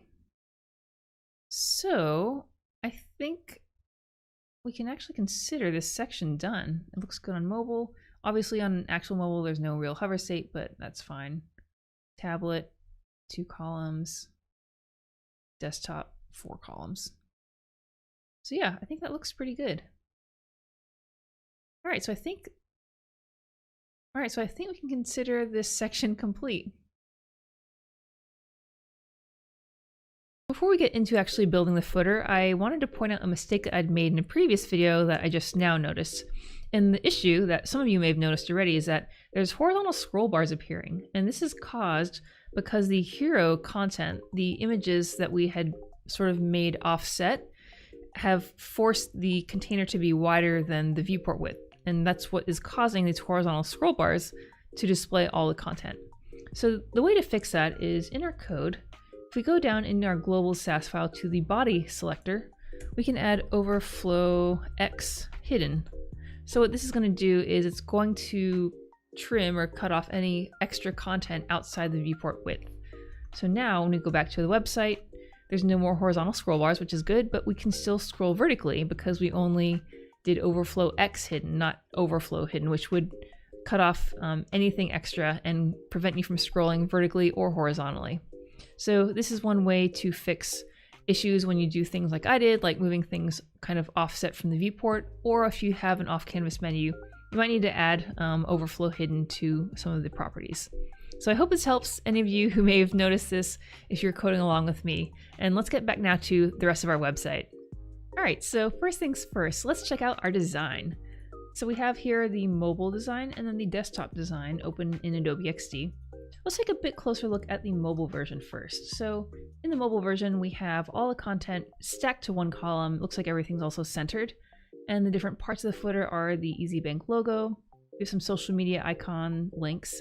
Then we have some text links, a CTA button, and then at the bottom, the copyright info. For the desktop version, if we go over to that, it has the same content. However, instead of just being in one column, the content is split out into 4 columns. So the first column is going to have a logo and social media.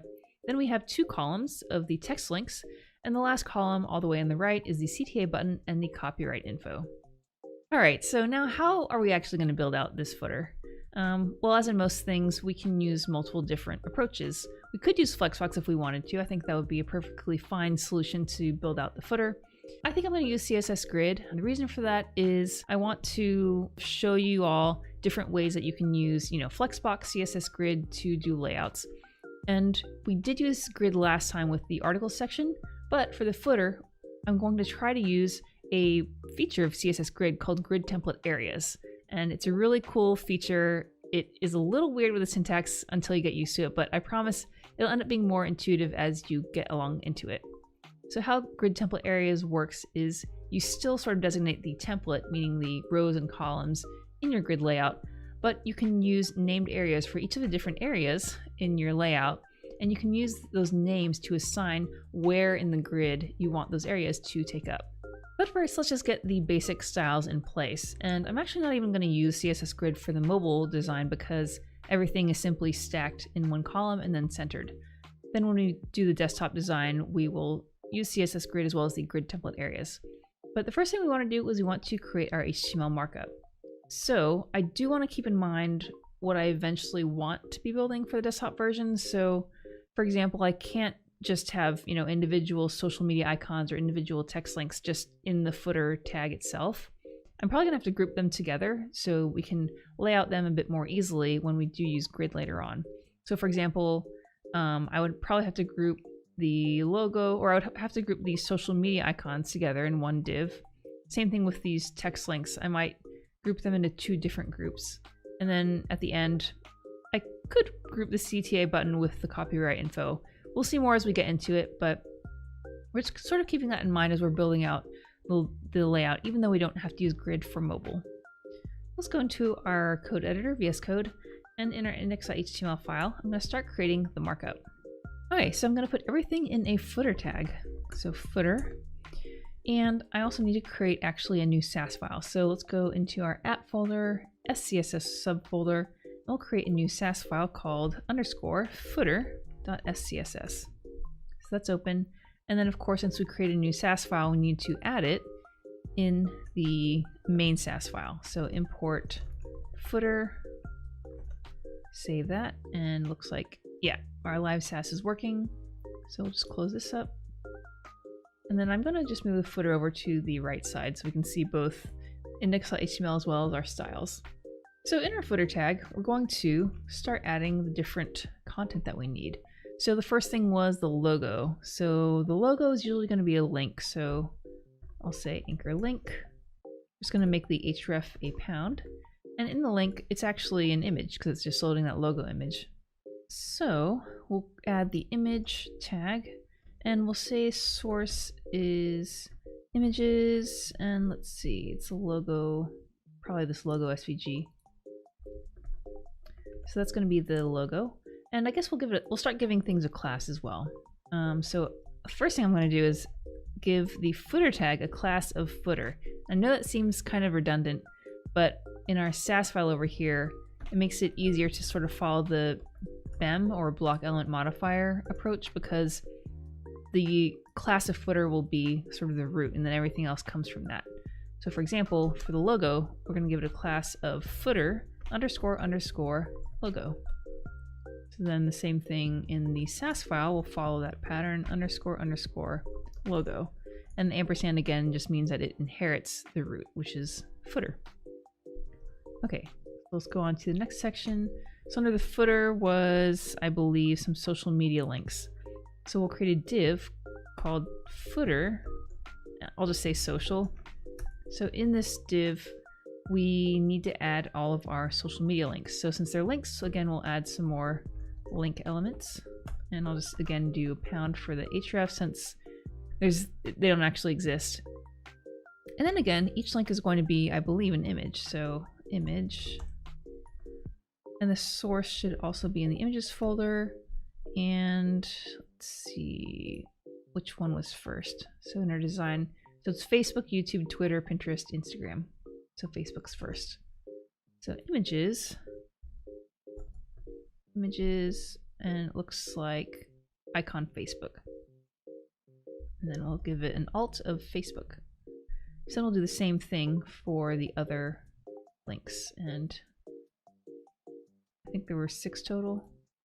Yeah, it's 5. So we'll just duplicate this by selecting it and then pressing Control D. So there's 5. So I think the second one was YouTube and then Twitter. So YouTube. I'm guessing it's just called, yeah, YouTube. Then Twitter. And then change the alt. And I think Pinterest was the next one. And the last one was Instagram. There we go. So we got the social links, and then let's kind of look back at the design. So after the social links were the text links. So as I mentioned earlier, I'm going to create 2 groups of text links. So let's say footer links, then we'll add maybe another helper class, and we'll just say link maybe column 1. There we go. And then we'll add our links. Oops. A link. And the links was the text here. So we'll just copy this over. I think it was 3 per group.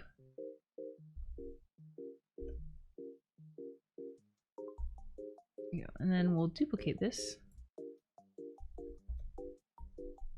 So this will be footer links column 2.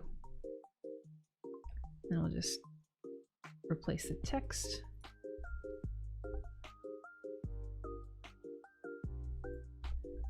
Okay. About us contact blog career support privacy policy. Let's just double check and make sure. Yep, that looks right. Okay, and then last one is going to be the CTA, and I'm going to create one group to enclose the CTA as well as the copyright.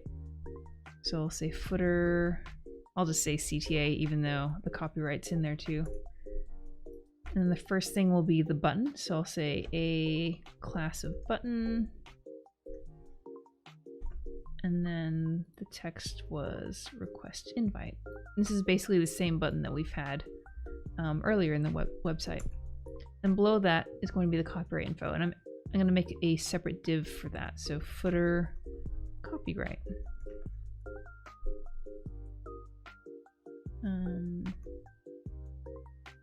Easy Bank all rights reserved. I may have deleted that somehow. So I think the symbol is copy.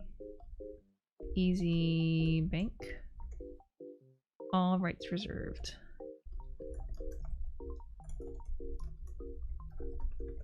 Okay, so now we have our markup, and let's create the corresponding styles in our SAS file. And we're just going to kind of build out the skeleton. So we got footer logo, so the next thing is footer social. And in the social, we do have some links and images. We'll just leave it like this for now, and we'll add it as we need. So next thing is going to be footer links. And then footer links column 1 and column 2. So I'll just add those as well. Okay, then after that is footer CTA. And then button. We might need a button, so I'll just say a button. And then the last thing is going to be the footer copyright. Okay, so save that. Okay, looks good. So we're not going to have too much on our website, but let's just kind of see what we have here. Okay, so we have the logo loading. This may actually be a problem because this is the logo that we used up top with the sort of dark color. But this is, I believe, yeah, so the footer has this dark blue color in the background. Let's just add that now.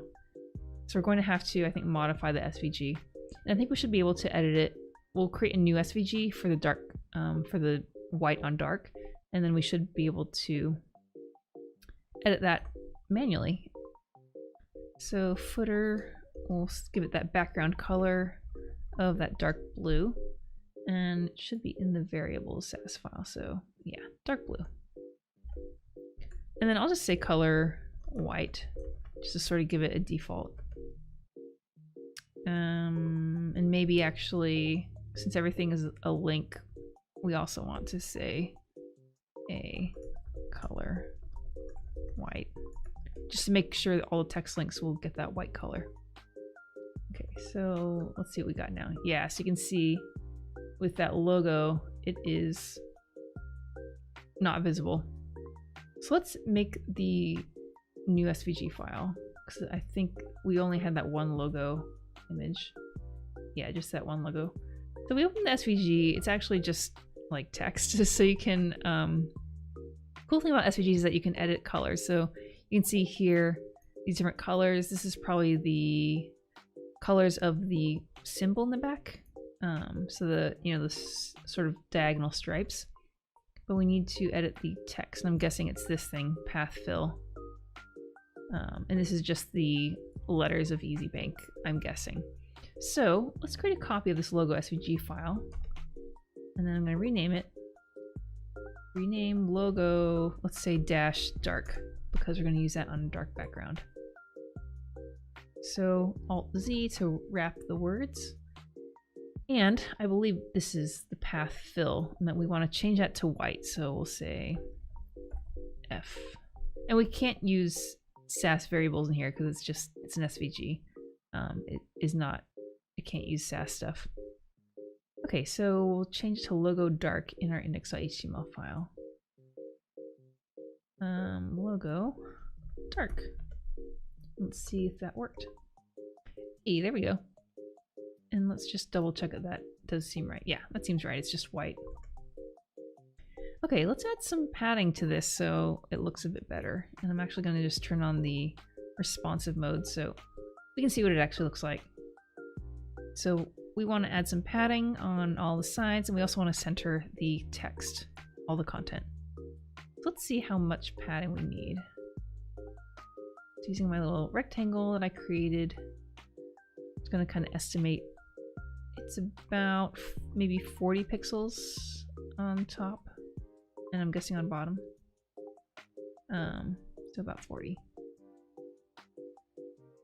Yeah, that's close enough. And then maybe we'll just do 40 all the way around. Nothing is actually reaching out to that far, but I think, you know, we'll just keep it at 40 just to have some padding all the way around. Okay, so in the footer itself, we'll say padding and 40. 40 divided by 16, 2.5 rems. And again, that's because to get from pixels to rems, you divide it by 16, which is the base font size by default. And rems are just a more accessible way that you can size things because it gives the user control if they change the zoom in their browser or even modify the base font size in their browser. If you have measurements in rems, it'll sort of scale up or scale down with the browser. As opposed to pixels, it would stay pixels no matter what. So it's just better to use rems as opposed to pixels. You can also use EMs, but I like rems. Okay, so now with the padding, let's see what we got. Okay, it's good padding and text align center. Looks good. Now we need to start adding spacing. So I just kind of go from top to bottom. So I want to add spacing under the logo and on down. And again, I'm just kind of estimating here. So it's about, let's say 30. And then under the social, okay, so we'll give 30 pixels of space under the logo, also under the social. And then I'm assuming under the text links. There's a little bit less, but we'll just say 30 for everything. Just makes it easier. Okay, so want to add footer logo. We'll say margin bottom. And we'll say 30. So 30 divided by 16, 1.875 rems. And I guess we'll just add that margin bottom to all the elements that wanted them. So footer social, I believe, needs it. And then only the second footer link, so footer links column 2, will have margin bottom as well. And then I think under the button, so in footer CTA, under the button, we'll add margin bottom. There we go. Okay. Margin is not taking under the logo. Why is that? It's there. Maybe it needs to be display block. Or, oops, don't want to do it for footer A. Footer logo. Because footer A is every single link, which is like pretty much everything in the footer. So display block. And the reason this worked is because before display block, the element, I'm assuming, yeah, anchor elements are display inline by default, which means that they just kind of display however the default flow would be. And you can't add things like margin and stuff. It just won't take effect. So you can say display block. Or display inline block. Display block, it'll take up 100% of the width that it can. If I do display inline block, it will only take up the width of the actual content. So maybe display inline block would be better for this. So footer logo, display inline block. Okay, looks good. So it looks like the margin did work for the other elements because those are divs, and divs by nature, they are by default display block elements. Now we need to add some space between the social icons as well. Let's see how much space there is. 15 or maybe 16. So I'll add 1 rem of space using margin right. So, okay, so footer social, which is this section here. And then I'm going to add the space to the anchor links. So again, we probably need to do display block so the margin actually like takes effect. So display inline block actually. Because display block will make them all 100% width, which is not what we want. We want them next to each other. Display inline block, margin, right, 1 rem. Oh, and I don't want to do it for the last one, so I think I could use the not last child. So if it's not the last child, it'll have this margin right. Okay, and that looks like it worked. Let's just double check. So margin, and then they all have margin, and then the last one does not have margin, which is great. But I think I do want display inline block for all of them, so we'll just do this. Okay, cool. Now the next thing for the text links are each on their own row. Oh, what I could do is I could make footer social a flex parent. Let's try that. So display flex, and then I do need to set flex direction to be columns that they'll be one under the other instead of trying to fit them all in the same row. So flex direction column. Oh, not for social. I want that for the links. There we go. Okay, so now they're very nicely in one column and centered. What I think I actually need to do is add some alignment to the flex parent.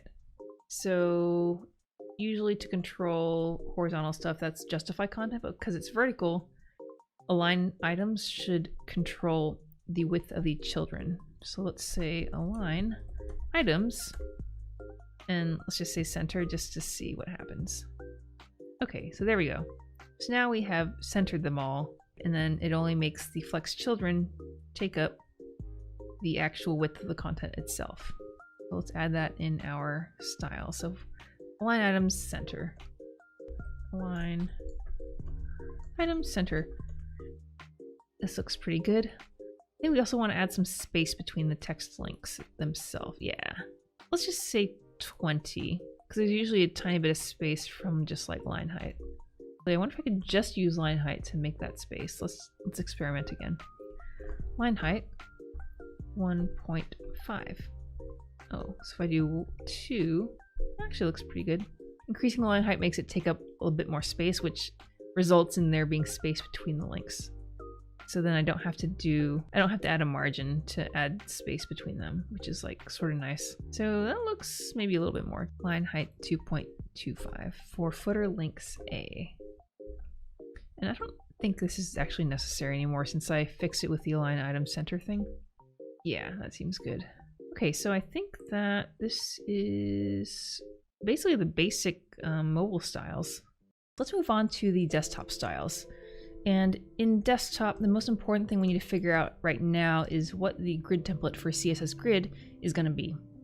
So I think initially I'd said we're going to make this a 4-column layout. So the first column would be logo plus social, then we'd have 2 columns of text links, and then the last column would be the CTA button and the copyright. Now I think that I'm going to also make it 2 rows because I want the logo to be on one row and the social media icons to be on the second row. So that means the entire template is going to be 2 rows and 4 columns. And I think the easiest way to demonstrate that is just to use Adobe XD and to sort of draw squares around each of the cells. So it's a little bit easier for you, but also for me to see what the template's going to be. And then I can write the code in the SCSS file. So let's start with that now. So we got 2 rows for this first column, and then we'll just have the same, going all the way down. So that's the first column for text links and the second column for text links. And this isn't super exact right now, so there is going to be spaces between the cells, but just for illustrative purposes, it's not going to be, exactly correct. So it's going to be something like this where we have 4 columns and 2 rows. So this means that using the grid template areas, this top one would be called logo, and then this one would probably be called social. This one I'll just call links 1 and then links 2. And then the last one will just be CTA. And we'll use those names to assign the locations in the template to each of these content blocks. All All right, so in our code editor, we need to figure out where we want to write the code for the footer layout. For CSS grid, kind of like flexbox, you have a parent element and then you have the child grid elements. So the parent element in this case is going to be the actual footer tag itself. And then each of these areas are going to be the child elements in the grid. So the first one would be logo, second one would be social, then the links 1, then links 2, then the CTA. And these are all direct children of the parent footer element. So in our Sass file, we want to add display grid for, I think, probably just desktop and up. So we can do that with a breakpoint, or breakpoint mixin. So include breakpoint up, large, and at this point we will add display grid. So again, this means that on mobile and tablet, it's not going to have the grid layout, it's just going to have that stacked one column layout. And we'll do the same thing for the other properties as we add them. So display grid, and then grid template columns. And we wanted 4 columns, right? So let's take a look at what we want the widths to be for those columns. So it seems like these first 3 columns are probably roughly around the same width. And then the last column is going to be wider. I'd say maybe, we can say these first 3 columns would be 1 FR, or FR meaning fractional unit. And then the last one would probably be maybe 2 FR, maybe 3 FR. I'm not really sure yet. And that will make this last column either twice or 3 times the width of the first columns. So we'll just do 1 FR, 1 FR, 1 FR, and then 2 FR for the last one. And we can use the repeat function. So the first 3 columns are 1 FR each. So we can just say repeat 3, 1 FR for the first 3 columns, and then the last column will be 2 FR. Then we want to add 2 rows. So I'll say grid template rows. And we want 2 rows, probably the same height for each. So again, we'll use repeat 2, 1 FR, which means the space, each row will be given the same amount of space. Okay, now the last thing is the grid template areas. So this is a little bit tricky. It just has a bit different syntax, and I know that when I sort of started using grid template areas, it was a little bit confusing.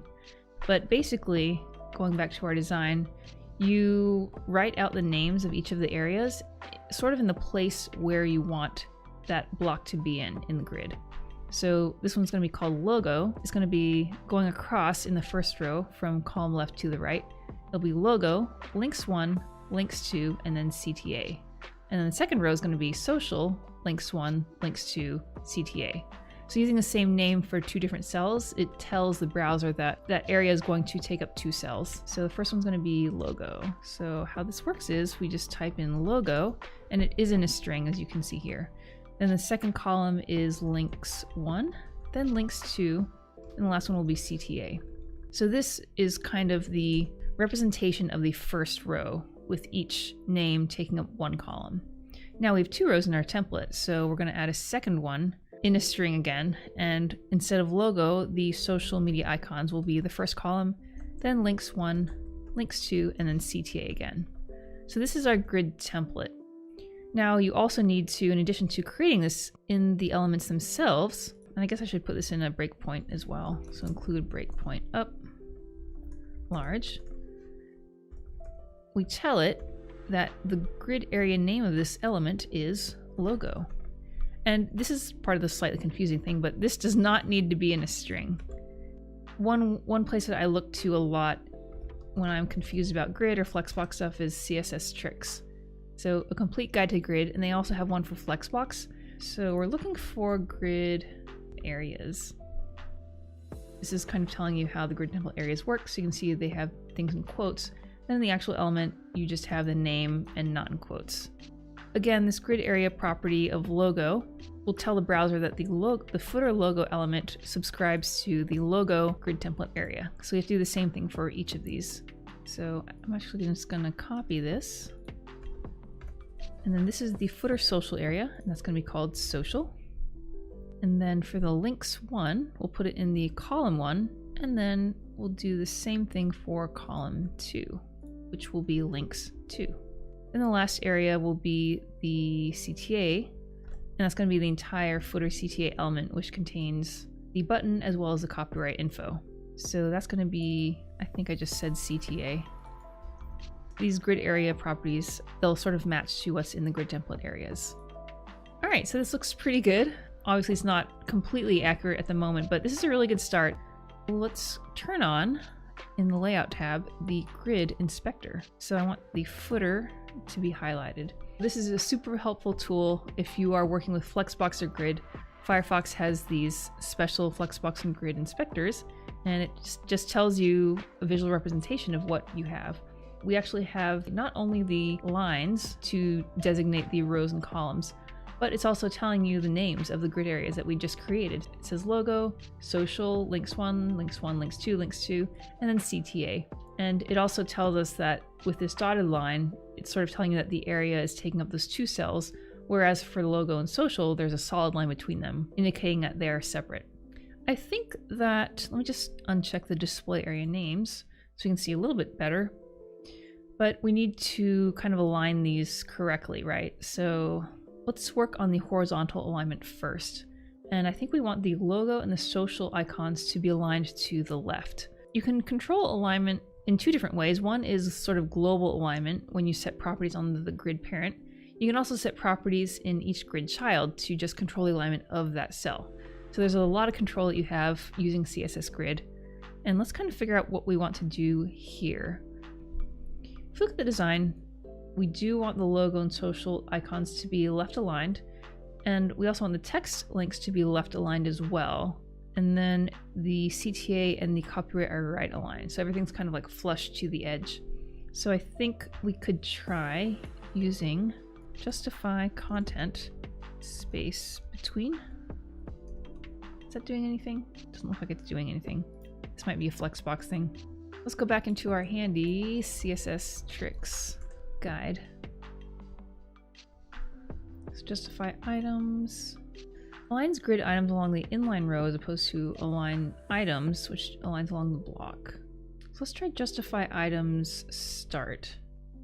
So justify items start. Oh, there we go.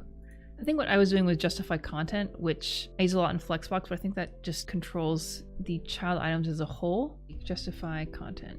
Yeah, so it's the total size of your grid. So that seems okay. I also want to, I think, maybe set text align left for desktop because it was centered due to the mobile styles. And then we can fix these as we go along.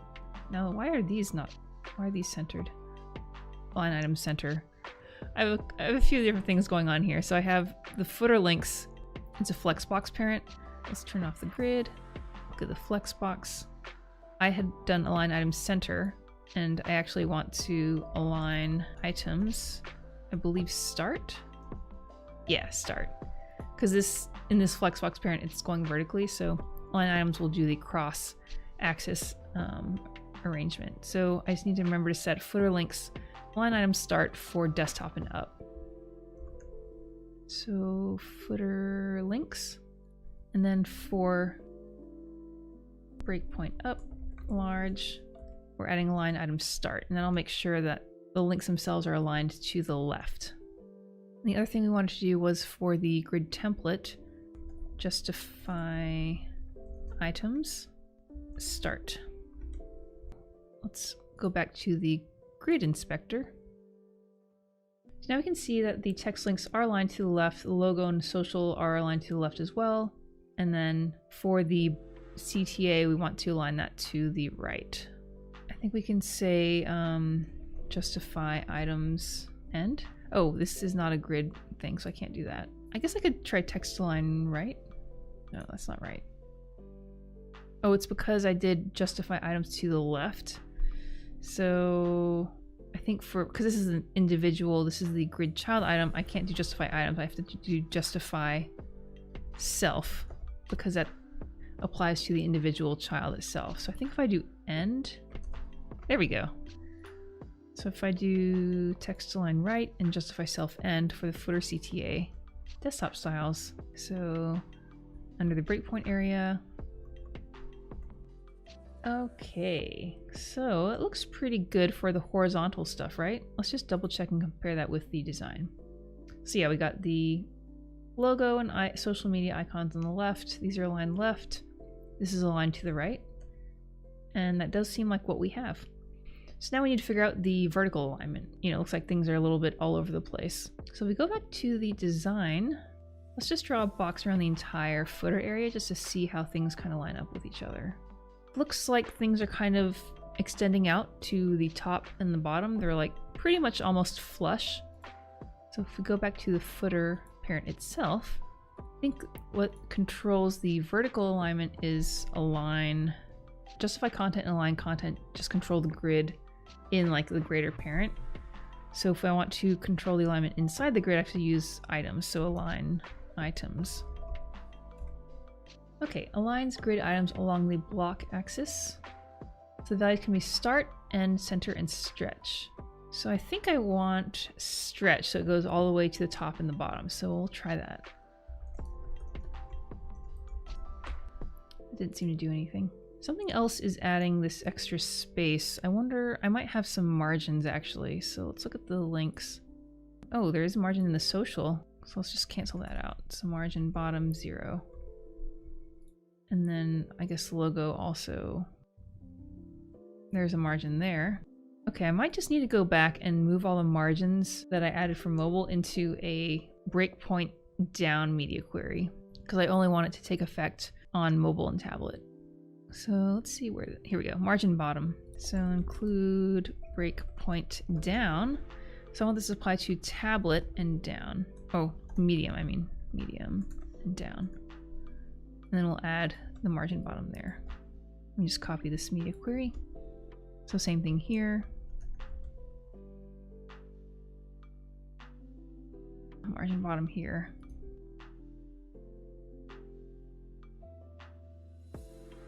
And I think there was one, yeah, for the button.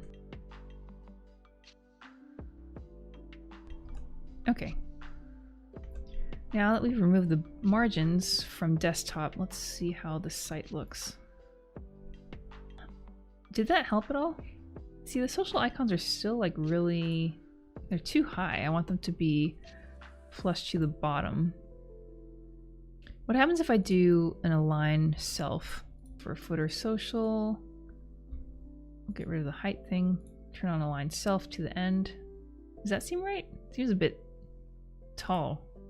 In any case, we want them to be on the top and bottom anyway, so let me add align self to footer social for desktop. Okay, the text links themselves look okay.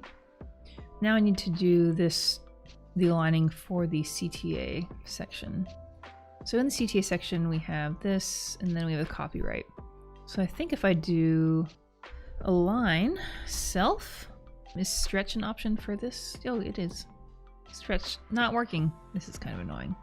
Okay, I'm just kind of curious. Start, have it end. I think I may need to separate these out into different cells so I can sort of align them the same way I did with the logo and the social. So footer CTA, I'll only have it have the button, and I'll delete that extra div and then do that. So then footer CTA is in its own thing. Footer copyrights is in its own thing as well. So let's go back, and first I'll have to add a grid area for the copyright since that's a new thing.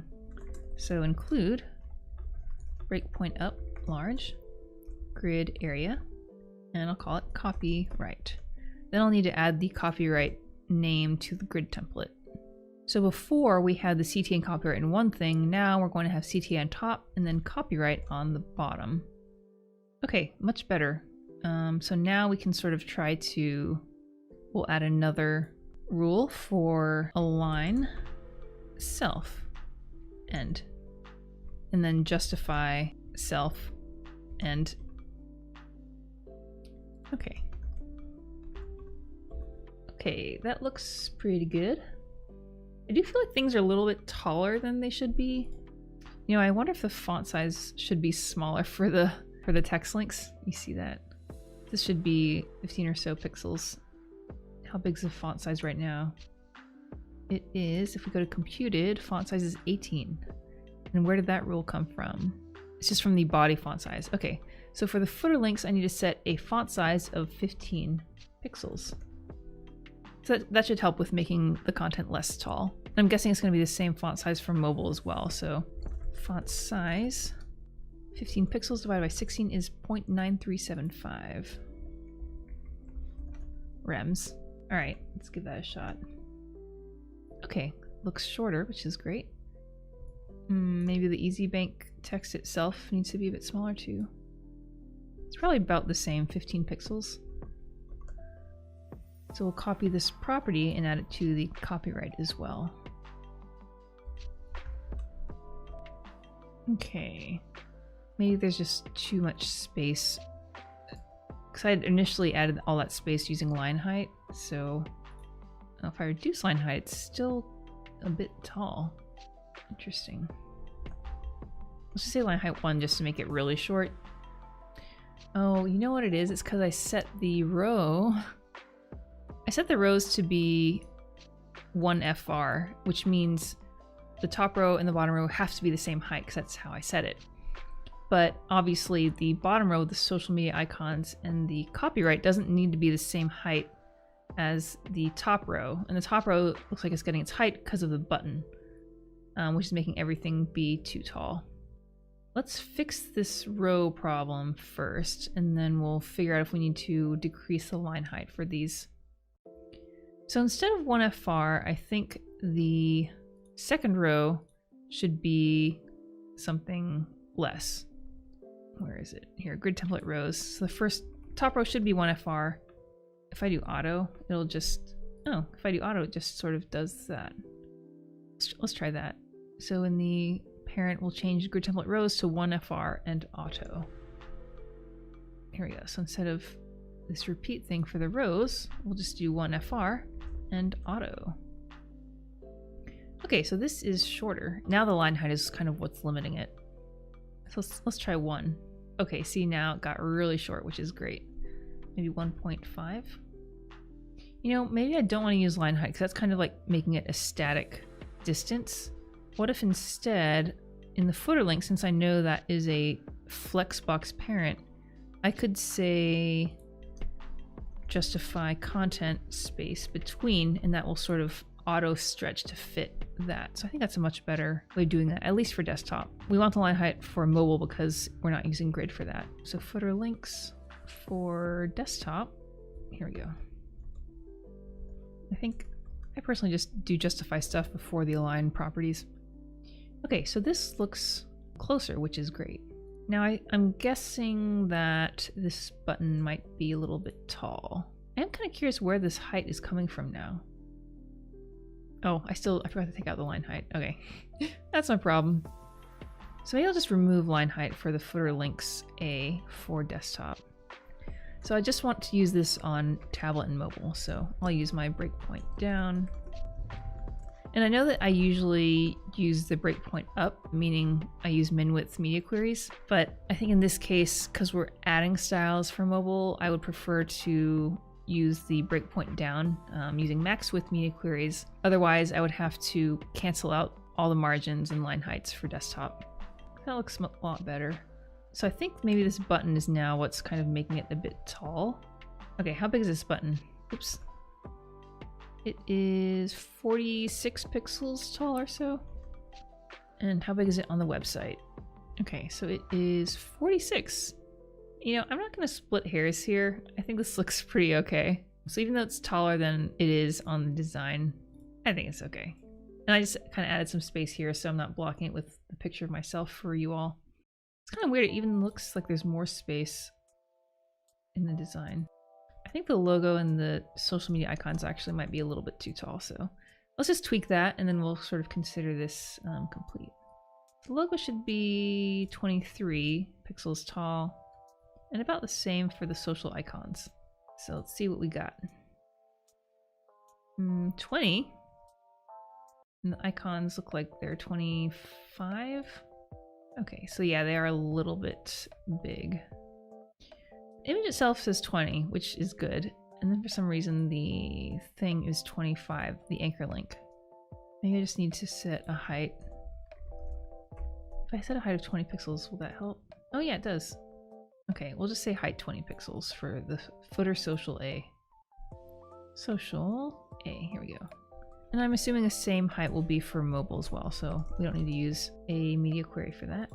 So 20 divided by 16 is 1.25 rems. That seems all right. Okay, now that I look at this again, I think that there's a couple things I need to do. The first one is I need to limit the footer content so it doesn't go all the way across. I think I forgot to add the container class. So let's do that first, and then we might need to tweak some of the alignment. Okay, so in the footer, I'm gonna have to add a container class. Container. And I don't remember if I want to add the padding helper classes, but let's just move these into the footer container. And because originally the footer tag itself was a grid parent, I'm going to have to move all of the grid properties into the footer container. So footer, and then we'll just put it here at the top, container. So we'll move all the grid stuff into the container element. Okay, hopefully that'll work. Let's take a look. Okay, much better. So now we can see it's not going all the way to the left and the right. Things just seem cramped even though the height's like so tall. Is that button really the right height? Yeah, it's 46. I need to make the copyright text smaller, I think. Right now it is 15. I'm gonna make it, I think 13. It needs to be a lot smaller. 13 divided by 16, 0.1825. Okay. 8125, not 18. There we go. Okay, I think the color was darker too, right? It's not white, it's kind of a light gray. What color would that be? Maybe grayish blue? So, you know, this is just kind of tweaking, trying to double check the design and the site and just make sure everything looks correct. Yeah, there's more space between the button and the copyright. Something is not right. I wonder, is it including the padding that I added? No, this is 70. Oh, okay, so it's 76. Okay, so it is adding the padding. So it's actually now it's too short, which is the same as like what I was thinking it was. So let's increase that line height again to make it taller. Line height 1.5. Oh wait, wrong selector. Forgot a second underscore. There we go. Maybe 1.75. 2.25. 2.25 line height is giving us the correct height of about 100. Okay, glad we figured that out. So footer links A. I knew something was off. I just took me a while to figure out where it actually was. There you go, footer links A. Oh wait. 2. Is that the same? Oh my gosh, it's the same freaking line height. So let me just remove this media query. There we go. Okay, this looks much closer to the design. Okay, so now we've gotten the height right. I think we need to tweak this like horizontal spacing. It's too close here and there's too much space, I think. So yeah, so it seems like there's more space between EasyBank, the logo, and then the first text link. Let's see, how do I want to do that? I guess I could maybe increase the width of the first column. So if we go into the grid parent, instead of making all the columns the same, I could just try to tweak these a little bit. So I'll probably leave the text links as 1FR. And so I'm just going to try this out in the browser. But what if I said 2FR, 1FR, 1FR, and then 3FR? Maybe 2FR. Oh, maybe 3. Okay, let's see how close that is to the design. Hey, that's not bad.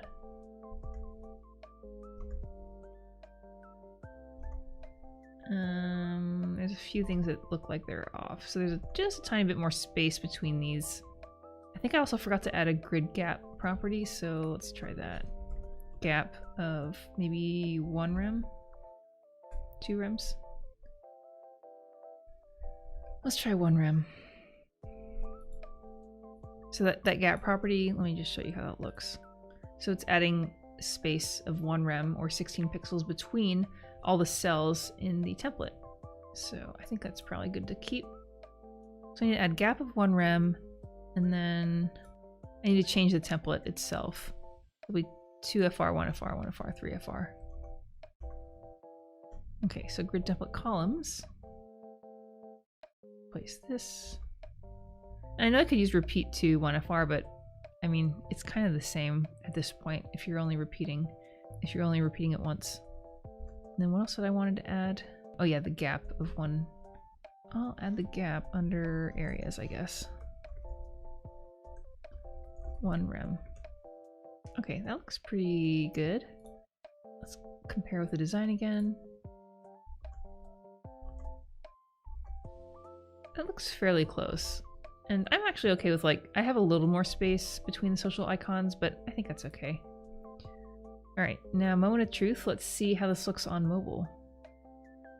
As we decrease, once it hits that breakpoint for tablet, it goes to 1 column and it is centered and stacked. And for mobile, I'll just turn on the emulator thing. That looks pretty good. So I think we have the basic styles down. Now let's get to some sort of, let's kind of polish it up a little bit. There's a few things I usually try to add. Main thing is hover states, because these are all links and you want the style to change slightly when you hover over them so you know what's going on. So for the socials, let's check the design. Oh, here we go. So we did some, if we hover, it turns green on the social icons as well as the text links. And then the request invite has the same thing where it like goes to white. So let's do those.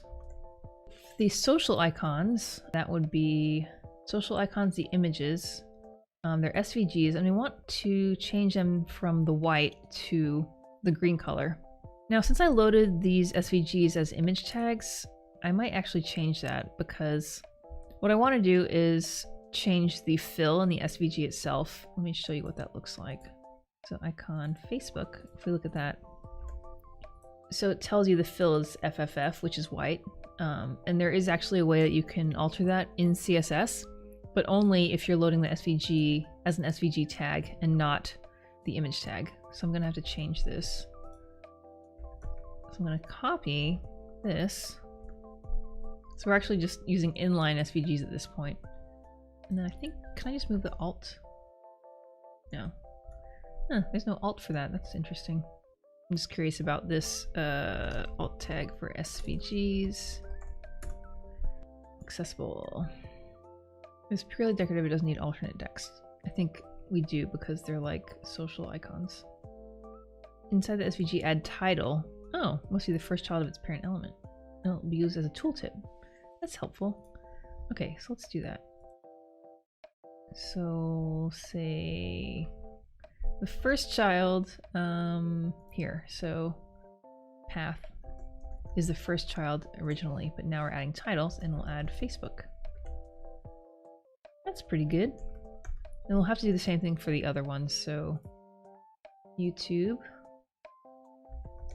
copy that, place the image, and then add the title, YouTube.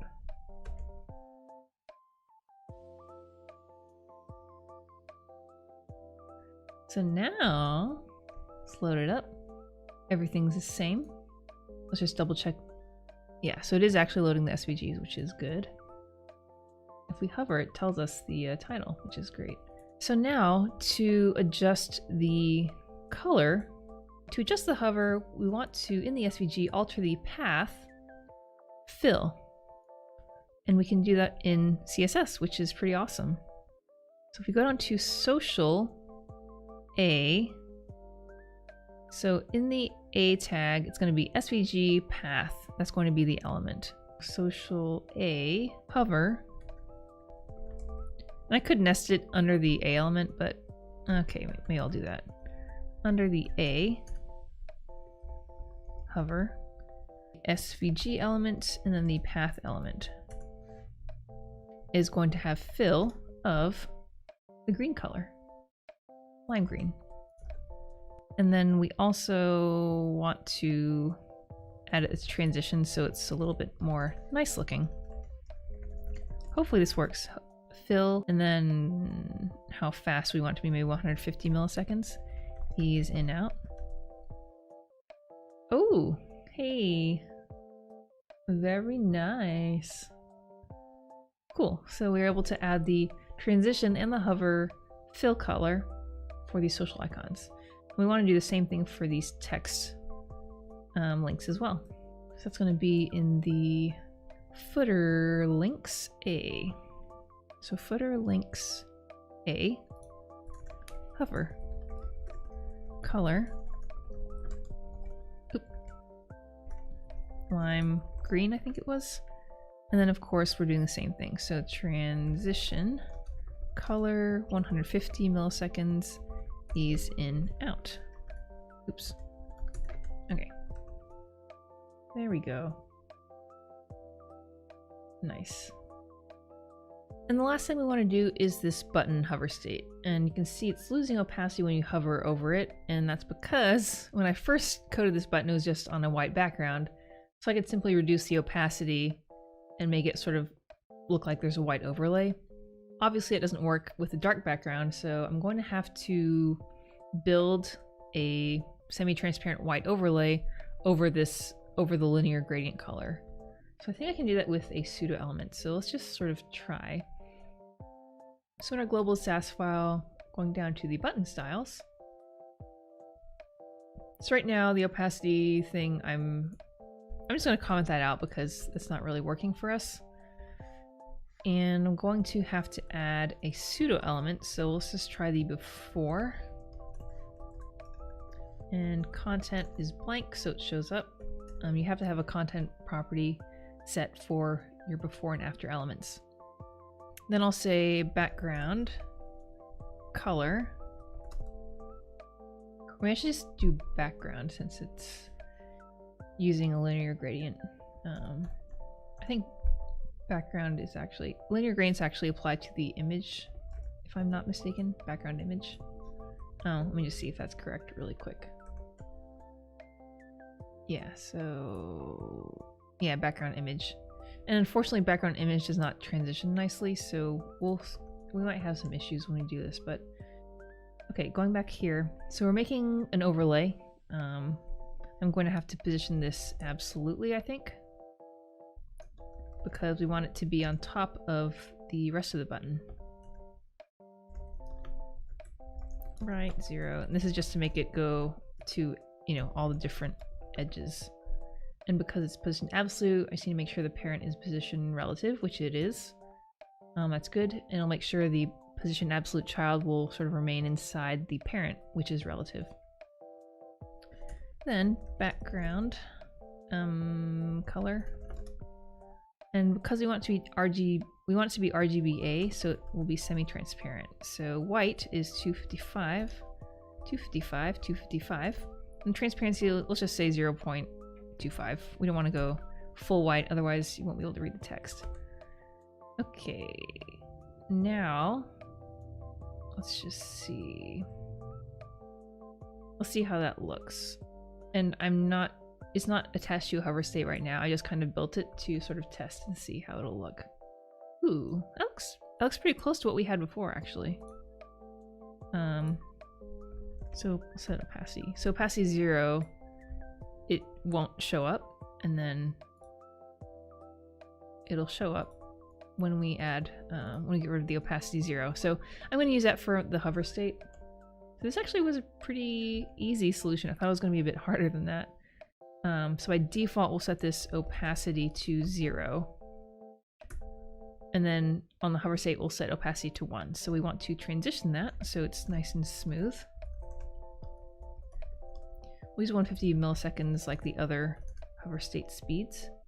And then on hover, hover on the parent, we're going to make the before element opacity 1. Hey, not bad. Not too shabby. Okay, so I think we got our hover states pretty good. Let's just double check and make sure the top one works too. Oh yeah, nice. Sweet. So let's just check one more time, see how this looks on tablet and mobile.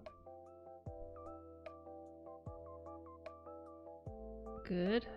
Let's just use the emulator so it's easier to see. So here's mobile. Looks pretty good. And then iPad. I think that's okay on tablet. If you wanted to, you could also make this like maybe 2 columns on tablet, but I'm just going to stick with the 1 column because I think that's fine. And it's at the bottom anyway, so it's not like it's blocking. It's not like people have to scroll past it. Cool, so I think we can actually consider this whole web page complete. And that's it for building this landing page template. If you made it all the way through, congratulations! And let us know down in the comments what you thought of this video. And as always, thanks for watching and keep on coding!